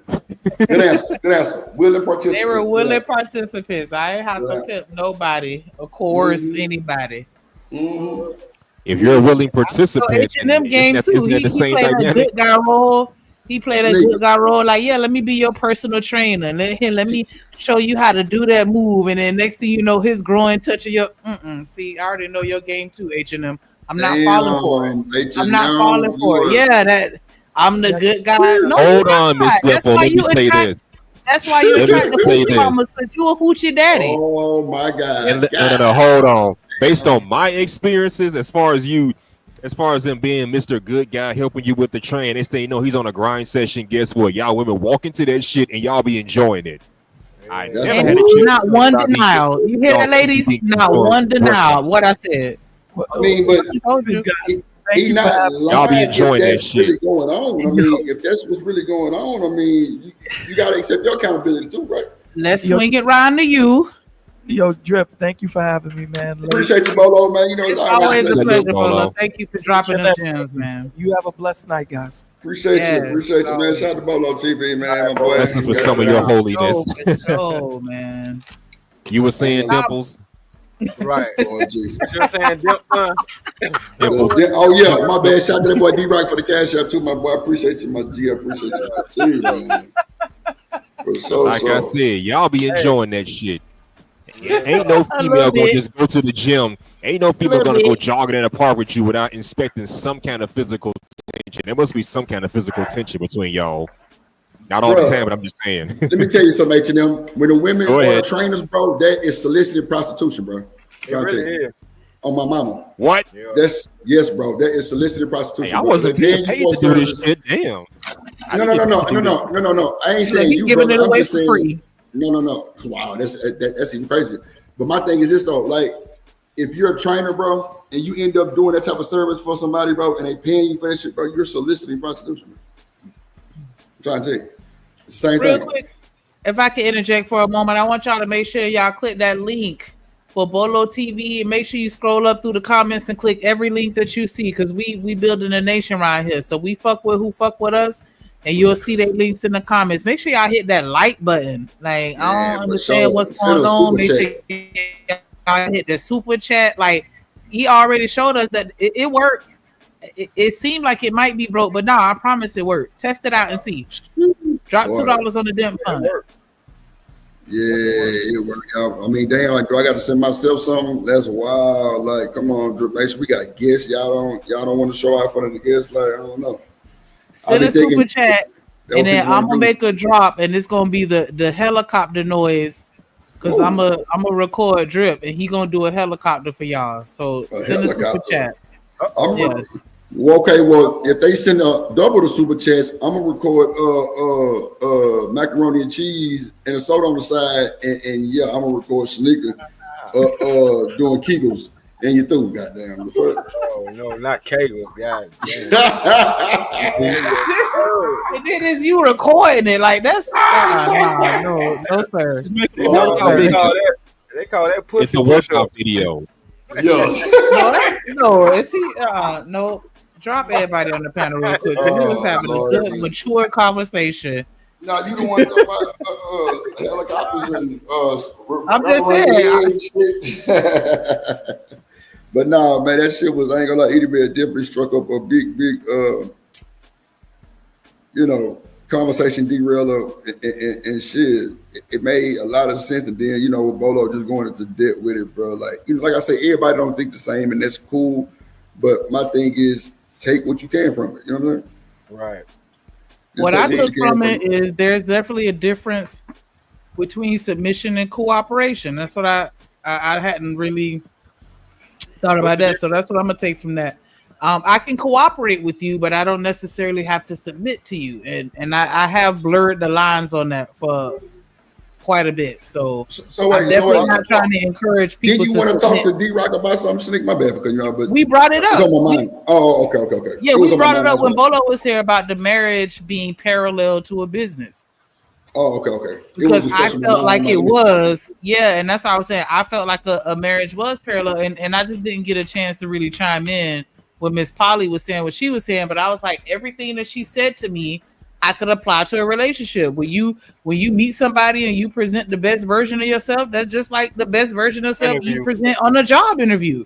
It's an interview. They say that there's no emotions. There are emotions. People are passionate about getting that money. You have people that really love what they do and they passionate about what they do, and then you got people that just there for the check and what they can get out of that position. That's the same thing in a relationship. Some people gonna be there for the money. Some gonna have a passion for what they do. Like I didn't see it as anything different. When you at a job, if you fuck up, they gonna work with you. They gonna put you on the corrective action plan. They gonna try to figure out what's going on in your life. And and once they realize that you not doing what you're supposed to do over a prolonged period of time, did they dismiss you the same way a person would in a relationship? Like, you're replaceable in a relationship the same way you are at a job. You on a probationary period. You like, I felt like it's exactly the same. Well, okay, I won't say exactly. And going from girlfriend to fiance, from fiance to wife, all of those are promotions. Exactly. And when you get married, they tell you, your wife tell you what you can and can't do the same way your husband tell you what you can and can't do the same way your job tell you what you can and can't do. Because I can't even post what I want on my social media because of my job. So they run my life even when I'm not at work, when I'm not around them. I still have to be considerate of them. Like it just seemed very parallel to me, and to make it seem like it's a completely different thing, that was just crazy to me. But I don't know. Like I think it's very same. You're dealing with finances, you're managing things together, like you were saying, D-Rock. Like, the management has to be on the same team and on the same page for the frontline staff, which is the children. Y'all got to be on the same page if you're trying to raise these kids. Like, I don't know. You putting in time, you getting paid from it. Sometimes you get the instant gratification. Sometimes you got to wait a little bit longer before you get what you're looking for. Like, I don't see how it could be very different. What up, Coach Ferg? And those are the parallels when you do really put it to a business. You know what I'm saying? Those are definitely the parallels. I'm glad you expounded on that. Because like I said, there's meetings, you know what I'm saying? There's anniversaries, like, you know what I'm saying? All them type of things, we have to look at it like a business. Because you don't want to be late to them. You don't want to miss them. Yeah, and you definitely want to meet those goals and objectives. You signing a contract. It's sex involved in both. Oh no, I hate to say that, but are they not fucking at work? Okay, oh damn! Like so, what's really the big difference between a business and a marriage? When you're merging, shouldn't you merge with another company that can benefit you in some type of way? Right. You should be. When you get married, aren't you supposed to make a cognizant decision of how y'all two families are going to align with one another, or do you just not even care? Right. A lot of people don't, though. A lot of people don't even know they other people's family. Right. That's crazy to me. But that was pretty much my thing as far as like, is it really that different? Real quick, I want to give a shout out to Von Bryan with the $10 super chat. He said, "Be not weary in well doing, for in due season you shall reap if you faint not." Peace and blessings. That's a word right there. Definitely want to hype you up with that one. Hype me up.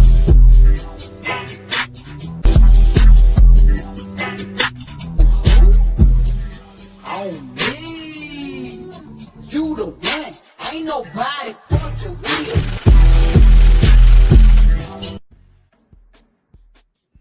Yes, definitely appreciate that shout out. What say ye, Coach? Do you think that there are parallels within a business and a relationship? Or do you think that we shouldn't look at it that way? What's up, Al?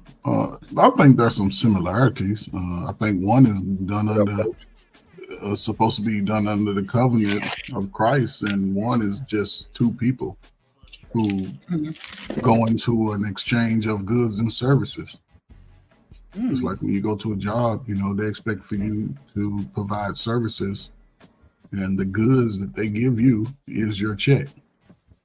Right. So, but that has nothing to do with really, just under the covenant of, God per se. You can walk away from a job and just be done with it. You ain't got to call them. They'll just, assume that you are no call, no show. It might give you a phone call or two, but divorce, you got to go through a whole little process. So I don't look to ever get divorced. I heard y'all talking about success, and somebody brought it to my attention. Shout out to JT. A successful marriage is death. Yep, I agree with that. It's not about everything that we accumulate in the process, but if I get, hopefully I'll make it to 80 85. My grandfather was 94. My daddy was 80. If I get somewhere in the middle, I'll be good. And, you know, I don't know who will go first, you know, but if we still together and we leave each other, you know, due to that, then I would think that's a success. So are you saying that if I meet someone and we date for 3 years and then we get married and then I realized I didn't necessarily vet him properly, are you suggesting, and it's not anything extreme where I'm being abused or anything where it's just like, okay, yeah, you definitely need to leave for your safety.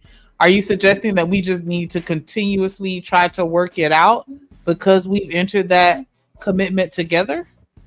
Well, what are some of the things under the covenant that that's applicable for divorce?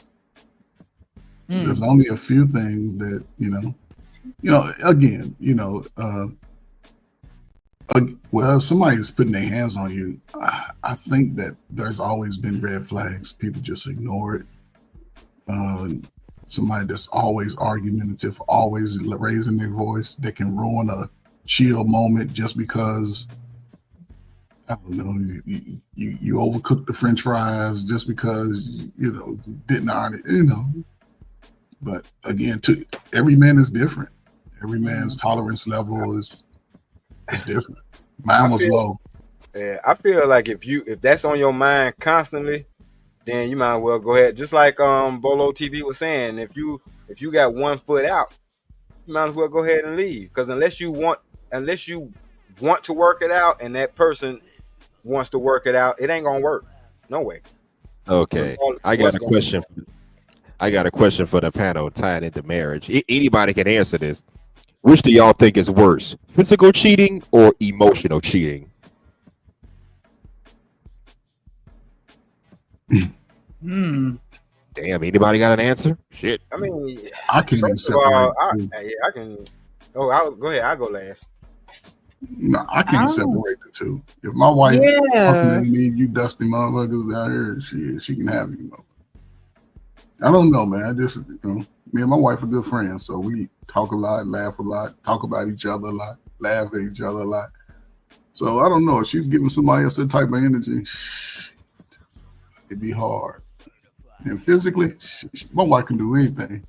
So I sleep with one of you crusty niggas out here. Crusty. Well, I'm just saying, she get that energy with me. You know what I'm saying?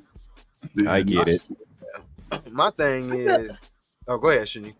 Oh no, because I'm gonna say I'm on the fence. I feel like they're both equal to me, right? Yeah. But I guess if I absolutely had to choose, then I would feel like the emotional is gonna hit me just a little bit harder. Because if it's just a physical thing, I may be able to lie and convince myself that it was nothing but purely carnal flesh, desires of the flesh. Yeah, but yeah, you know what I'm saying? But if you're emotionally cheating, like you love this person, you have a connection with this person, like that would hit me a little harder, knowing that you know what I'm saying? Like you have an emotional bond with this person, as opposed to I got drunk and had a one night stand with somebody because I had an altered state of consciousness. Yeah, have that one night. Well, here's the thing about it. You see, unlike men who can sleep with a woman and never look back, a woman will sleep with a man and she got that man on her mind for I don't know who knows how long. So that physical cheating can possibly lead to emotional cheating, if that makes any sense. Yeah, I understand. It's gonna be the mind first. I'm sorry, Stan, go ahead. No, I'm saying I feel like both of them are hurtful because if she's giving somebody else her mind, you through. So. But if she giving somebody else her body, you definitely through. But a lot of times you can't get you can't get one without the other when it comes to women. Yeah, man. If your wife getting piped down, right? And if your wife getting, it ain't no coming back from that. That's why I said, yeah, your wife getting piped down by some. Your wife getting piped down by some other man. She gonna have that man on her mind, even if it was just a one time thing. She gonna be too distracted by him. You are too. Even if you don't know that nigga face, you will never be able to unsee somebody else piping down your wife. Man, because you know how she like it, upside down off the shower pole, and she gonna let him give it. I'll say this, man. You know, I don't know, man. Again, each man's tolerance level is different. You know, I don't know, man. I don't know how to answer it, man. My wife do anything outside of what we've been, I guess, building. Then she can have all that shit. She can. I wouldn't fight it. I wouldn't fight it. You know, but I can rebuild, and she can go on out there and be on YouTube crying about how I just cut her ass off. I've always been like it. I wouldn't. If I got to 2 years and it wasn't going nowhere, I would just sort of just end it. You know, I wasn't going to go into 3-5 years. I did that in high school. So anything as an adult. Can I add something real quick to H&M's question? The problem with the mental versus the physical is the way she think about having sex with him might not even be as good as the real thing. But I'm saying, while she imagining what it might be, oh man, it's a wrap. Cause and just imagine, you know, people. I think people take verbal communication for granted. If you get that right voice that's vibrating through her ear and shimmering down to her toes, right, man, your ass in trouble. Mm-hmm. And if he got a hammer, pack your bags. Yep, cause your girl about to get nailed. Oh, she's nailed already. What up, trucker? Hey, what's up, y'all? Hey, everybody. Hey, ladies. Hey, you think physical cheating is worse than emotional cheating? I think emotional cheating is worse than physical. I'm gonna give you an example. I'm gonna give you 2 examples, right? Y'all seen the movies, right? 2 of these movies. Temptation, 1. But the one that I was talking about, that I really, really, really talk about, is Thinking Like a Man 2. Remember the lawyer and his wife? And in the scene, he said, I remember on March, or I think it was May 17th, you came home and made love to me like you never did before. And he said, was you think that was when you was thinking about him while we was having sex? She was like, yeah. That's more of a, I think that's more depression. I mean, that happens more often than the physical. Believe it or not. They ain't gonna admit it, but it does.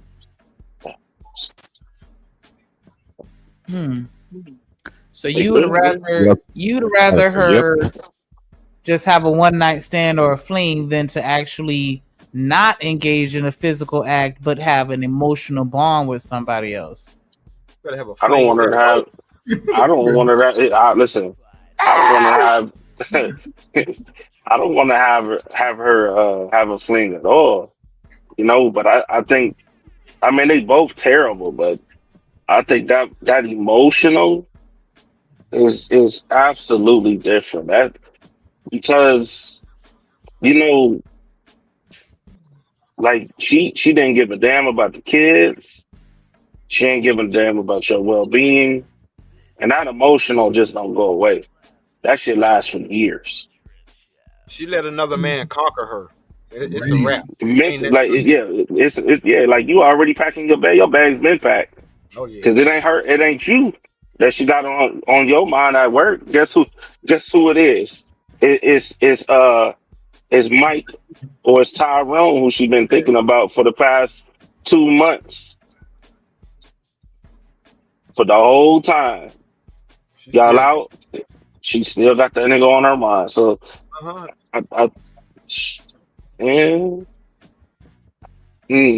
think that's that thing that I'm thinking about. Devastating. Like imagine Shanika, you like, man, My nigga been piping me down like he ain't never been since we've been rocking together for the past 10 years. That nigga been piping me down like never. And the whole time, the reason why he piping me down because he thinking about another female. He treating you different. He ain't talk. He ain't. He know he ain't. You know he ain't talking. He not talking the same. You know the emotional part. He not talking to you like he used to. He not calling you like he used to. He ain't checking your oil in your car like he used to. Damn your oil, damn your tire pressure. I hope that go while you're on the He interstate. ain't doing none of that. He thinking about the whole time he doing all this goofy shit, and then next thing you know, he gonna be paying her bills here and dropping you off to go help her get her from her car. Dumb shit like that. That's where the emotional part comes in. Like it's levels to it. Man. But a lot of times people already come into their marriage with those things going on. Exactly. They have them going on already. So Exactly. Exactly. That's what I'm saying. Like you know, they say like 75% of women got a plan B. Pressure. Trust me, Plan B. I told you my ex-wife ended up, she was cheating on me with the dude that was dropping her off at visitation. Damn. Bro, I went to a baby shower and the girl liked me while her damn dude was there, my nigga. Oh yeah, I got I don't, bro. I mean, I'm like, come on, dog. Pressure. That. She had the baby shower in the Burberry shirt that you got her for Valentine's Day. Oh wow. I'm just saying though, man. It's like, just take it to. I mean, they both bad, but emotional, dog, is something totally. It's different for women because for women with men, emotional wise, you I don't think it's lost no it. different. I don't think it's no different. Or physical and emotional.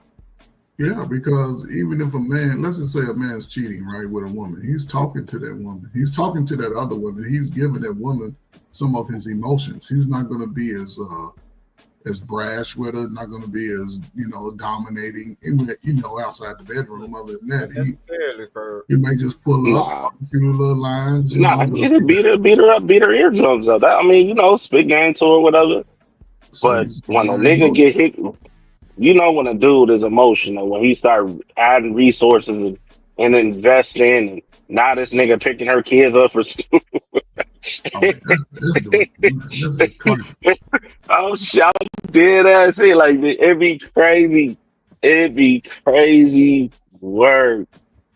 Oh my god, man. And then you gotta think like that's why that work husband, work wife shit, something treacherous. Cause that shit is emotional right there. You done lost your wife to work, man. He at work and you supposed to be focusing on the family. Meanwhile, you between the warehouse shit, chopping it up and hugging and kissing. You don't even do that shit at home with me, but you doing it with this goofy ass nigga. Yep. I talked about work. I talked about work husbands and work wives in the previous live I did back in February. I recommend if you do what you want when you're single, but when you're in a whole marriage, all bets are off. But then again, I recommend you don't fuck around with anybody at the workplace because that's how shit go wrong. So I know. When the females initiated, boy, it'd be hard for them niggas to say no. But that's when you. I mean, you got managers fucking the coworkers and shit. Coworkers fucking with each other. I know a girl right now dealing with a dude that she used to work with directly. They've been doing something for 2 years, so I know it happens. Bro, I got a management position because of some stuff like that. The manager ended up stalking the girl and ended up getting fired. When he got fired, he ended up setting her on fire in real life. Yeah. And I fire. Man, hey, I ain't gonna hold you, bro. I had a nigga. I I can't say his name because I know you're in the chat listening. I ain't gonna, but I gotta tell it, bro. I'm sorry. I gotta tell it. Man, y'all niggas. Man, listen. This nigga, I'm working at the Honda plant, right? Now, meanwhile, the husband works morning time, but the wife works daytime, nighttime. So somehow, some way, the work husband, work wife shit came into fruition, right? Talking about she bringing food, she cooking for this nigga. She bringing food to the job, nigga. I ain't talking about plates, nigga. She bringing pots, big pots.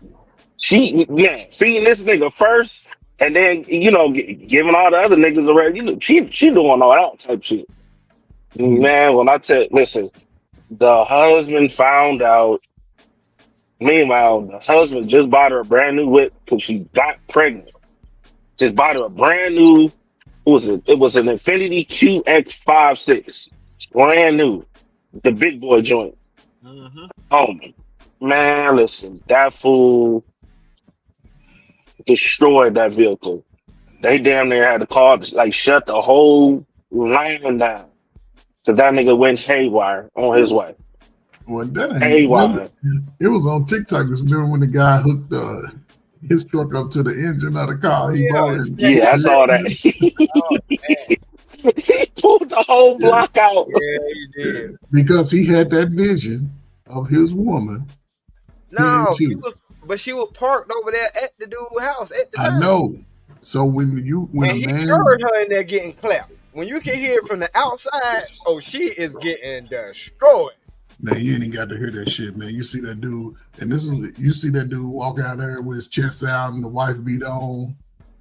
Man, you can visualize that whole thing in your head. That's how you visualize. She liked certain positions. Right. He did your wife like baby boy mama got done. I ain't gonna hold you though. Pool, I ain't gonna hold you. I would have done that same shit. I'm gonna be real with y'all. I would have pulled that damn engine out too. That fool had a dually, big boy style. That mean, he yanked that mother out, pulled that whole thing out. I had now you gonna protect 6 months ago. I had a dream that my wife was cheating on me with Tupac. What the? Man, I woke up by that dream. I'm serious. I think I said it before. No, I said it before. I'll never forget. I was dreaming, and we was at the beach. She came with me. Then I was like, damn, where'd she go? I look up, her and Tupac come strolling down the beach like they've been together all. Man, I was cussing in my dream. I woke up. I went straight to my wife. I was like, man, what the hell are you doing? You cheating on me? Man, she's like, boy, what's wrong with you? I said, man, your ass was on the beach with Tupac and shit. What the hell? You better not be cheating on me. She said, boy, your ass is crazy. She get around. That's what it was. You already knew. Hey, boy. My wife had a dream that I cheated on her. That's why I woke up so.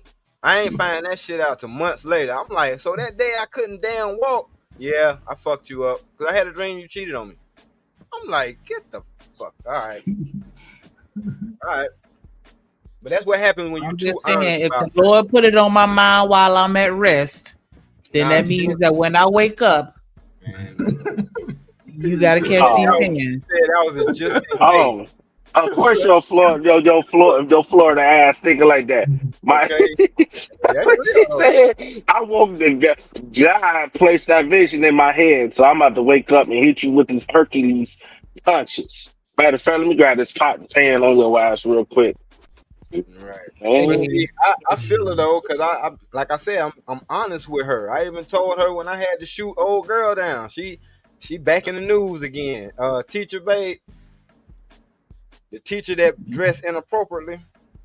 Shit, which one, man? It's about 20. Yeah, I know I saw one. With Patrice Brown. She used to work out at the gym that I was at. And oh Lord. But the gym was like one of the little things that we had in there, and I ran the whole facility. And we had that conversation on a Tuesday, and she went viral that Monday morning. Man, I'm like, Shawty, you straight and all that, but no, I'm good. I'm good with what I got. You know what I'm saying? Like I seen the vision. I already told her I wanted to marry her and all that stuff. And this was before we got married. And when she, I told my wife about it. She ain't, she ain't think nothing of it or whatever. But I'm sure she Googled her ass later on, and she was like, "Damn, yeah." Because what me and you got is way better than that shit. She looked good though. I think God is She a testing single, me. but she a single. Yeah, God was damn sure was testing me.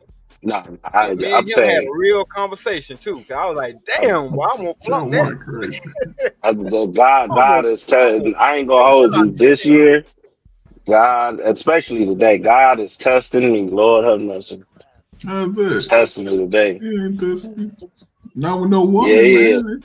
Yeah, he did. He tested me with a woman. Yeah, he is. I'm like, man. We get tested a lot. Hey, that's why He people try to act like he tested. we can't be married. No, people still test us. Yeah, I got But I'm gonna keep it to myself. I want to say it Nah, out bro, loud, y'all. keep it real. I Bro. ain't gonna hold you. I For ain't real. gonna hold you. I Act want to like say it out loud, but no, I'm saying it's act like going. you don't do nothing. Go ahead and put it out there. You curved it, so come on with it. Well, I No. hope you did. Then curve it, then we can move on to the next. but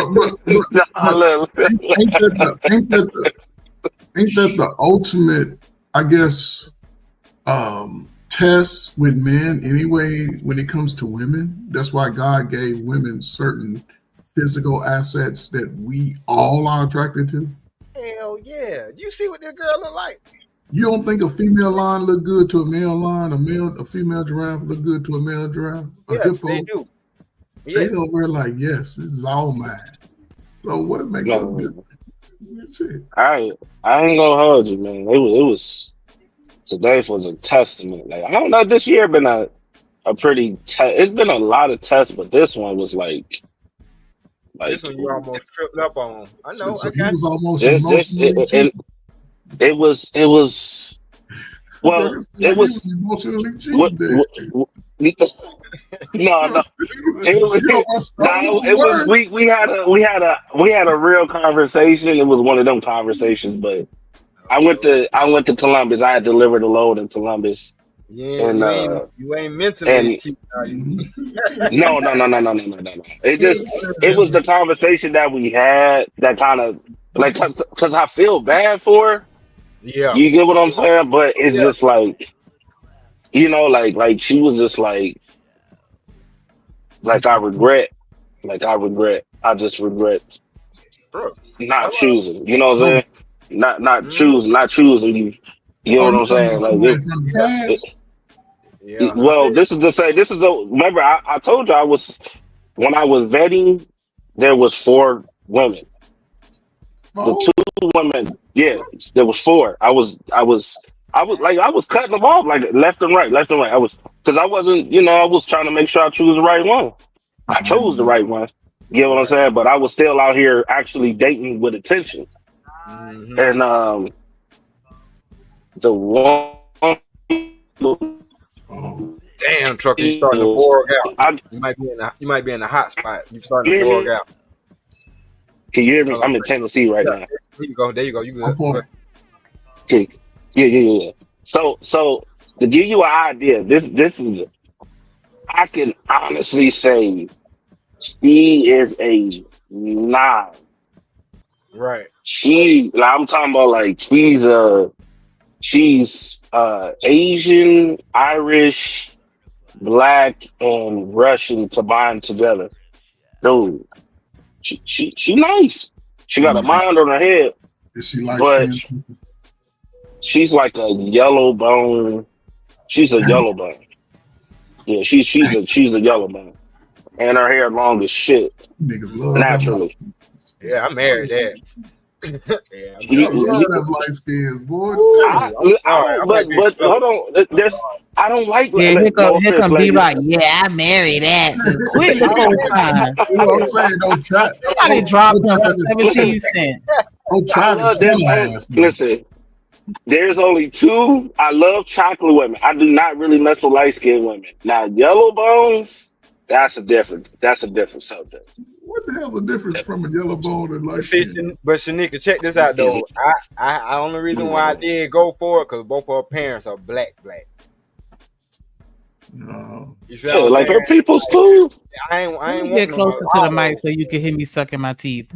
Trying to act like, oh yeah, her parents dark skinned, so by the transitive property, she technically dark skinned. Get the fuck out of here. She's dark skinned. Get on his ass. Get on his ass.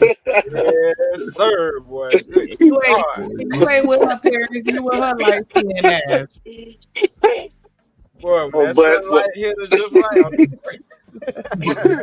But I noticed that though, brothers, they sort of give brown skinned sisters a hard time, but boy, y'all will go. I give light skinned women more of a hard time than brown skinned women. Bro, I love me some brown Keisha skin. off of Belly was the most pretty thing I seen on the movie screen. Who you say, nigga? She's still pretty. Shit, you see her? She still look good. I know. I'm talking about when they had her extra black in that one scene. I was like, oh my God. Dude, she's Yeah, with because that it was the gold. lighting that made her look darker. Yeah, but With the silk gold skin that be just glistening off the chocolate sisters. Lord, have mercy. It's something about the breast. Listen, it's the truth. That glow is something else on brown skinned chocolate women. I'm telling you. Man, come on. Right? Nah, but real shit though. We was having a conversation, and it was just like, I guess she like had to, cause I was just asking her like, yo, why you ain't, like why you didn't choose? And she was just like, well, trying to get yeah, promoted. yeah, like she was just like, well, to be honest, I feared fucking it up, cause at the time I was young, I had a kid, I felt like nobody wanted me. I was depressed, and so I felt like if you a good dude, I didn't want to fuck it up. Like I didn't want to, fuck you up mentally or anything like Hold that. on, So Strucker. How did that make you feel? Somebody telling you they felt like nobody wanted them at the time when you wanted them and you were showing them that you wanted them. Bro, I ain't gonna hold you. It was just like I felt so bad because it was like I told her directly that I wanted like eye to eye, like yo, you know what I'm saying? Yeah, she was But but even if I tell her, you get like it just made me think like mentally, like, damn, what was this woman going through at the time? Because this is somebody that I actually went to school with too.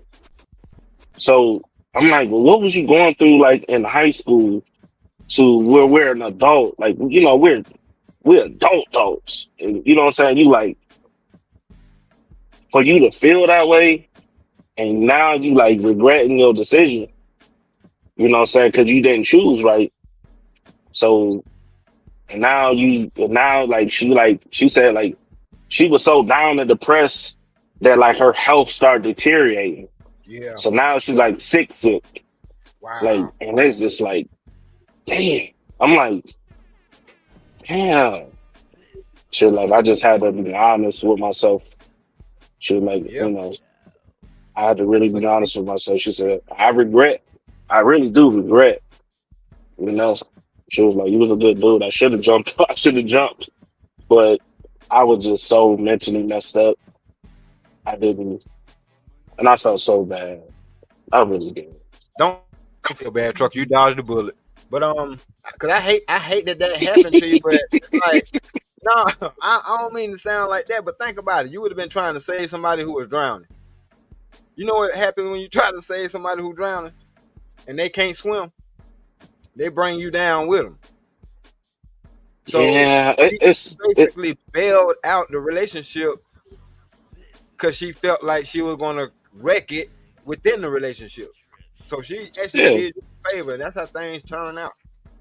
Yeah, I mean, that's what I'm saying. Like, I was like, damn, like, because I knew who she was. I knew, like, we was tight. Like, we was tight. like cool as shit. You know what I'm saying? We kicked it. We ain't do nothing crazy. We ain't messing around or nothing like that. We just kicked it for real. So that was like, anytime I was over a female's house, I was most likely over her house, playing around with her son and shit like that. So, but just Trucker, what thinking age? What everything age just. were you? What age were you doing that time? What age were you? Shit. Well, we've Young. been cool since high school. We was young. But let me think. About the age when you was looking It was to try to. 2015. It was like 29, 28. And then before that, like a couple of years before that, um, like we've been cool the whole time. Like we always been cool. No, Right, but Always been cool. What age did you pursue a relationship? Is what I'm asking. What age did I try to pursue? It was like 2000. What was that? 2014, 2015. So 10 years ago, you don't think that she was in a mindset like she didn't want to, I guess, commit because she was still weighing out her options? No, you ain't heard. He said that she felt like nobody loved her. And I mean, when she can say that hold today. on, I know, but hold on, coach. When somebody said something like that, they're including themselves. Yeah, she was talking You have based to on herself, like, right. You because have to it was, understand. They include yeah, themselves when they say that they feel like nobody loved them. Because yeah, the thing about it, if you love yourself, then it don't matter who loves you. Because yeah. you She love did yourself. it. She was down and out. Like she was talking about, like she was on some. Because even though like when I came over there, you know what I'm saying, like she was smiling and stuff like that. We was having a good time. Her cousins was there chopping it up. You know, her cousins was trying to get us together. And we was cool. We was kicking in things like that. We couldn't took it that far. But it was just like she was like, I can't do it because Did she have a baby at the time? yeah, she had a kid. She had a kid. Yeah. Yeah, she had a kid. So she was like she was just I don't know the child's father. I ain't never met him. You said what? I believe she just didn't trust you at the time. Yeah. She That's what she understood. said. She didn't trust She said because we was talking, she was like, because I'm thinking she with somebody. She was like, nah. I'm like, what? You say this? Like, ain't no. I'm like, well, what? She was like, well, these dudes always trying to be in a situation shit. And I was like, wait a minute. Is that why you ain't give me? That's why you ain't give me no play? Like we was dating, but you ain't taking any further. She was like, that's a little bit of it. That's what the trust in man. But she was like, mostly it was on me though, because I didn't have no trust. I didn't have none of that. Like I could sit here and smile, but deep down inside, I didn't want to drive you crazy. How old was her baby? At the time, Cam was a small baby. Yeah, he was young. He was less like 4. Yeah, He she was might 4. just been still heartbroken. You know, heartbreak takes a long time for black people to get over. Yeah, he was 4. Postpartum too. People think postpartum just be like when they be infants. Hell no, you can get postpartum when that baby turns 6. Well, I mean, she was. I ain't gonna hold you. I ain't never met the father, and all them years we known each other, never met her father, met the child's father, or even known like who he is or anything like that. But I mean, when I say she's a single parent, like she's a single parent. Like she don't get no help besides from her mother. By herself, and that's why Yeah, she feel like yes, nobody to love her. You know what I'm saying? yeah, That's what that yeah. does. So it was just like, damn. She was like, even though I know you wanted to, but I didn't want to, I didn't want to destroy your world. I knew I was gonna fuck it up. She was honest. I knew I was gonna fuck it up. Well, at least she was honest. Yeah, I gave her. Yeah, absolutely. It was just, it was just bothering me because it's like, man, like what have you really been through for you to get to that point where like you was like down and out, you didn't have no self-esteem, you didn't. Even when I'm around, like you've been smiling in my face when I was around, but when I left, you wasn't smiling. You was in the room just crying, and it's just It was a test today. I just Yeah, said that. that means that person was wearing a mask, and every time you left, they had to take that mask off. Yeah. Thinking that hopefully, how she is with that mask on would have been good enough for you to deal with whatever she was going through. But then she was like, "Nah, I ain't gonna be able to keep up this facade, so I might as well bail now." I definitely give that dude respect, bro. It was definitely the time I was actually like taking people serious. Like right around the same time, and it's crazy because I told my wife at the time, I said, "I'm gonna be honest with you." So she asked, "Is there anybody else you like besides me?" I said, "Well, to be honest, yeah." I said, "There's you, and there's Chrissy." Straight up. Told her just like that. She was like, "Okay, I understand. I appreciate it." Telling you. Let me give a shout out real quick to Set Media Reacts with the $2 super chat. He said, "Black women with the hard eyes, even though they piss me off." You know what? You know it. That's real I'm right gonna there. let you have that because you gave us 3 hard eyes. We definitely appreciate that support. Somebody else match that energy and drop a $2 super holla. Hype me up. She's honest.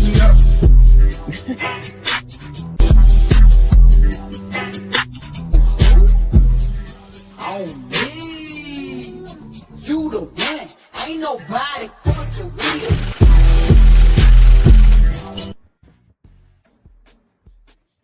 you. Yes. Shout out. Yeah. Shout out. Like that's a I feel like anti-cheat fund. Oh, go ahead, so. No, I was saying, yeah. Pay for that anti-cheat fund. Yeah. Right. Yeah, we was that one of them. I feel like that intimate that's in these spaces. I'm sorry, Shanique. Nah, it's just Trucker being a hater. That's all.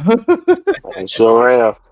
Sure am. I feel like a lot of this is the sentiment in the spaces. Like we love black women, but they piss us off, and it's not the black women, it's the behaviors. And I don't like the fact that a lot of these spaces get the criticism they get when they're talking about the behaviors as if that's they say they hate black women. It's not the same. Yeah, but I think, man, a lot of men be capping before they even come.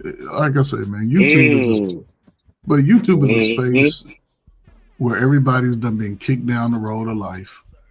I listen to stories, and everybody got a story. Everybody got most people tell a bad story about relationships that's happened in the past 5 years, 10 years, a year ago. And it's hard to really, I guess, break from that because when everybody's just telling a bad story about the life, or some people just tell stories about the life they hadn't even lived yet. They living through somebody else's eyes and views. You ain't lying. It doesn't. It keeps you from really receiving your blessings sometimes. And most of us, we got family members that act like the women that we talking about we don't want to date. But a lot of dudes like toxicity because that's what they accustomed to. Yep. I go over nigga's house right now, and his room is dirty as hell. Apartment is raggedy as hell. He grew up like that. That shit ain't just happened. So to me, a lot of people just be rapping and capping, man.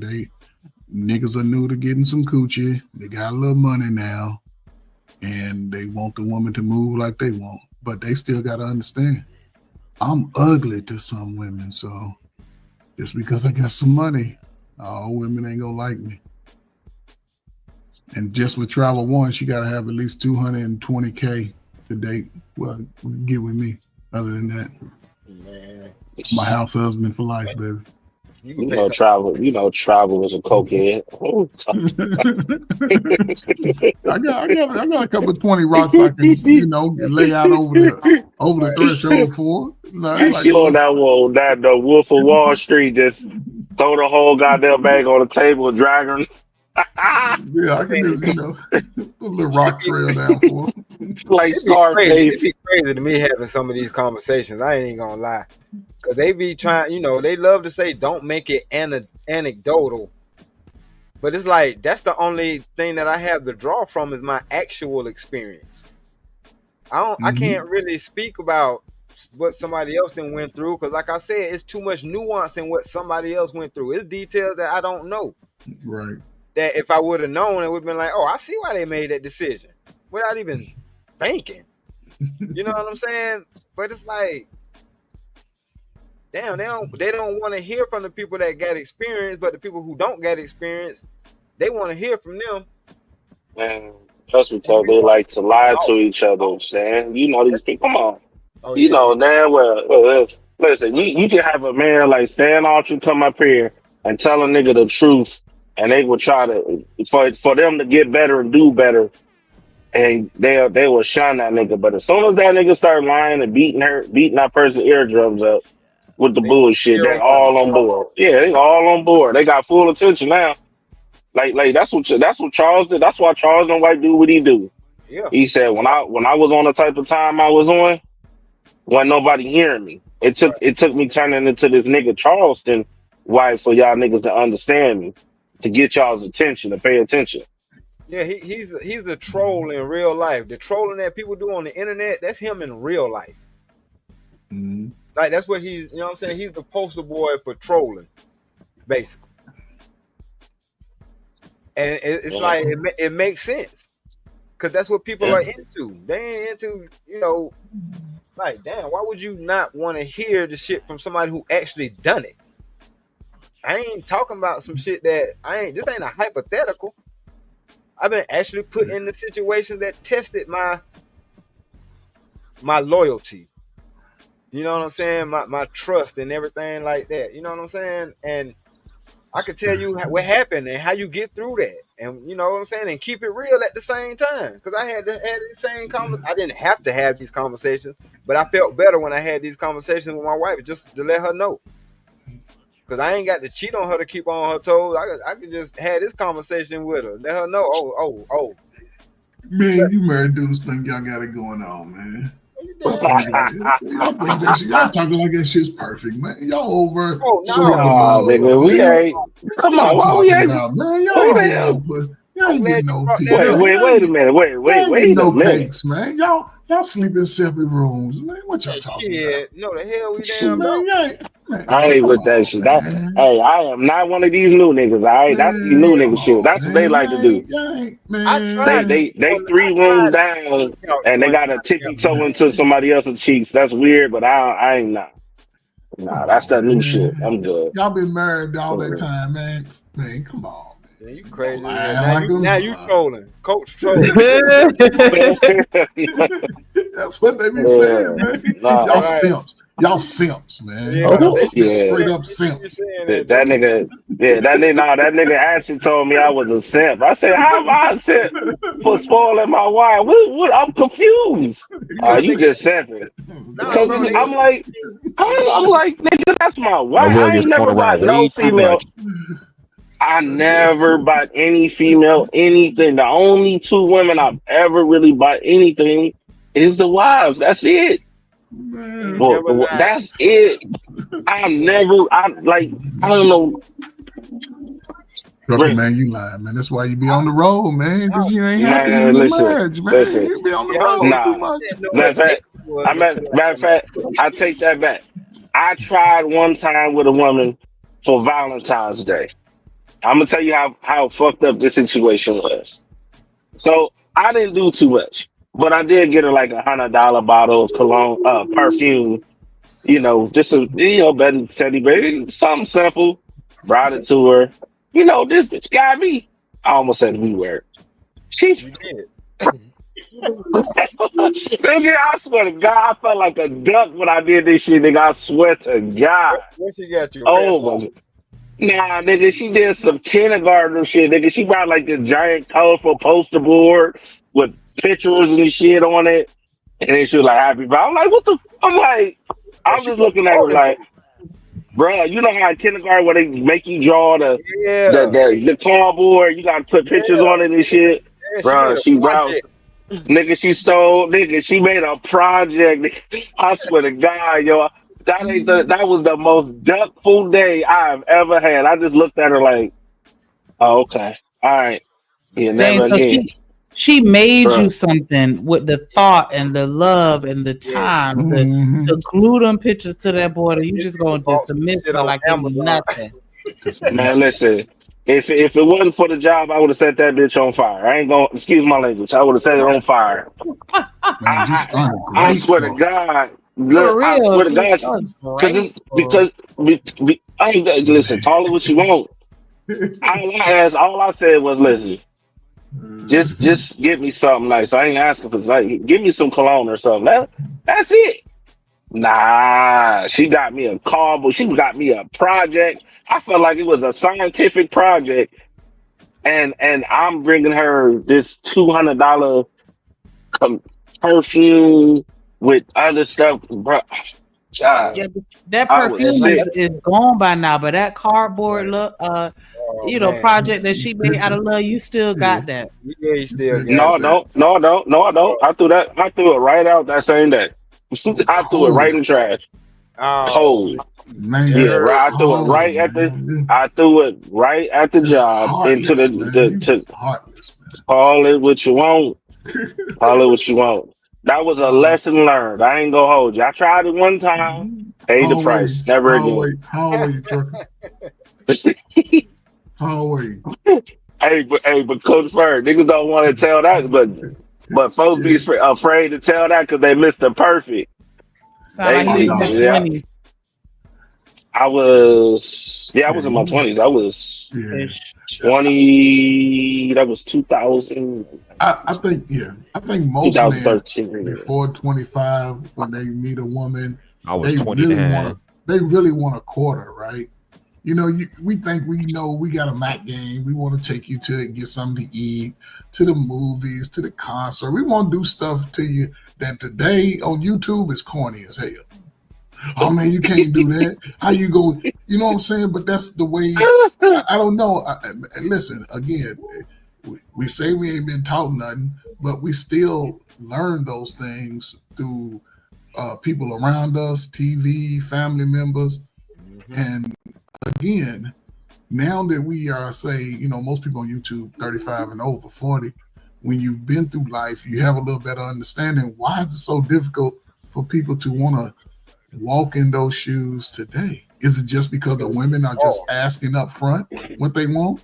No, it ain't even so much as that. Asking up front is one thing, but aggressively begging is another.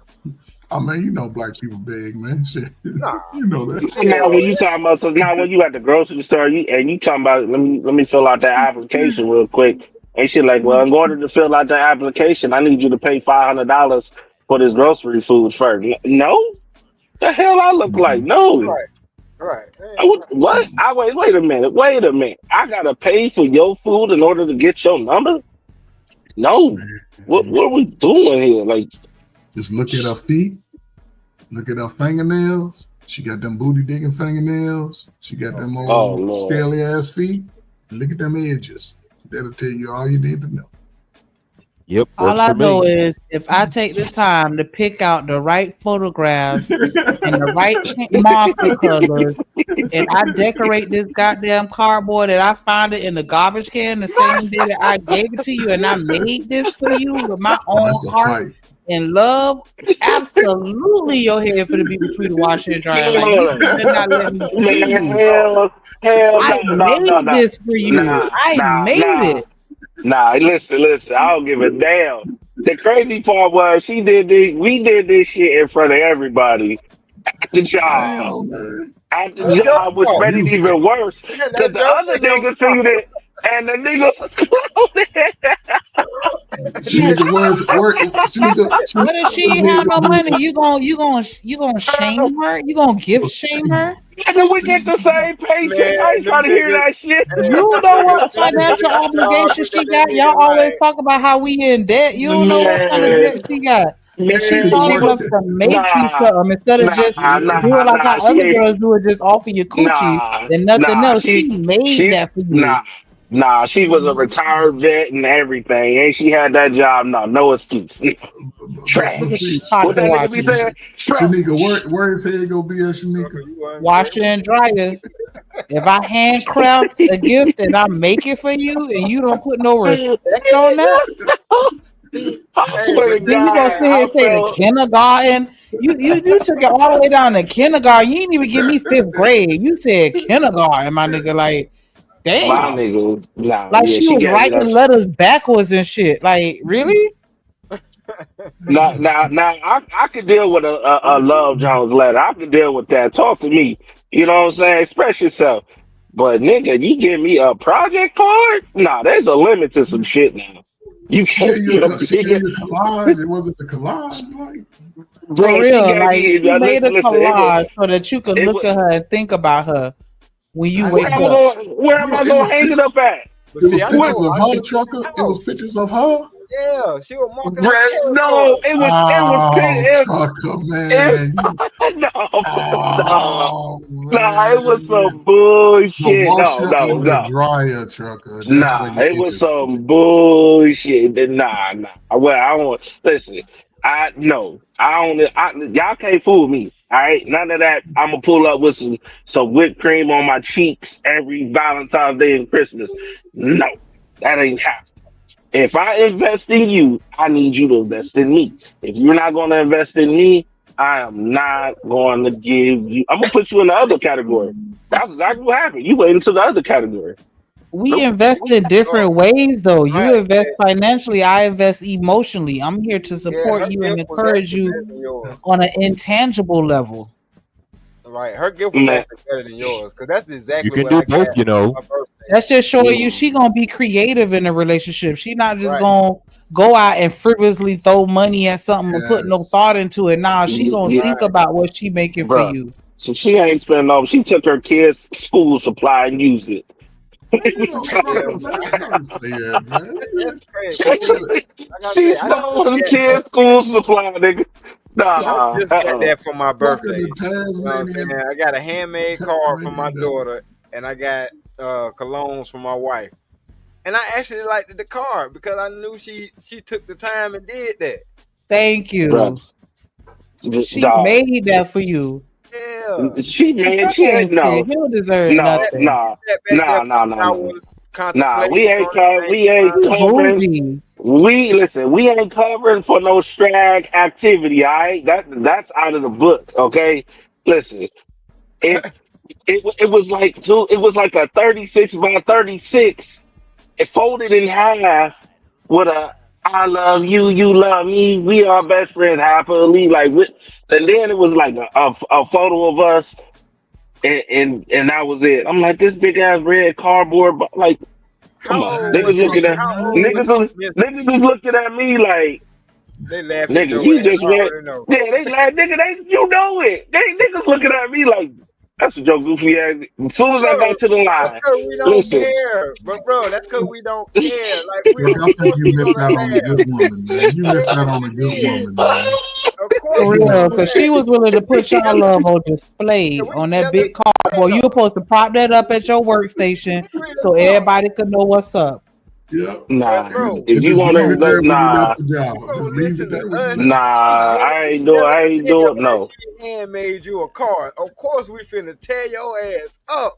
Oh, we finna show Yeah, but I the bet you none of them respect. homeboys was ready to top you off and eat your booty like she would though. But you concerned about what they talking Shit, about. You shit. concerned about what Listen, they talking about. They not in listen, a relationship with you. listen. I What's listen. wrong with you? I Come on, nigga, G. What's listen. wrong with It you? wasn't. Listen, y'all don't understand. It wasn't. No, listen. It wasn't none of that. It wasn't none of that. It wasn't no none of that. You know what I'm saying? Like it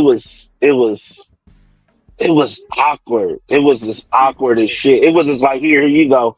It wasn't all bad. You know, I made you something. It was just like here you go. And I'm looking like what is this?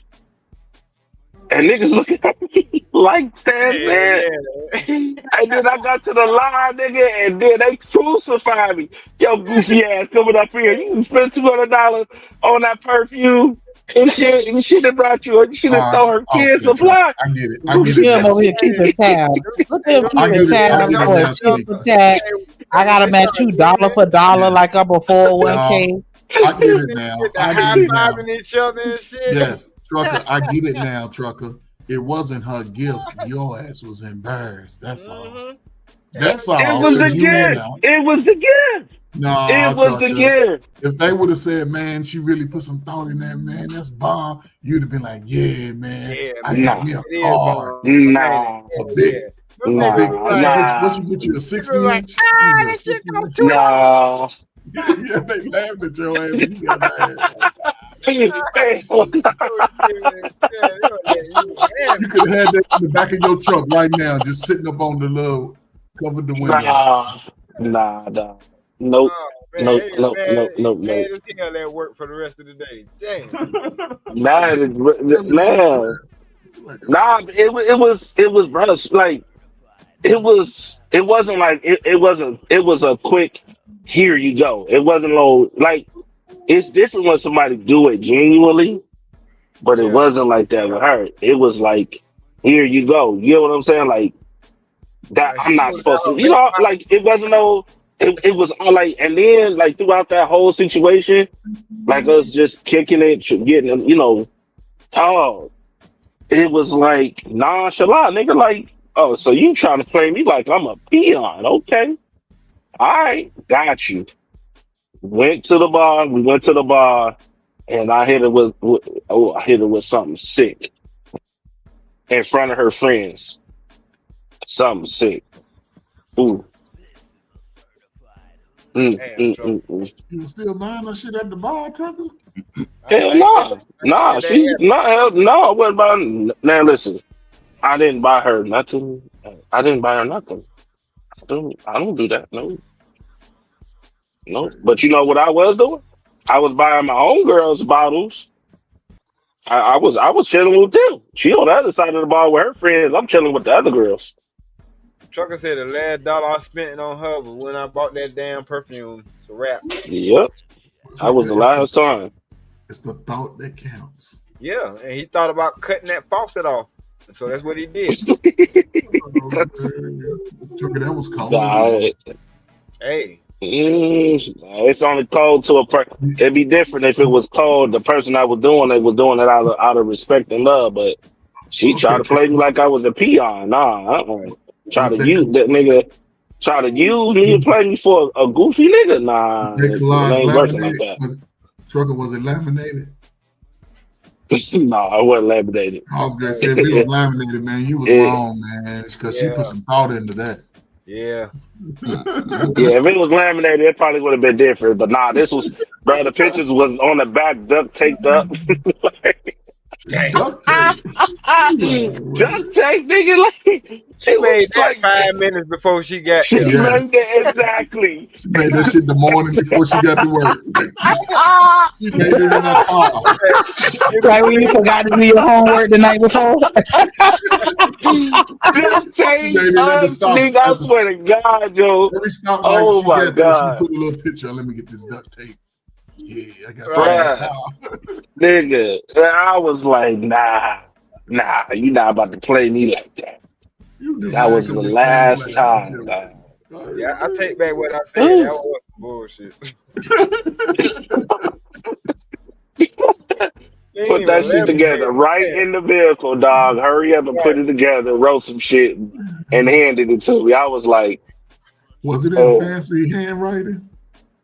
No, it wasn't no fancy handwriting. Talking about like calligraphy? Oh, hell no. It's real that shit. On the dashboard. I swear to God, dog. You know, you hold shit in your hand and write that shit on you while you hold it with your hand. Man, listen, I swear to God. Nigga, man, they was blazing my ass on the line. I couldn't even, all I could do was just sit there and put my earmuffs on and just try my absolute best to ignore this shit.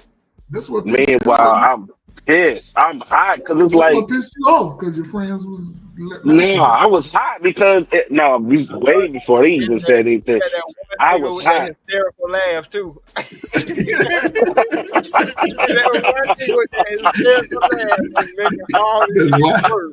That's loud. That hear all over the whole warehouse. This loud ass laugh. Man, listen. I even had Miss Jones. I even had Miss Jones. Like she was like, "Oh, I saw you bought her some perfume. It smell really good. What she get you?" And then I pulled it out. She was like, "Damn." I say, "Yeah." She put Miss They Jones is some an old. haters. She's an older lady. She was where she works on the glass, bro. I swear to God, when I showed her. She was like, "Damn." She just put this shit together right before she walked in the building, didn't she? I said, "Yeah." Damn. Shout out to A-Dub with $2 super chat. He said, better make that cardboard art into a shrine. You better, if it's coming for me, you better. I don't give a fuck. Kindergarten or not. Whatever. In the corner, put some candles around and some sage and everything. Man, she ain't there none of that. I would listen. I would have loved, when a person genuinely makes some shit and take their time. Nah, she put that shit together like she was like it was the day of the last day on the homework assignment, and she put that shit together quick. Oh my God, sick. Oh, sick. Hey, at least she threw something together and then just say, hey, fuck it, I ain't got nothing. You know what? This is why I'm saying and defund the cheeks. Defund cheeks. This is some bullshit. This is some bullshit. Don't be making fun of me because I'm not as artistic as you want me to be. Okay, Everybody well, can't draw. Right. Man, all right, okay. Let your man come home with some shit where he sat in the car for the last 10 minutes and then brought it inside. Like, here you go, baby. And it's some printed Macaroni off art. sheets with the screen with the little numbers on the printed pages. It's old scratched out birthday card from somebody else that got your name on it. Damn. Everybody looked at it and felt bad for you. Oh, sick. It was embarrassing because it was like everybody knew, like, oh yeah, she tried to play you like you a sucker. I was like, ooh, okay. You said what the white people say? Yeah, what they say? Mr. Tyson, this stocky white dude, he was like, man, I wouldn't accept that shit. Damn, okay. Now I have to concede. I wouldn't accept that shit. Mr. Tyson, man, he was 100. He said, I wouldn't accept that shit. That's crazy. Yeah, what crazy? You went to got her some cologne from the mall and everything, and she brought you back up. You went to Macy's and everything, didn't you? Yep. I did a gift exchange on the job, man. Why some nigga gave me a used bag? It was cool though, because it was a great life lesson. Don't invest into bad property. Don't invest into don't invest into women that's not going to invest in you. Exactly. So that was a big lesson. And it worked out well for me. Because I think even edible arrangements will do like a last minute same day delivery. You just gotta pay a little more. Bro, she wasn't doing none of that. She wasn't doing none of that. Well, Edna, I tried to defend you, but I can only do so much. Man, listen, we she couldn't definitely get put Cody and Trevor on the board when they saying hell nah. There's nothing I can do about that. You can't even get the white people on your side because they usually they're way more understanding than we are when it comes to stuff like that. And even they wasn't having it. Yeah. Yeah, the white man, Mr. Tyson, man, and he pulled. And you said she was retired, so I can't even say blame it on, her frontal lobe not being developed. Like, I have no lifeline. You gave me nothing to work with, Edna. She was a man. That walk and we had to walk around, you know, the warehouse. You had to walk around in the line, green lines and shit. And I'm just walking down, just holding this big ass cardboard, walking about 40, 50 yards to the line, putting on my gloves real slow. Niggas is walking past me, just shaking their head. I can see it at the corner of my eye, but niggas just shaking their head. Asian men shaking their heads. I might put that in a movie. That shit, that is terrible, bro. Sick. Every step that you took, sick. you felt stupider and stupider. Every step. Sick. Dude, it was sick. I ain't gonna front. That shit was so. It was already embarrassing the fact that you try to play me like that, but to see the other people's face added on before I even walk down the line. Yeah, they were disgusting. Get some shit, nigga. Niggas is on my man. Listen, Not disgusted. disgusted, dog.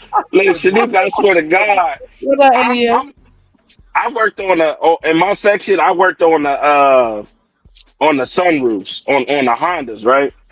So I had to deal with the hot glue, and I'm putting the drain cup onto the rail at the same time. I'm moving slow as shit. Like they had to shut down the line like 4 or 5 times. That's costing money. I was fucked up that entire day. I was fucked up that entire day. I ain't gonna front.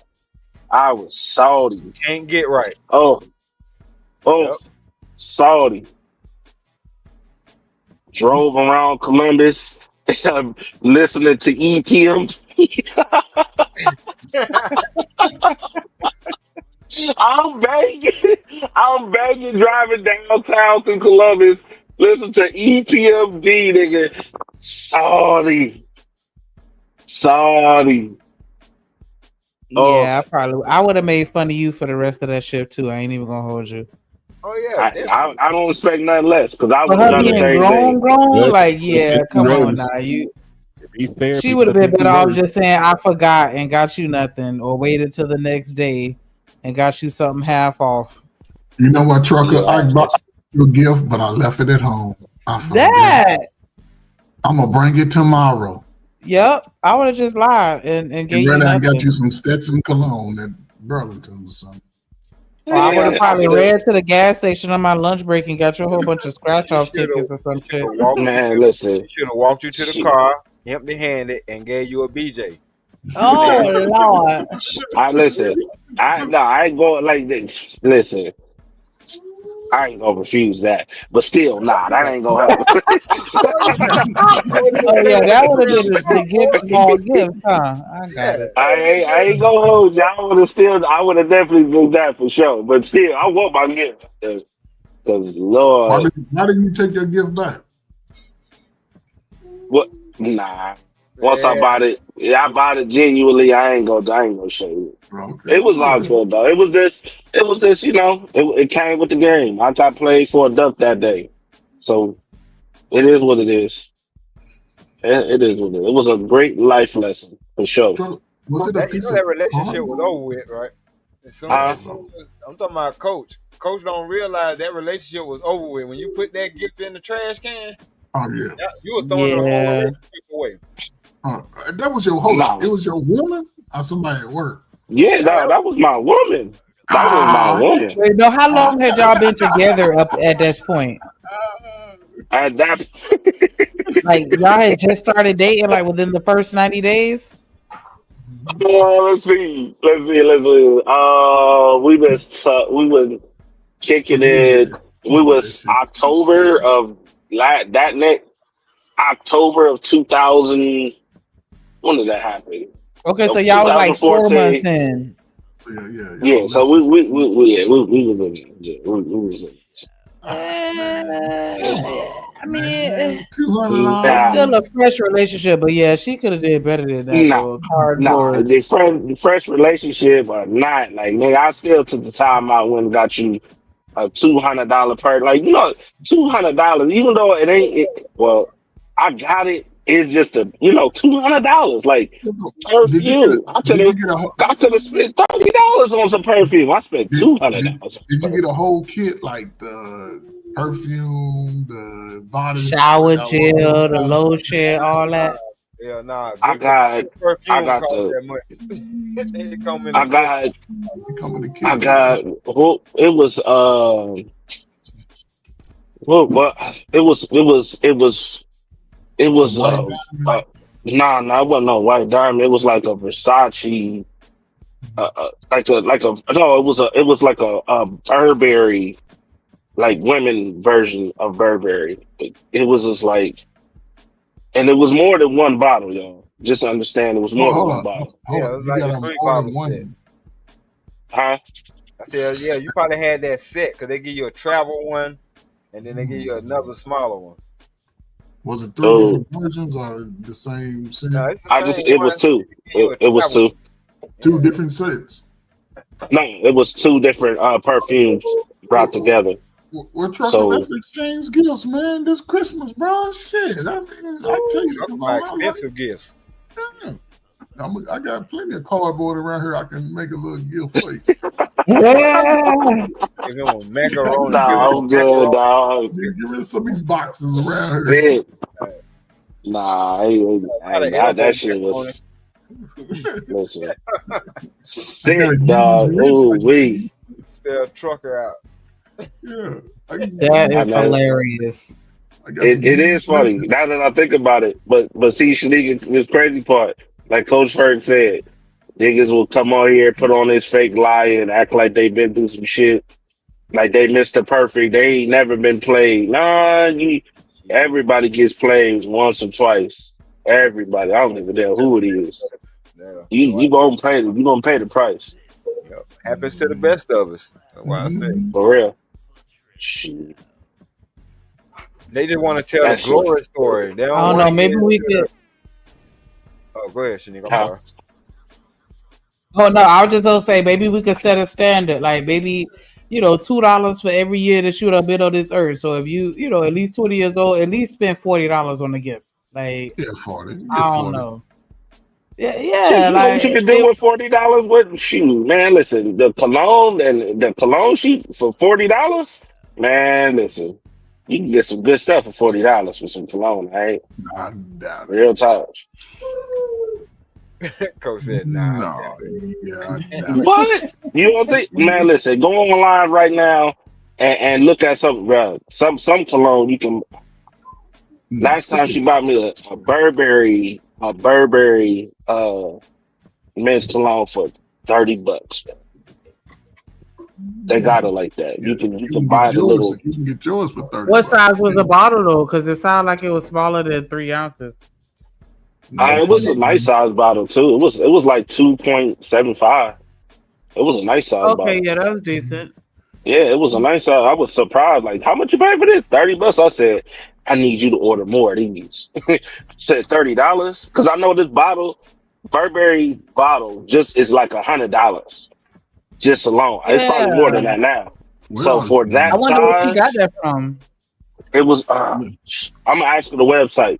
I know she got it online. Yeah, you can order them online. I can tell you a website where you can get almost every cologne at a discounted rate. It's called fragrancenet.com. I figured you. There it is. That's it right there. That's what it is. Yes. Coach Ferg just said it. Fragrance. Yeah, that's you right there. FragranceNet, they do be having some decent sales on there. I ain't gonna hold you. She got it off of there. Yep. That's what one of the gifts that I got. I got a Macy's fragrance the sampler thing. It had like 40 different fragrances in it. Oh, you did say. Hey, yo, I seen that before. Yeah. From everything from Burberry to Cardi. Careful with that shit next time. Yeah, that's the. We want to I like the little samples. Yeah. That's personalized. I take them every time I go to the base. I grab about 5 or 6 of them with one scoop and keep it moving. You know what to buy.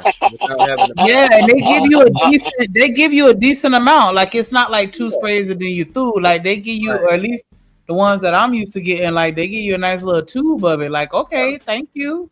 Yeah, them things are amazing. I'm trying to tell you, and they last too. Especially Like when you not wearing it on the regular, but you just wearing it on special occasions, or like you going outside feeling great, or they last for a long time. They last for a long time. I'm gonna shut up after this, man. The best cologne I bought, and they don't even sell it no more, man. Probably never be able to get it, man. That Puff Daddy 3 a.m. Let me tell you something, man. Oh, I ain't gonna lie, man. First time I wore that, man, hurt somebody. I almost was in the situation we was talking about earlier, man. I don't know if I was going to be emotionally cheating or physically cheating without the way I was getting reactions. Okay. And I bought it almost 10 years. Is he in there? So be careful when you wear certain scents, because if it smells better than it does in the bottle on you, you could be in trouble. You might be, but it got to match it. Well, it got to match it you though. Well, I'm it clean, smells like man. you know how it is. Like if certain dudes wear a certain type of cologne that don't smell good, but it might smell good on somebody else. Yeah. Those are the dudes that be a little musty. Those are the dudes that don't really clean themselves, exfoliate their skin. It just don't mix with they natural chemical. And they might oils. drink a lot. They might drink a lot. Might be All that. that come through your pores. So just clean your cells and you'll be all right. And let your skin dry before you put cologne on. You don't want it to get into your skin. Let your skin get dry, almost ashy. Throw your little lotion on, then put your cologne on top of it. You'll be straight. Wait, I gotta have my Bath and Body Works cologne. You say Bath and Body Works? Yeah, or you can melt the Vaseline and spray the cologne in the Vaseline and let it cool up, and then use it and mix it. Oh my God. Oh yeah. Oh yeah. All you gotta do is get a little bottle of Vaseline, melt it, spray as much cologne in, not too much, but just enough, and let it cool off.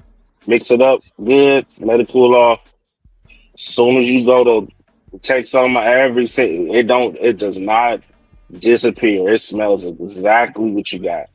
Yeah. I use it all the time. It smells really good. Yeah, I might do that with a couple of these samples. Thanks. You looking like a nice Real old talk. greased monkey. Hey, don't be hating on the Vaseline now. It does wonders. No, Vaseline is shit. Like greased monkey. Just because it got you shined up like a butter biscuit, nigga, that shit don't apply with us. That only apply to you light skinned folks. Y'all the ones that be out there shining, right? It look good on the brown skin. You know what I'm saying? Dark skinned brothers. That's all I'm saying. Yeah, I like the shine, boy. Shit, I ain't gonna be shining tomorrow. I feel you. Ain't nothing wrong with that. I can't. We have been rocking out for 8 hours. I definitely appreciate y'all for coming up, and I feel like today was a good conversation. It really was. You know, because we try and run away from the DMP, but I mean, we are DMP. We are men and women, and we are going to talk about our experiences and how they compare and contrast. And so it's no escaping it. But I do appreciate the fact that we were able to have a mature conversation and talk about things that people need to consider. You know, in my opinion, at least when dating, talking about you know, the vetting process, and then talking about the roles of men and women, what makes you a good parent, and how far you have to go. Like, is he really such a bad man just because he don't change diapers, and when to submit, and how long to allow yourself to be in a relationship? Because I absolutely have one uncle and auntie in particular. They didn't get married until like I think my youngest cousin child that they had was at least like 43 or something like that before they finally got married. And it's just like, what? We got to stop all that. Like, you know what I'm saying? And so I really do appreciate these types of conversations, because these are the conversations that we need to be having. And I think that the young folks don't even focus on these types of things, because we just thinking about, you know, our flesh and what we want in that aspect. But it's like, nah, it's bigger than that. You know what I'm saying? And so, you know, even like with the marriage being similar to a business, like we have to change our perspectives. And the only way we could do it is by having these conversations. So I definitely appreciate it. Like, it wasn't nobody yelling, screaming, nobody cutting each other off. We ain't have to drop nobody for getting out of pocket or disrespectful. Like, this the type of timing that I really do appreciate, and I thank y'all for joining me and just, you know, adding to the conversation, because I respect all of y'all for different reasons, for sure. Hey, appreciate that. Same here. Appreciate it. Appreciate it. Yeah. So, you know, that's the whole point. We supposed to take everything from yesterday and figure out how we can apply it to today and how we can manipulate it. Well, not even manipulate, but how we can utilize it in the future. Because I don't think we need to just throw anybody to the side. I think that we need to have the conversation so that they can open up their thought process and just expand their way of thinking to at least consider it. So if anybody listening right now, if you're in your 20s or early 30s or whatever, you don't gotta listen to us. We old heads. You know what I'm saying? It is what it is. But at least consider what we saying and think about how it may apply to you, and come back and hit the panel so we could talk about it. Because clearly there's a disconnect and we trying to bridge that gap, but we can't do it if we don't have a conversation. And that's a fact. But I definitely appreciate everybody that sent the cash up, everybody that hit the super chat. Shout out to Daryl, been a member for 4 months. Copy y'all a membership. I'm telling y'all, the memberships be even better.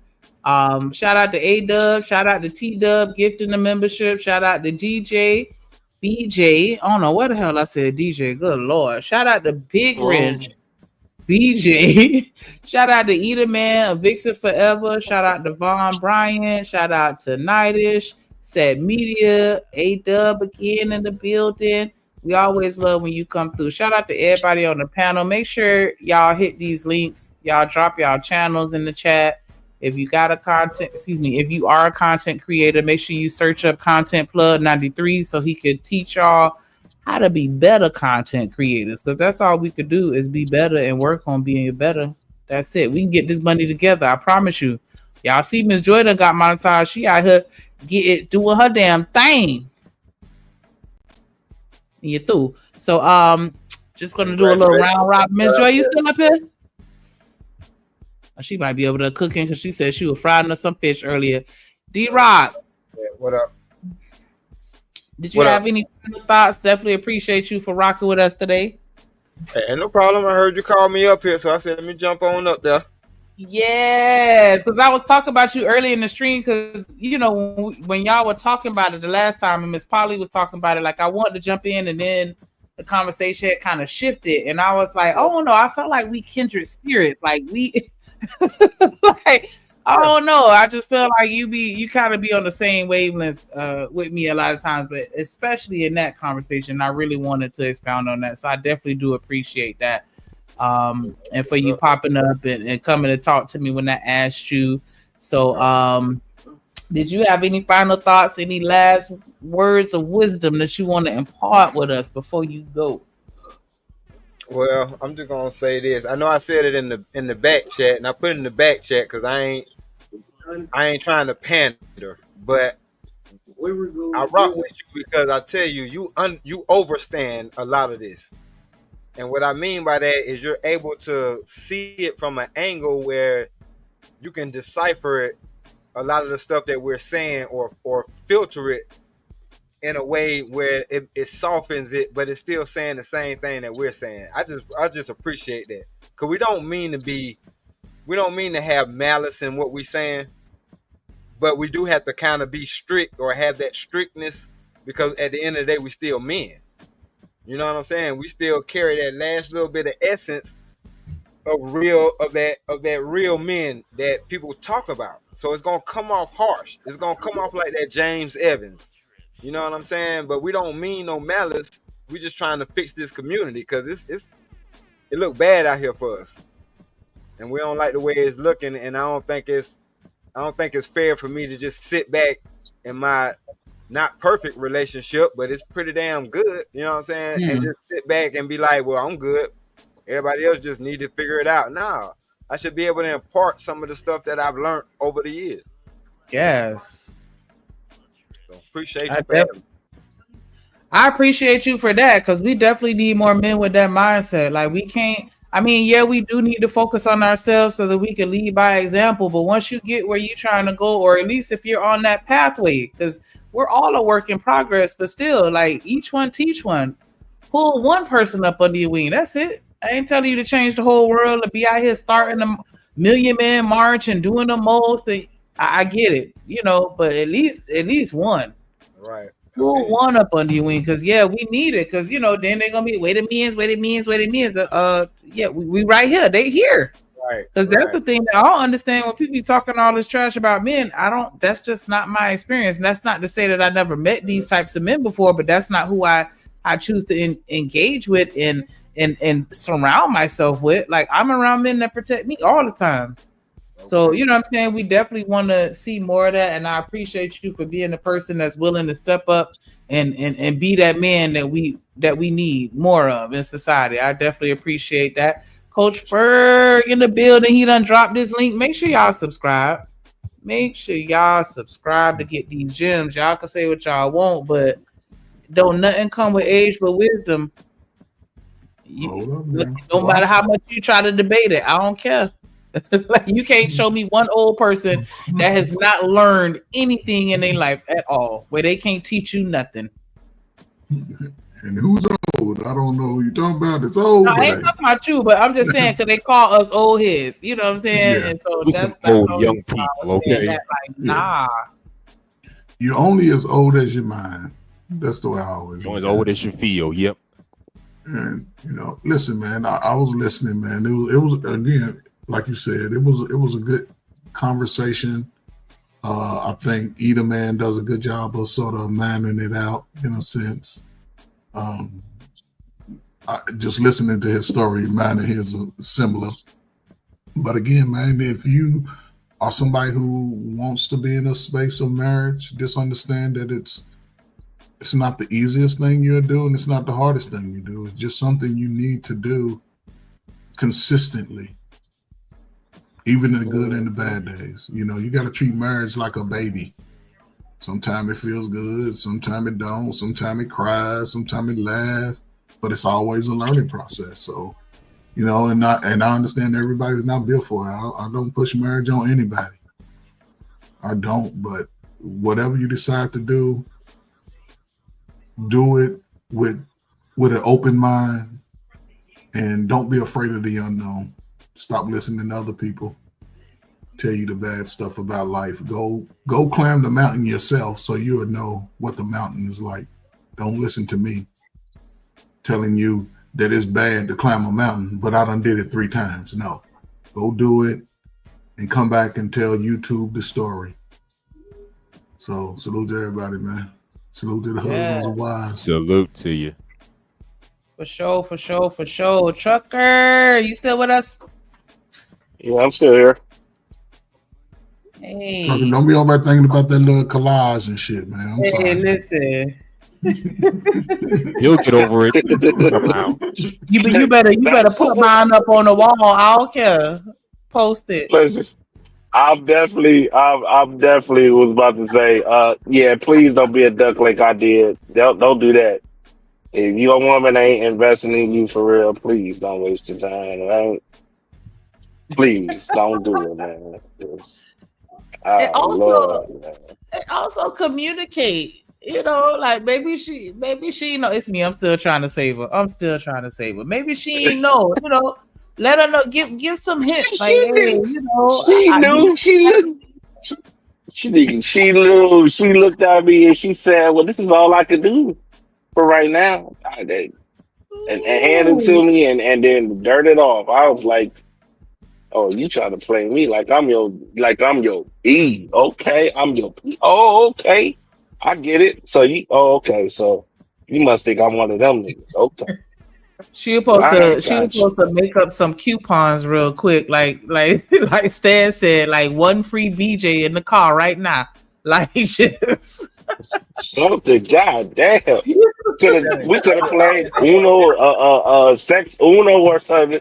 She ain't do none of that shit. She hit me with a red Clifford. What's that dog?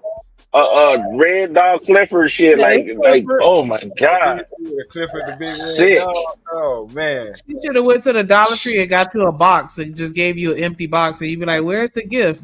It just be like, "Yeah, that's for Daniel." It's like, She said, at Her words was exactly, at least I did something for you. Did what? What? Nigga, what? Wow. I said, okay. What's that? Yeah, that was the Yeah, icing on that Listen, nothing ass cake. yeah. Go ahead and throw it on in the trash, man. I'd have flung it like a frisbee after that, like man. Yeah, man, that listen. I would have tried to get Listen, her I a swear paper to cut with that cardboard. now you understand why I'm just sat there. I'm like, okay, all right. Walking down the Green Mile with my head down, threw that right in the trash so she could see it. I know she saw it. Threw it in the trash right there. My boss Tyson was like, man, I wouldn't accept that shit. Damn. I wouldn't accept that shit. Then you see it in the Ooh. cardboard. They done threw coffee Oh, grounds on your picture and shit. Like, damn. Soda and all kind of.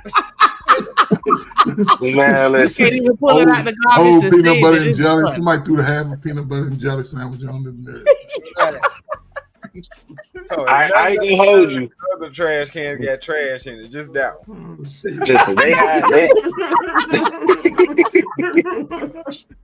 Listen, I had some good people working on the line with me because it was like, we understand. Give him, you know what I'm saying? Give him a little bit of time to get him self motivated because he down. He down right now. Plays the hell out of me. Yeah, I would have Don't be been a petty duck. and I would have threw some trash on top of like something super sticky or just like, yeah, nah, you ain't getting this back, ma'am. And I would have made sure to drop it on her picture too, so she knew it was personal. H&M, appreciate you for swinging by. You got a couple gems that you can leave us with. I sure do, and you know it. Yeah, to piggyback off what Coach Fergus saying, that's something I spoke on too as well. Just because I be on my panel talking about the dark side of female nature as well as male nature and how fucked up the dating market is, I tell everybody that's listening, don't just take my word for it. Go out there and experience it for yourself, just like the rest of us in this panel had to do. And like the other brother had to learn the hard way what happens when you invest in something that's not invested in you. My mama always told me some things in life people have to learn the hard way. And I say to that, make sure that the hard way isn't the only way you learn certain lessons. They end up coming back from some shit. Just saying. Yeah, you got to go out there and experience the stuff for yourself. Don't just take our word for it. Experience it for yourself, and you'll see what I'm talking about. Yes, listen to the bald head white man with the aviator shades on in the avatar. I don't know why that avatar looking extra super light skin. Like, can we get some melanin in that thing? Because I'm a little confused when I look at it right now. I don't know. Well, you know this AI technology. Hold on, I can fix that. Give me a second. Yeah, get him. Make him like. See, there you go. There you go. You see how it went from Rice Krispie to Hershey? Like, yeah, chocolate right. Yeah, for real. Like, I got about 10 of these avatars. I switch them up every bringing stream. them mulatto avatars over here. We already got drip. We don't need no more. What kind of avatars? The extra super light skin avatar, mulatto. Yeah, we not doing Mulatto, that. that's what it's called. Yeah, That's what your avatar is called, mulatto. Yeah, the Coach Ferg filter.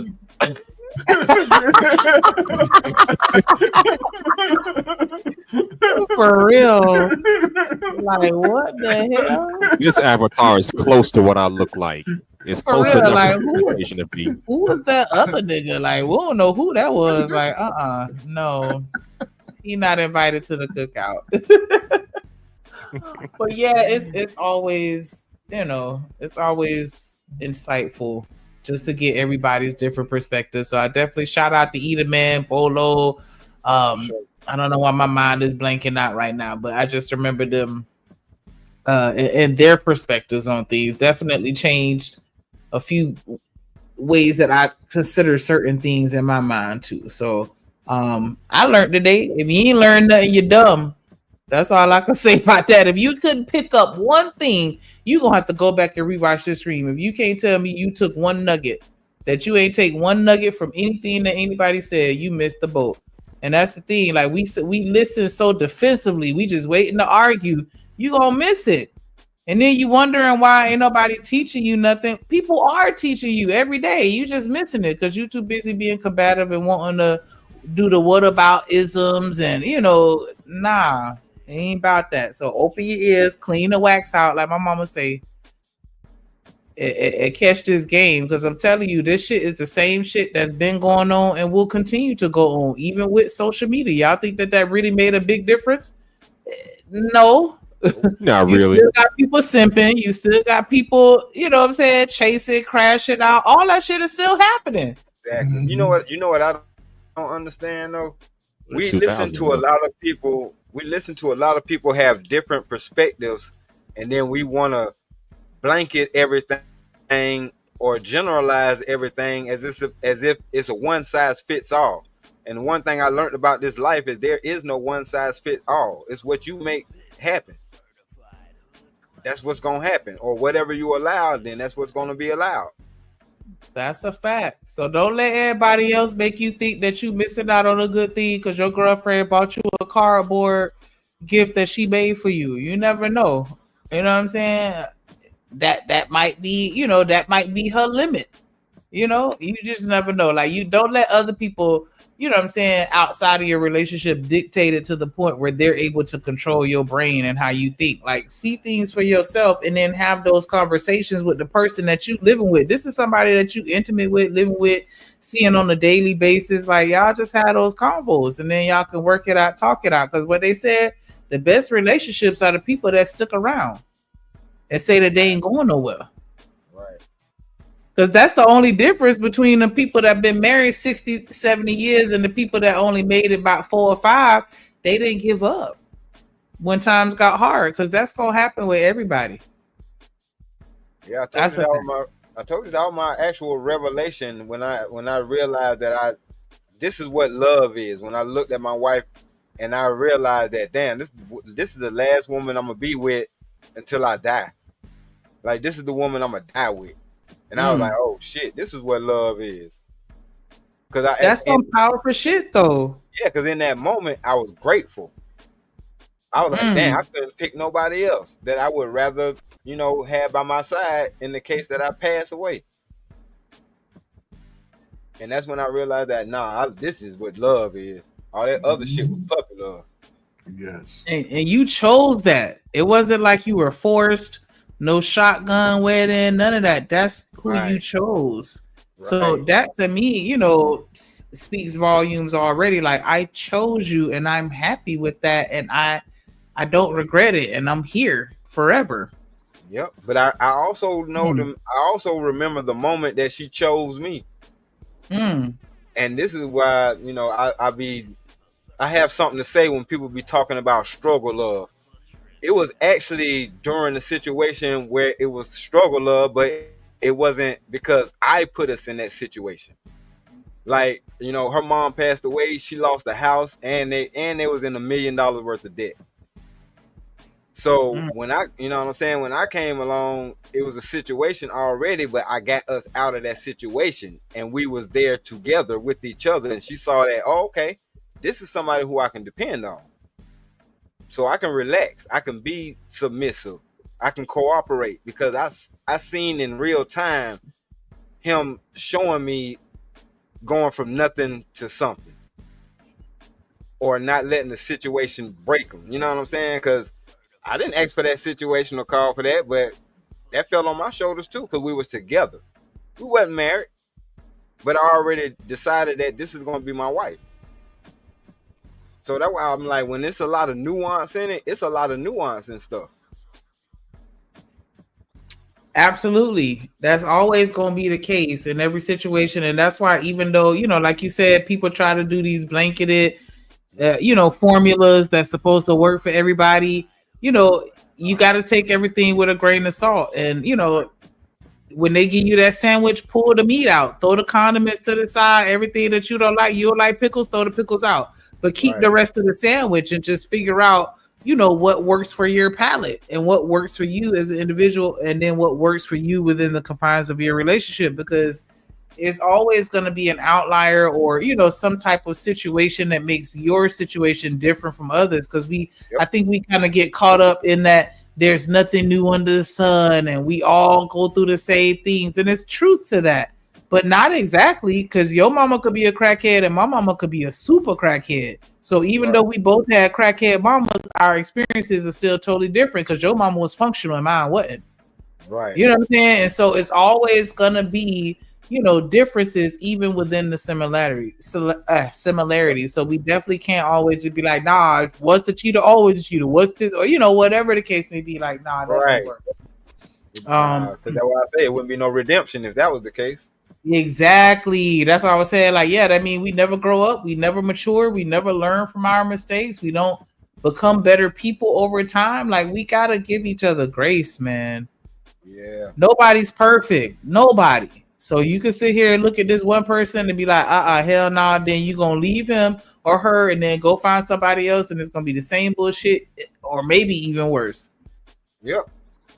Because people gonna people. That's just how it goes. But once you find somebody that I think that fuck with you on the same level that you fuck with them and they willing to stick it through, like, that is priceless for sure. Like, just somebody that's not willing to give up on you, even if it's a parental or a professional relationship, regardless. Like, those are people you need to clutch on, the ones that don't want to give up on you no matter what.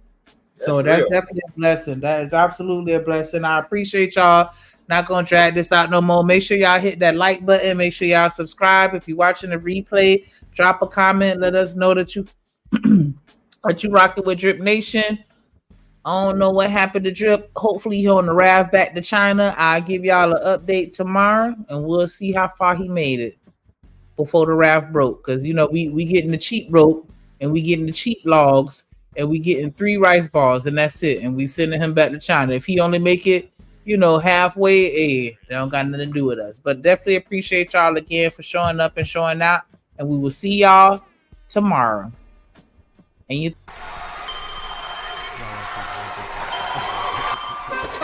Drip Nation, let's go. Coming to the stage.